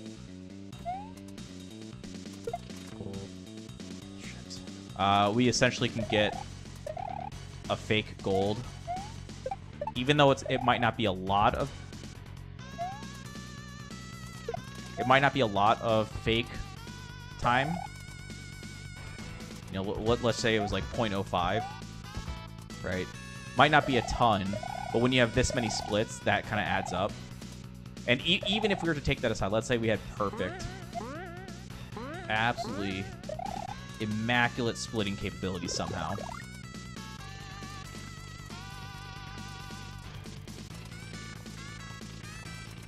We're gonna drop like 0.2 here, 0.2 there, right? So again, it does add up. Oh yeah. No, I'm not meaning to say this as like super poo-pooing on you, because I agree. I'm very proud of the sub 56, and I think we've also shown that we can get far enough that we can sub our all bosses, which is actually insane. So like, I'm just trying to put into context, like if we were considering a real run, and let's just pretend for a second that we do get good RNG, because like I just showed you that we had bad RNG in 6M by 29 seconds. Obviously that sucks ass. You can still get bad RNG in Cluster Chuck or Wet Bowser or Dry Bowser, so there's a lot of ways to bleed time that's kind of out of your control. But let's just assume for a second we can get just perfect RNG, so everything's in our control. I would still imagine that we're gonna miss a strat here or there for like, you know, a second or two. We're gonna have a flub somewhere. You know, the first we've gotten deathless is 17 exits in, like fully completed. So level 18, which is Tall Peak normal, was our first death on our most deathless attempt. So we can expect to have at least a death. Right, so all in all, that being said, I would say if we had like the God tier with RNG set for us in a good way, but our normal execution, I'm gonna guess like 3 to 5 deaths, some amount of slop. I would say, what would that, like 57, 30, 58, 15, in that range. I feel like that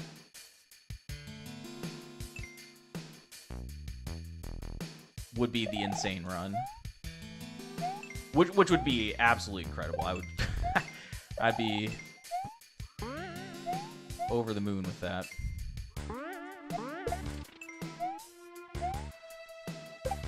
Also keep in mind, like the any percent runs, it's like 59 is a very, very good any percent run. So the fact that we can kind of compete with that in all bosses, it feels really nice.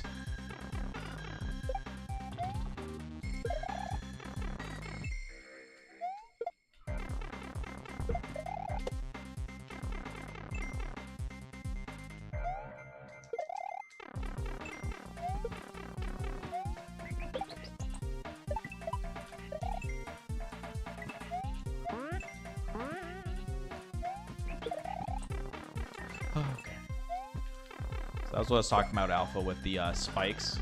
I almost messed up the exit of the far right blue pipe.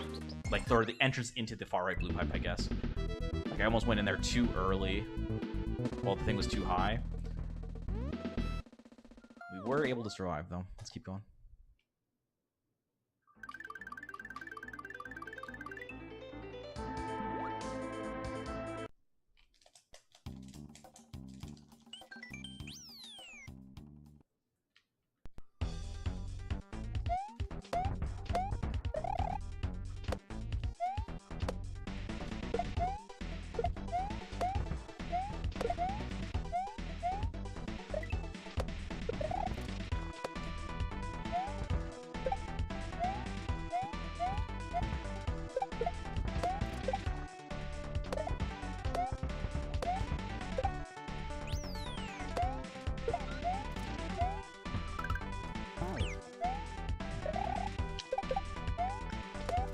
Coffee, you ready for this?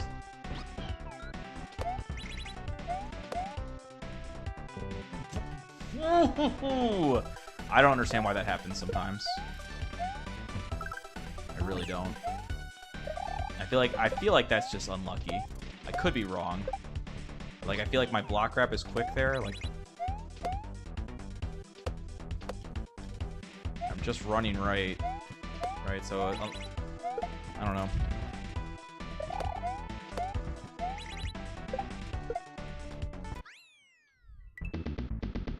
Yeah, I'm still doing the bomb swap. I think yesterday we only missed it once. Technically, you could claim I missed it there, but again, I feel like that death was unrelated to the bomb swap. I feel like that's... I don't know. I don't know what exactly caused that, because there are times where I feel like I've done a slightly slow job on block grabbing, but yet still gotten the run across there just fine. And there are other times like this where I thought I did it fast, but got wrecked. So, I don't know.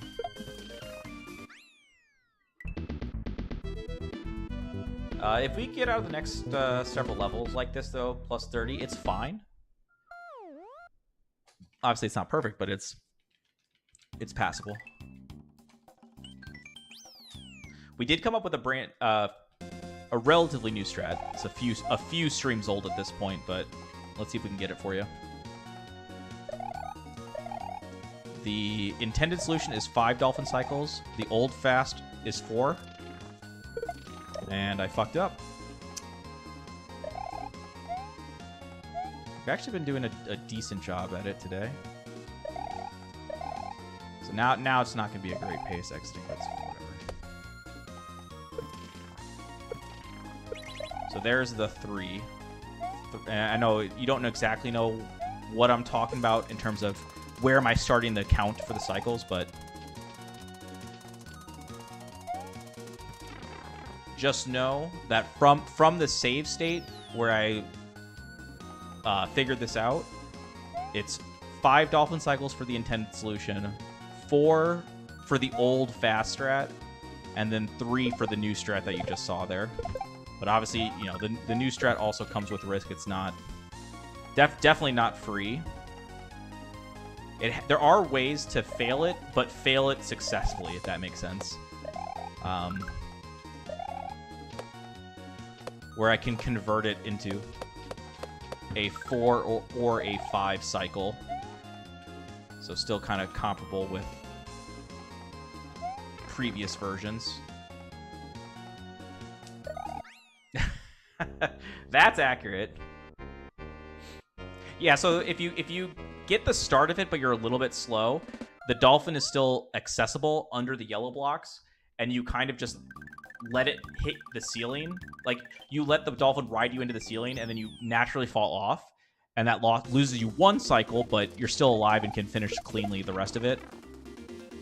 Or if you know that you're too slow in terms of getting onto the ground with throw blocks, so like the setup to the strat, if you know that you're too slow, you can opt out of it and either revert to the traditional fast strat or to the intended solution, depending on how slow you felt you were. So there's a little bit of decision making to do, but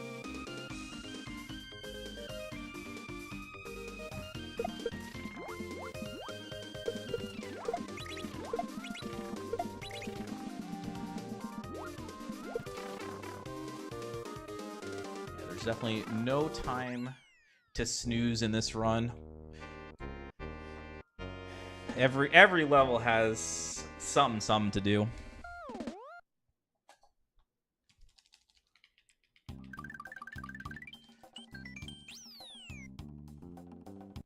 Like this level,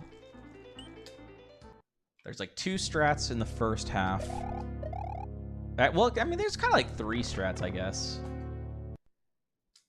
Because I think technically what I do with the piranha is also not like the intention. Like right here. And like this skip right here.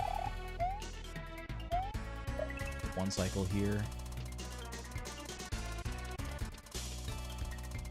And then the skip here. And then the ending.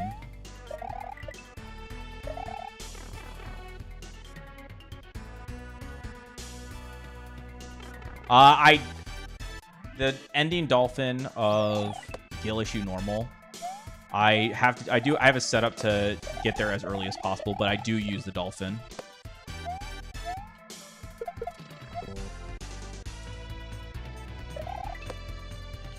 You can be too early on the dolphin, so that there's like a certain thing that I do to ensure that I...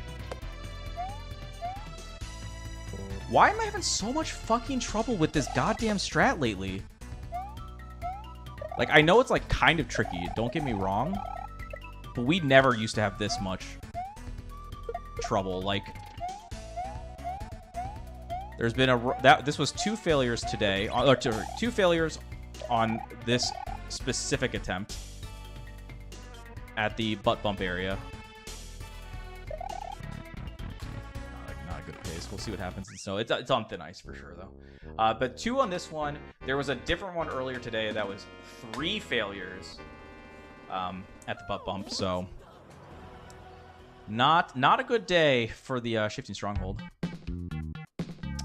Yo, Poncho, thank you for the raid. Welcome in, guys. What's up, Ashley, Joey? Maneuver. Hold on. A lot of new people in here. I do appreciate it. Oops.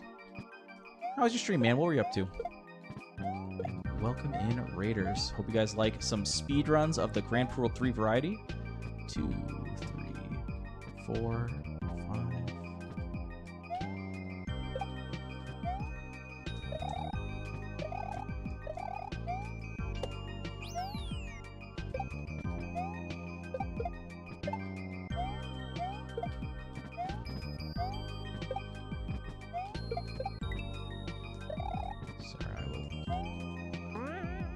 At the chat post level. As you can see, we do some dumb-ish. You know what I'm saying? You go for some really aggressive strats. Focus. Nice. Okay, let's see. We got Jared, tallest dude, Lopez. Welcome in, Papa Bomber. Oh, that's Papa Power Bomb. Let's see. Just in time for the SMW Central National. Yes, just in time. Playing through In the Pocket. Do I know that one? That name sounds familiar. I think I would recognize if I saw it. Hope you're having fun with it. What's up, Ashley? And the Rusty Rock Box. Oof. Look at that. We, debating that thwomp right there. We've had some really good attempts today, Poncho, by the way. Had 3 insane runs. Well, I mean, 3 very good runs. Very high quality runs, but one of them was insane. Like, one of them was like far and away better than the other 2, but all 3 very good runs. One crashed in Wet Bowser, though. He do be pretty wet. Wet, sloppy boy, but we are on the road back to his lair, see what we can do. We're trying to keep this one alive. It is on thin ice, though. Really bad Shifting Stronghold. Kind of has set us back here a little bit.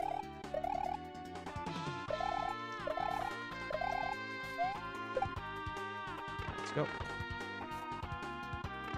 question about shifting? Sure. What's up, man? Give me the question. Can I beat Poncho's Bowser time? If history has any thing to say about it, no, because I keep dying to Wet Bowser. He has my number very, very much. At the end of the first section, why don't you just go straight to the pipe? So there are actually like 6 different ways to end the first half of Shifting Stronghold. The most optimal way is going from top left to bottom right. Oh, I forgot to... I forgot to do a spin jump, so it was slow. Top left to bottom right, going straight to the pipe, is definitely the fastest. Using, top left, top right to the pipe is what I was doing at one point in time. I switched out of it because I timed it to be a little bit slower than what I currently do. And I thought it was a little bit harder. It seemed like a little bit more controlling was required to make it work.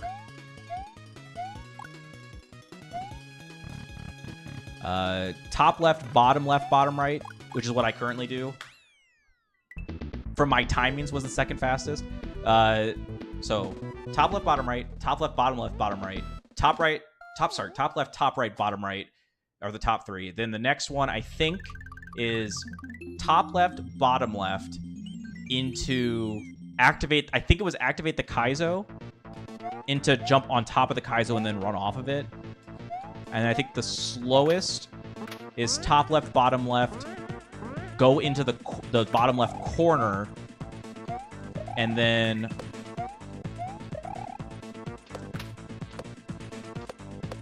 one second. I was late pressing. Are you shitting me? This run is trash. Sorry, Poncho and crew. I'm dropping the ball here. It's a very dumb mistake to make. But I'm gonna try to make it up to you by... No, that's not. Never mind. There's a way to fast mount the red bubble down there with a very aggressive series of jumps. Like the way that you utilize the blue bubble and the disco spiny, like all of that's very critical to kind of set it up. And then you end up skipping the blue bubble on the right side of the net, if that makes sense. Going straight down to the red bubble. Very spooky. If you bonk, you die when you go for that strat.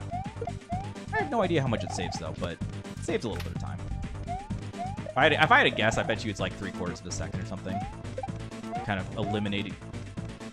Oh my god. I messed up, but I salvaged it. I usually grab that off the jump. So 35 hours on Grand Prix 2 Bowser in this game. Think you got me beat, because I've spent hundreds of hours, I think, trying to beat this guy. He keeps kicking my ass. Can't be beat.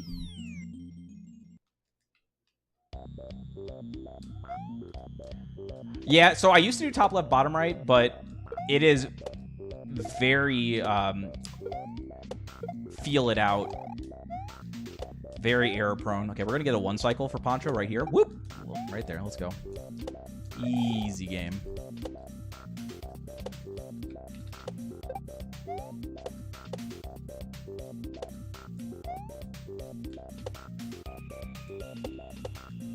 I did have some cues to try to help. Okay, we're fine. But I didn't trust myself enough at the end of the day, essentially. Is that fast enough? Nice. Let's go full 1 cycle. You'll love to see it.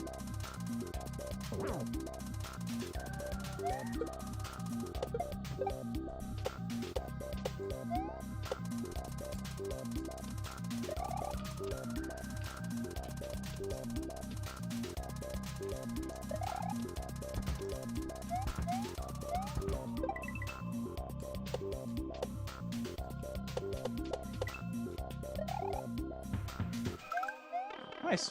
Good level. Let's go.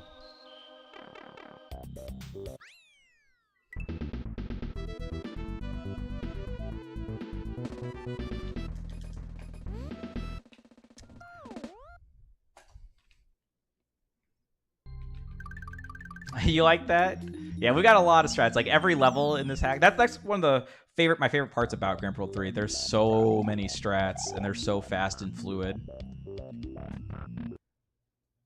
If you have any questions, don't hesitate to ask. Like, watch this, for instance. We kept the thing in hand the entire time. We also have it mapped out to get a double one cycle. Like that.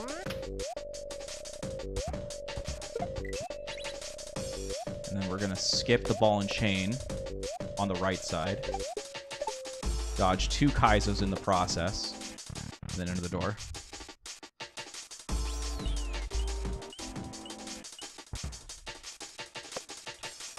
Oh, man, I appreciate that. Glad to hear you like to lurk here. It's always welcome. Love to hear that you love the strats. The runs.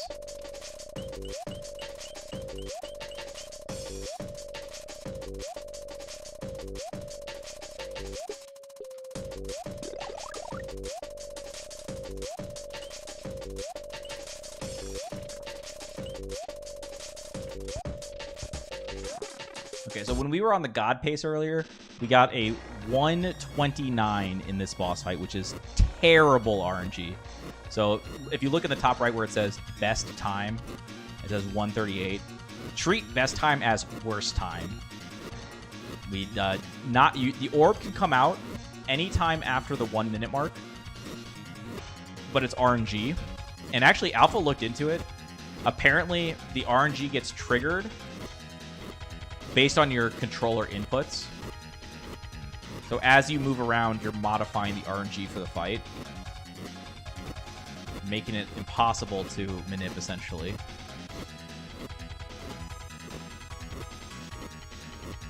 Or at least it seems very unlikely.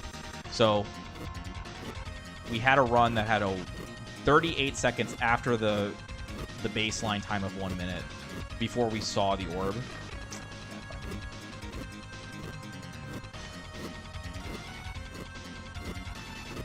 Anytime now. Anytime now. Guys, are you really going to do it to me again?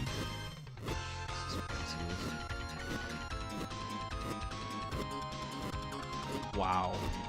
We are going to get wrecked. Yep. Well, that's kind of how it went earlier today. It's the equivalent of having... That's like the equivalent of a medium death. Medium to big. Like I said, the one earlier today was a 129. Nothing we can do about it. We're a little bit on the last few times have actually been a little bit of a cold streak, I think. We're coming off of a hot streak. Like, we had one that was a 1 minute 0.55.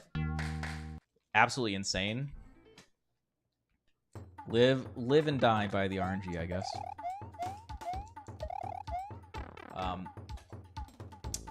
Yeah, we would need an insane forest left to be back in good pace. 58:30 is, I feel like, really good pace entering idle hands, but we won't get there until we get all of forest left done. So, got our work cut out for us. We'll see what happens. Watch this room, by the way. This is one of my favorite rooms to play in the entire run.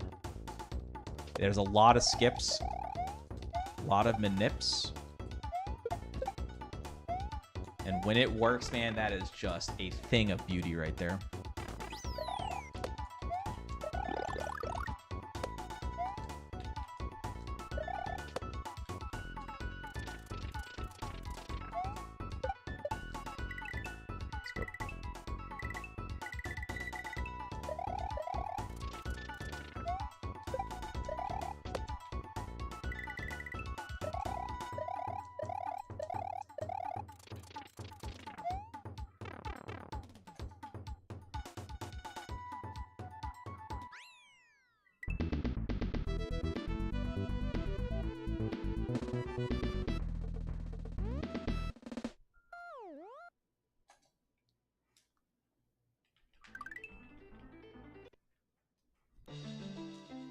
Very good level. But then it takes us into this one, and I'm not a huge fan of this for the speedrun. I think it's a perfectly good level for the first play, though. Didn't get the strat. No squeeze.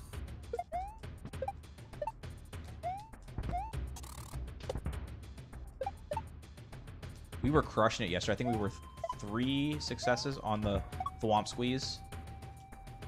Today, I don't think we've gotten it even once. We're gonna go. So that's a good pipe entrance. Nug, I don't know if you saw that, but if you look at where the platform freezes as you do the pipe entrance, that can be your gauge. Oh, frick. It's gonna, okay, well, it's going to be slow here now.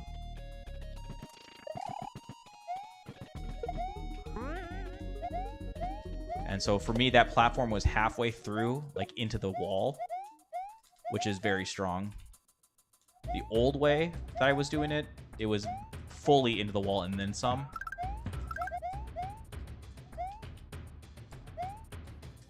So, I mean, it's not like, we're not talking about like, oh, 5 full seconds or anything like that.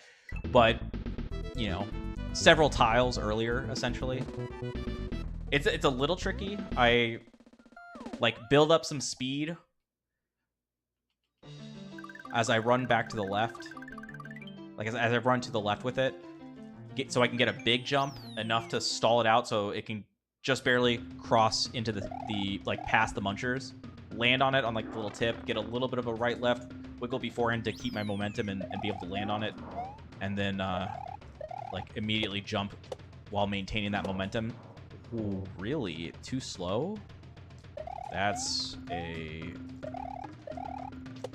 obscure death. I know this is tight, but still pretty darn rare for me to mess that up. I kind of want to gamble on the 1 cycle. I've been pretty timid today. No, that's not good enough. If I had a good setup, I was going to gamble. Shit, I missed the message, my bad.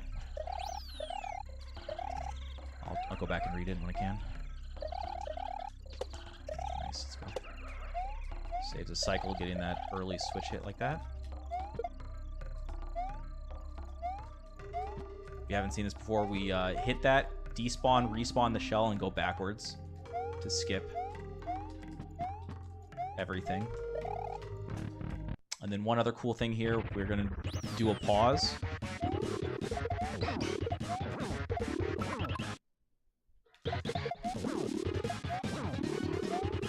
Oh, I forgot to toss.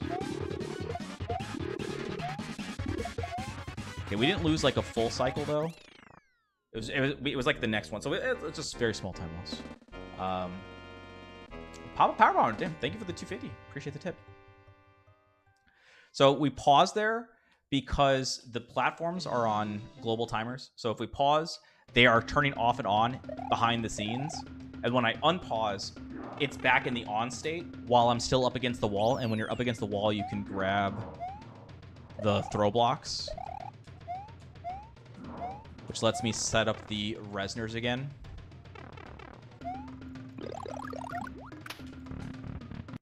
Those quick. Okay, so yeah, when you're fully up against the wall, you are able to grab them even without looking at them. Like I can. That's why I jump to crash into the wall, and then I tap left so that I'm facing left but moving right, so I do crash into the wall.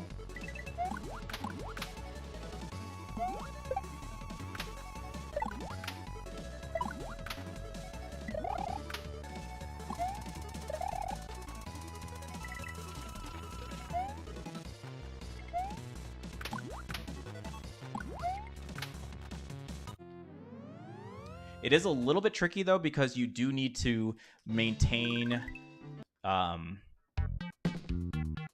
momentum, right? So, like, the first one is usually not too bad because you're coming from further right, so you're already at good speed. So as long as you don't over-tap left, you'll usually set up the first one nicely. The second one is the trickier one to do because you don't have as much spacing.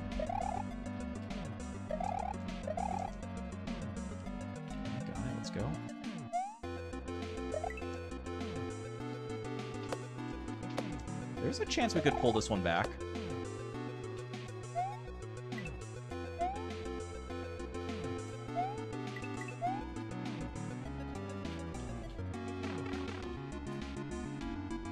Taking a lot of not great deaths, but if this room goes well and Bonsai goes well, we'll kind of be back sitting with a fighting chance.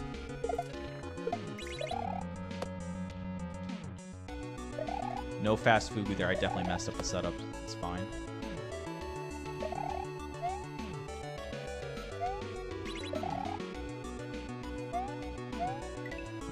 Let's go.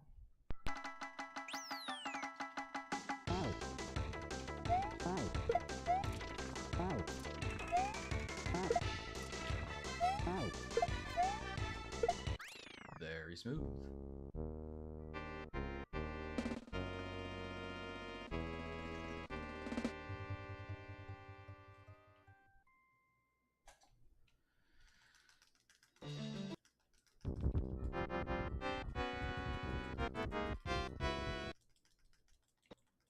Okay, hopefully this next level goes well.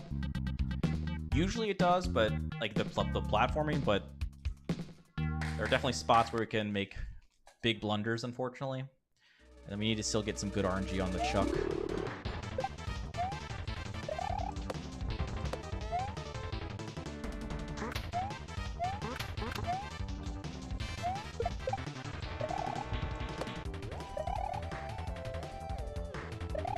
We're gonna skip the halfway.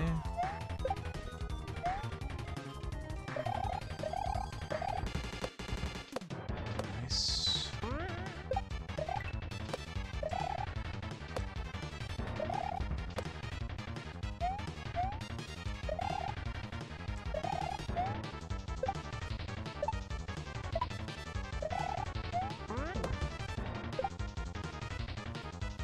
Let's go.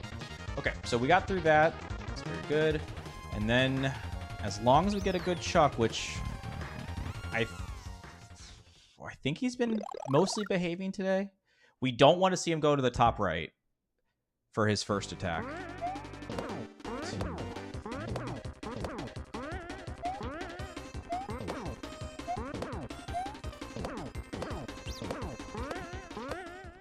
I salvaged that pretty nicely there.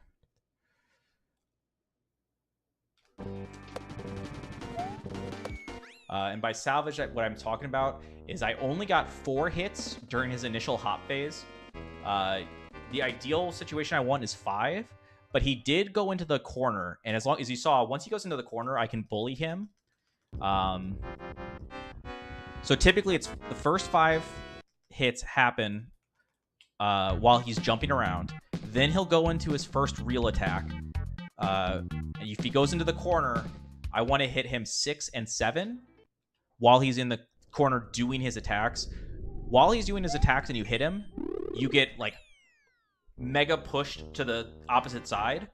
After the 7th hit, you want to intentionally like stall in the air on your way down to the 8th hit, or just let him like finish. So when he finishes his attack set and then you hit him, then you don't get pushed to the side. So 8, 9, 10, you want to do after he's landed from his final attack of this first phase. Bully him in the corner while he's calling in Rip Van Fish. And then from that position in the corner, there's like a spot that I stand on, and I do a little min spin jump fastfall or something at a certain, like when he starts shaking or something, as a preliminary, like as the setup for it, into just a straight bully finish. That one, I think he went to the top right corner, which I also have a different setup for phase 2 if that happens. But it's also pretty consistent.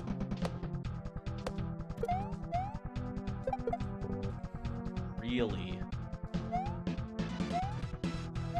This is where most runs go to die, by the way. And most deep runs.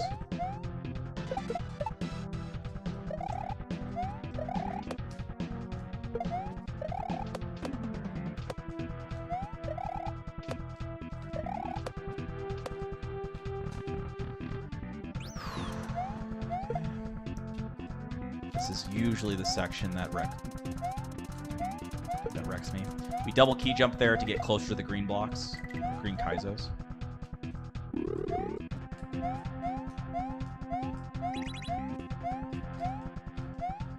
Okay, didn't get the pause skip. We'll go for the pause this time. More strat. Got it. I lied. That was the last strat right there. Okay. So we didn't get to do the pause. We didn't complete the pause skip. But we did get everything else.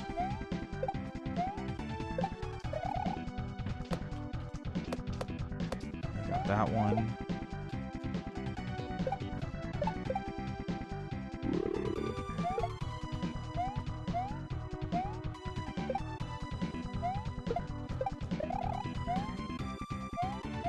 Okay. I think we had one death in the first section, which was unfortunate because we were past the part where we should have died, but relatively quick, I guess. Other two sections, we kind of got what we wanted. Oh, no. It's unfortunate. Awkward fireballs there. Kind of stopped me from doing what I wanted. Had to go back. I think that was a good decision, though. Rolling through. Sounds good, Power Biscuit. I don't know if you've already hopped in and hopped out. But if you're still here, waiting, sorry it took so long. Have a good night, man.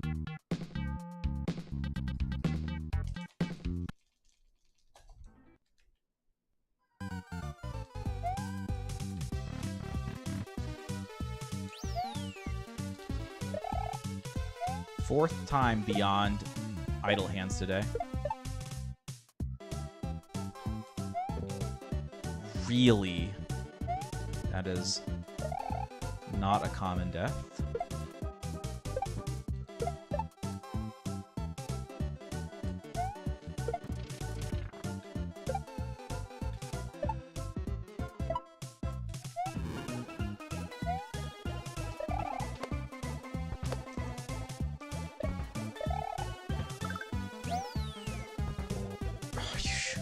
I mean, that is a quick death, but that's ridiculous on my part. Like, why would I let myself not jump over the top of that? There's a mechanic here we call the zoomies, by the way. You just witnessed it there. You'll see it some more in the next room as well. Momentum in one direction, walking in the other. Like right there. That's why I turn around. I'm going to lock the camera here. So that makes the thwomp early trigger. Then we can steal that without landing.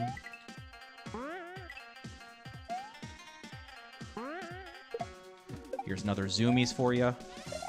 By going fast here, we can one cycle the saw. Now we just realized this like the other day. Duck, grab that.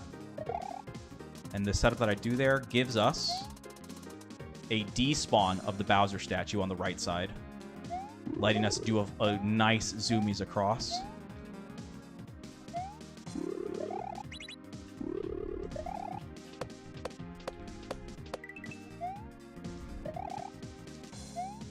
Okay.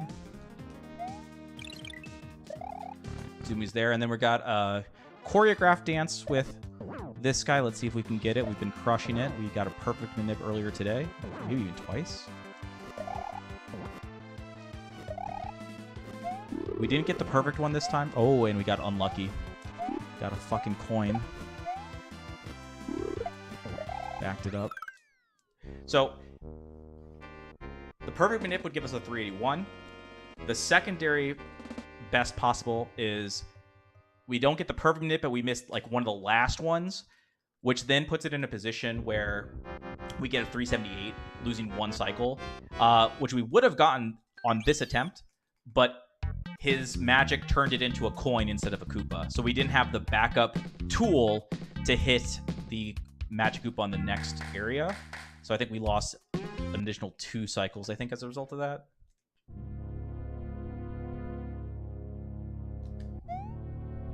Yeah, the new setup on the Bowser is really nice. Oh, yeah, it's faster than P-Speed for sure. Okay, focus, focus. We have a manip for the Tower of Fate, by the way. This is an 8-room set, and it's 1 minute and 1 second to execute, including the lobby time. And we've done a lot of research on this now. There's not many faster than this. We know of one that is faster, but it's way harder. Focus, focus. Okay, it's fine.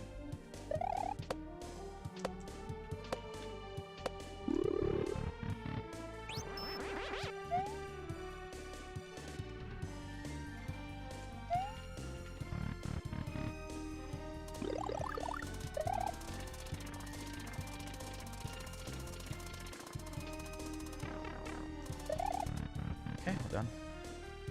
So yeah, this one is the perfect blend of manageable and fast. Including the lobby time, this one takes 101.85, if I recall correctly. We have another minute that we just recently found that's 59.95 when you get all the optimal strats, but it is very difficult to get all the hot strats. Even just regular execution, I think, is kind of tricky on those. So we don't go for that one. There are several other 8-room sets that we've also timed, ranging in speed from 105 to 115, with varying degrees of difficulty.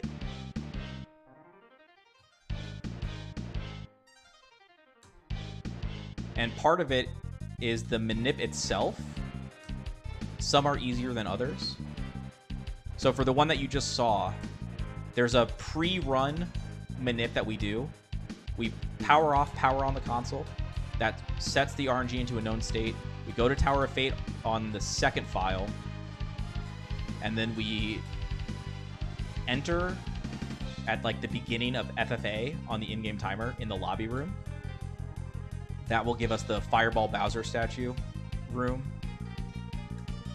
And then we, at any point in time there, we can soft reset the console, and the RNG is set. So next time we get to Tower of Fate, we're in a known state yet again. And then we go for, on second attempt, essentially, of Tower of Fate, which is the first attempt in the run. We do FF8. Not immediate FF8, though. You want a very slight delay after it transitions, and that gives us that 8-room set there.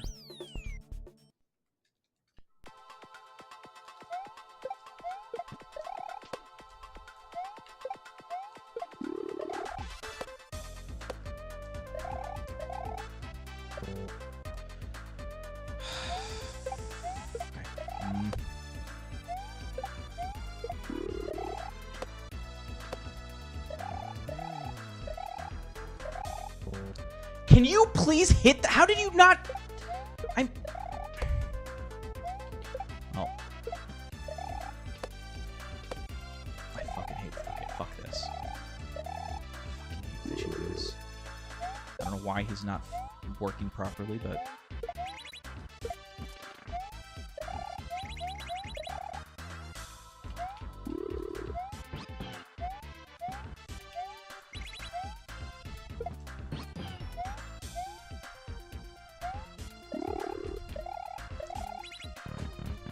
That's bad.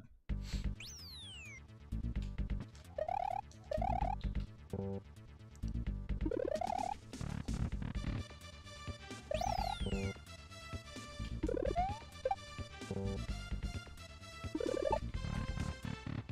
watch. We can see if we get this new strat, or relatively new. Ah, I thought we had it. You can squeeze through the spikes if you do it with that setup.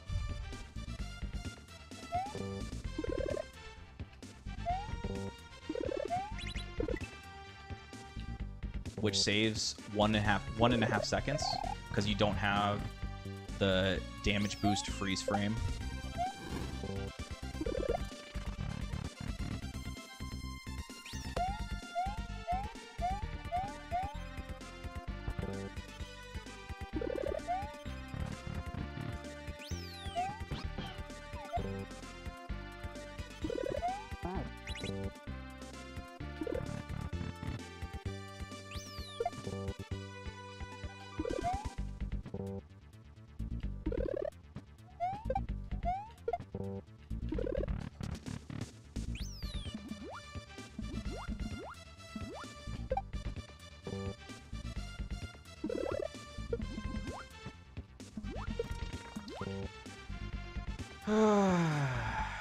Didn't get the strat.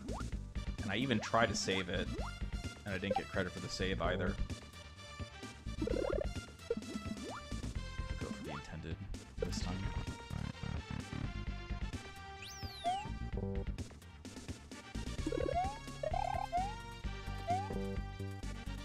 You gotta be shitting me, man. That's literally free shit right there.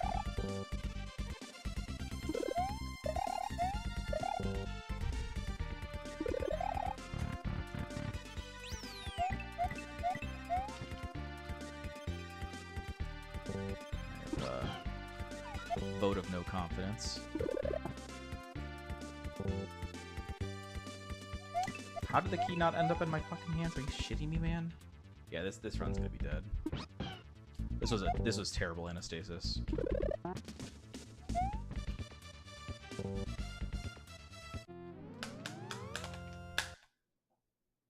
Because you might think like, oh, we still have time. There's still like one. Our goal is a 101. And at this point, I might not even be happy with a 101 like 5x. With how well we've been playing, how fast we should be able to go. But even if we get a 101 5x, right? Like on this attempt, like in order to get that, we're still gonna need good Bowser RNGs on top of one-shotting everything. Bad wet Bowser RNG can definitely be 20 plus seconds. And then bad dry Bowser RNG can be definitely a minute. So like we're not really in a safe zone right now, even if we were to one-shot everything. But obviously on the flip side, we could just get good RNG. We don't know.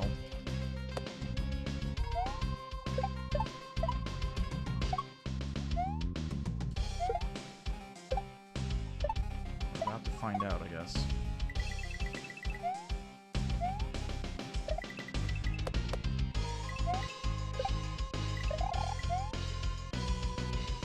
Oh, you like that Koopa scope? I mean, I guess I did need the halfway. This run's definitely... If I die, this run's definitely dead. There's no... I'm not even thinking twice about this. Don't waste your prayers on this attempt.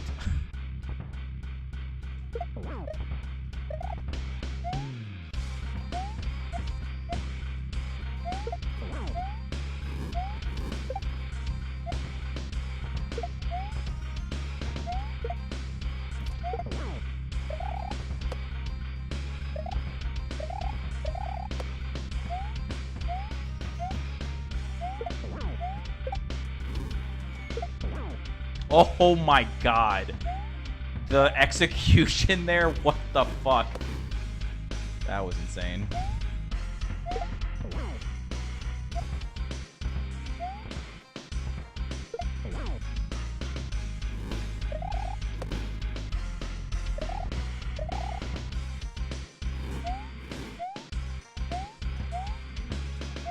I knew I did that.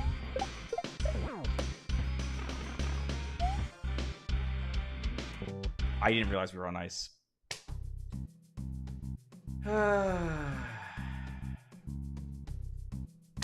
Didn't fucking realize that. I was looking at Bowser. I threw it away when I missed the block. That would have been the final hit.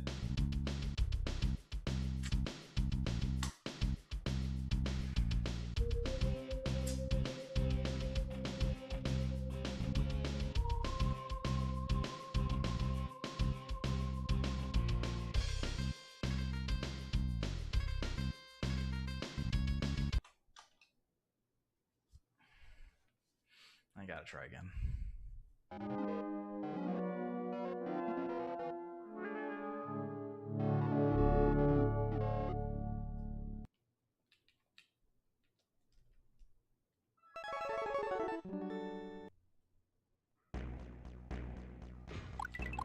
So, if you're curious, this manip, we go in the second save file. I did a power off, power on already.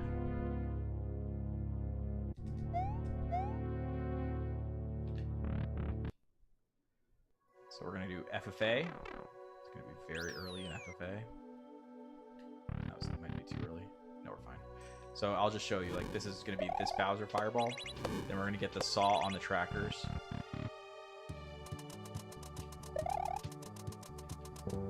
I didn't get to show you next. Next was going to be double fishing boo. Oh, but I grabbed the freaking halfway. God damn it. That was an accident. So the reason that's an accident is if you grab the halfway and die, you respawn in the lobby room, but then that makes the RNG tick. So that is not correct. So I'm going to power off, power on, and have to do it again, unfortunately.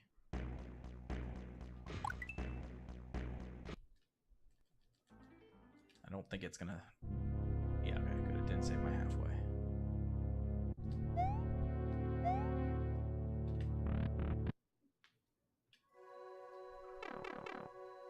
Make sure to do that.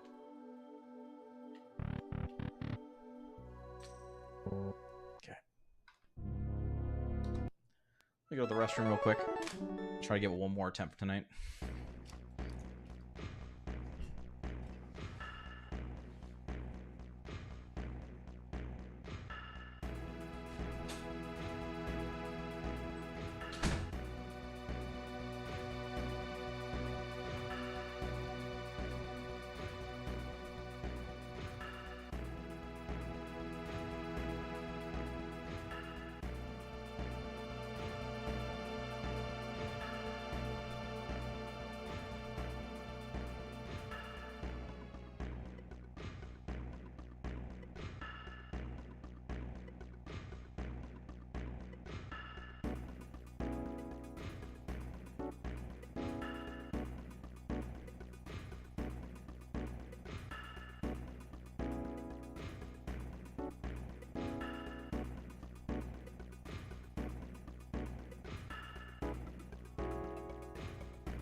Guess we give it one more whirl tonight. Damn. With how we've been playing, it really... I mean, it could have definitely been tonight. Tonight could have been the run. Everything really is kind of firing on all cylinders, but...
Okay, strong start.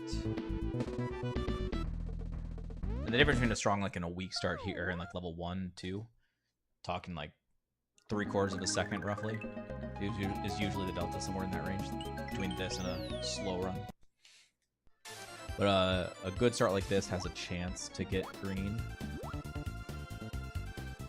inside of this level.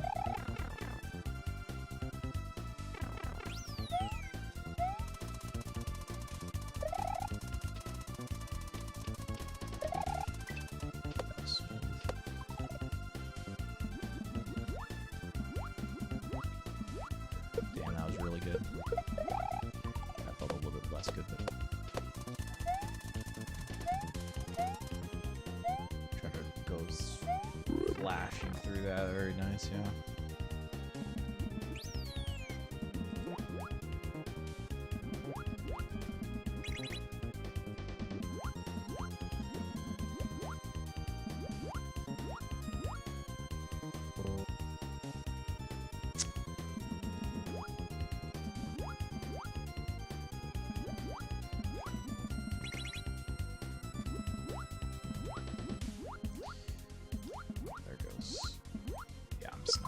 I'm not gonna accept that twice. He didn't push hard right.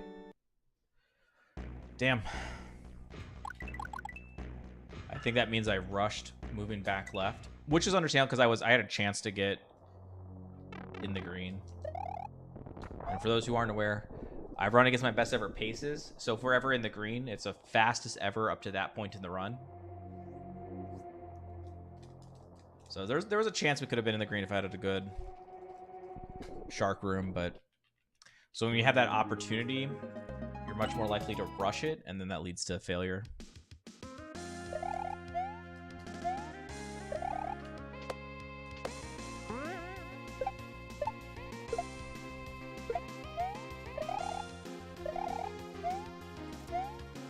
I'm sure that the line between rushing it and makes you look like an idiot, and getting it perfect, making it look like a genius, is probably a very thin line.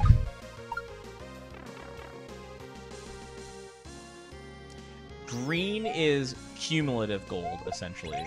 Consider it like a PB up until that point in the run. Serious?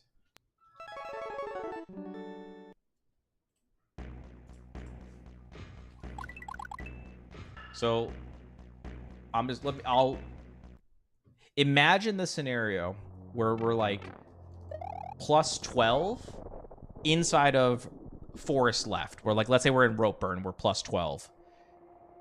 If at that point in time you look at our PB video in the bottom left corner, you might notice that we will probably be faster than the PB, but we're in the red on the splits because of best ever pace. Because there was some run at some point in time that inside of rope burn, it was 12 seconds faster than the current run. It's kind of how it works. Now, it's not a normal way that speedrunners keep track of their splits. I'm not the only one who does it, though. There are other people, I'm sure, that do it, but typically people only compare against their PBs. I like doing best ever pace because I feel like it keeps me lasered in on all of the minutia. Because we're comparing against our best, in order for us to keep pace, we have to play at an elite level. So all of the small stuff matters. So yeah, I think it makes me play better overall as a result. But there's another aspect as well, going more into the, well, I guess the other part was mental, but another mental aspect of it is that when you're in the green, I think there's two common things that could happen. You could either become lax with your movement,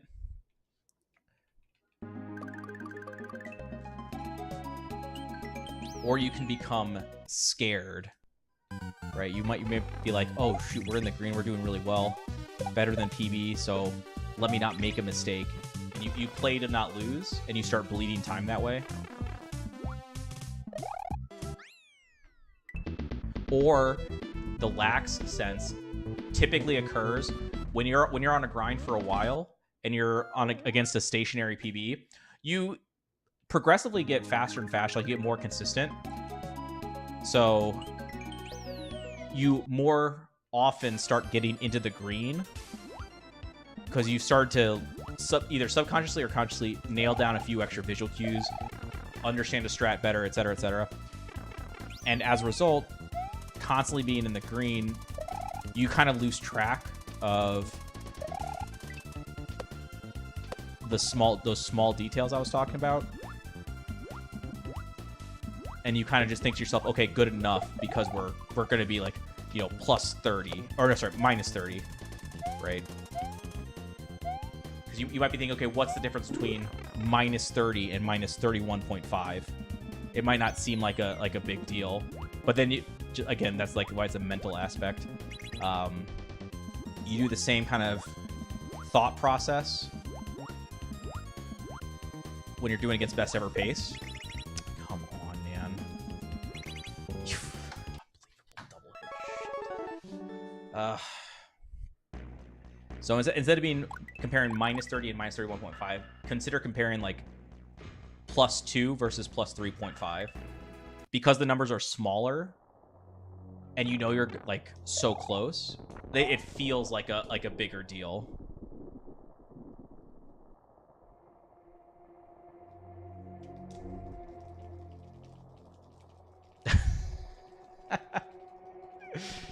Yeah, you do have to get used to being in the red 99% of the time. That is one of the trickier things about running against best ever pace. So it's definitely not for everyone. Like, I'm used to it, and I don't mind being in the red because I know what it means. I kind of base my thought processes around it. But if you're not used to it, and you're more used to like the normal like compare against PB, and you start feeling bad about being in the red, like, oh shit, this is a bad run, and that might make you play worse, right? There are definitely people who have told me that it's like when they're in the red, they play worse because they're like annoyed or what have you.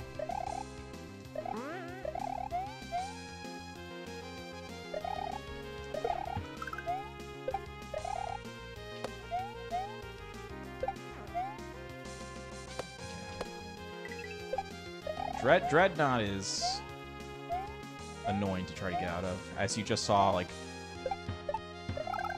Shark not going not hard pushing to the right twice.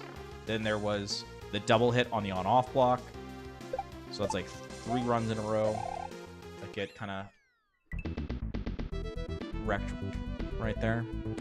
So it does get a little bit reset heavy, just trying to get out of Dreadnought. But outside of that, I feel like we've been playing really well. So I trust that once we get there, we'll have a good one.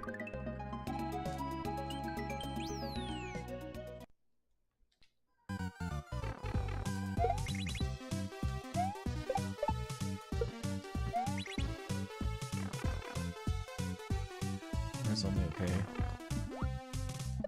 It's the easy ones to be green again. Hey, sometimes you need the morale boost, you know what I'm saying? I mean, all this discussion illustrates that speedrunning is a decent percent mental as well as like the physical execution, right? So you got to play to your strengths. If being in the green makes you play better, or keeps you in a better mood, which makes you play better, then I'm here for it.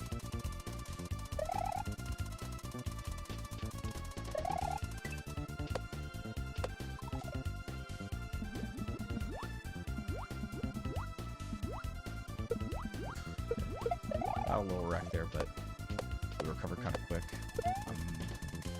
Yeah. Yep. That was on me. Ugh. I tossed early. Okay, we got to get one out of here soon because I can't be on too much longer. So it might be anticlimactic, unfortunately. We might not get another run. I think I could try maybe 2 more times to get out of Dreadnought. If it doesn't work, then we'll just have to come back another day. Which sucks because I feel like we have it, man. We're like right there.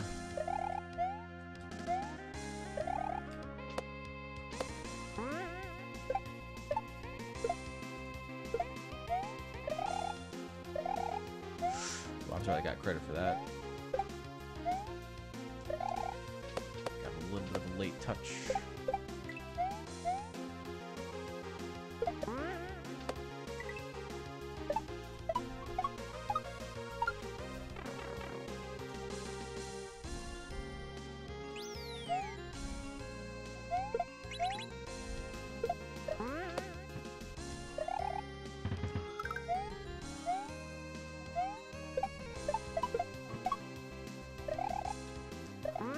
There hasn't been too much of the Koopas stealing my shell, at least. Some days are better than others.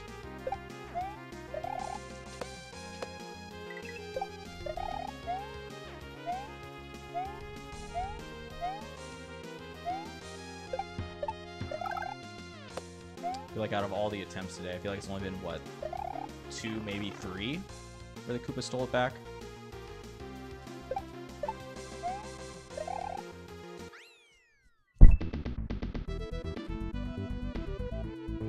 Second to last chance. Second to last chance tonight.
Come on, shark. Do what you're told.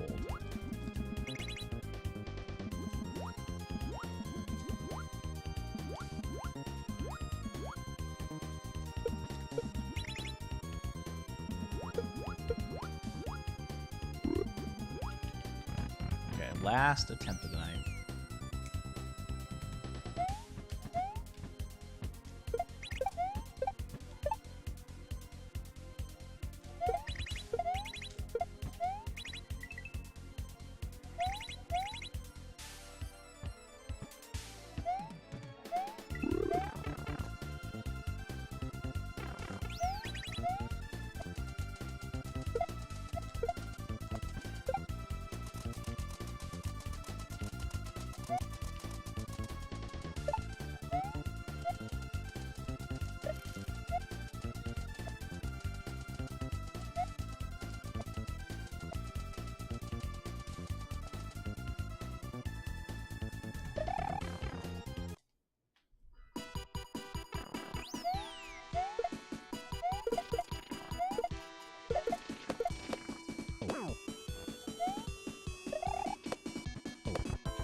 only the second time ever that's happened. Okay, well, that's all she wrote for the night, unfortunately. Cannot believe, dude. This is so ridiculous, man. Not meant to be. Okay, well, let's see who's doing stuff tonight. Who is online being a cool kid? Oh. This could be the location. I feel like I never see Lyric streaming. Let's go give her some love. She's what is she doing? Easy Land first playthrough. And then Easy Kaizo, and there's some splits. Okay, well, let's go see what they're doing. I'll catch you guys in the next one. We'll see. I don't know if there will be a midweek stream or not, but we'll see. We'll see. I'm definitely motivated because this was a very good set of runs tonight. So we might do some midstream stuff or midweek stuff. Till then, peace.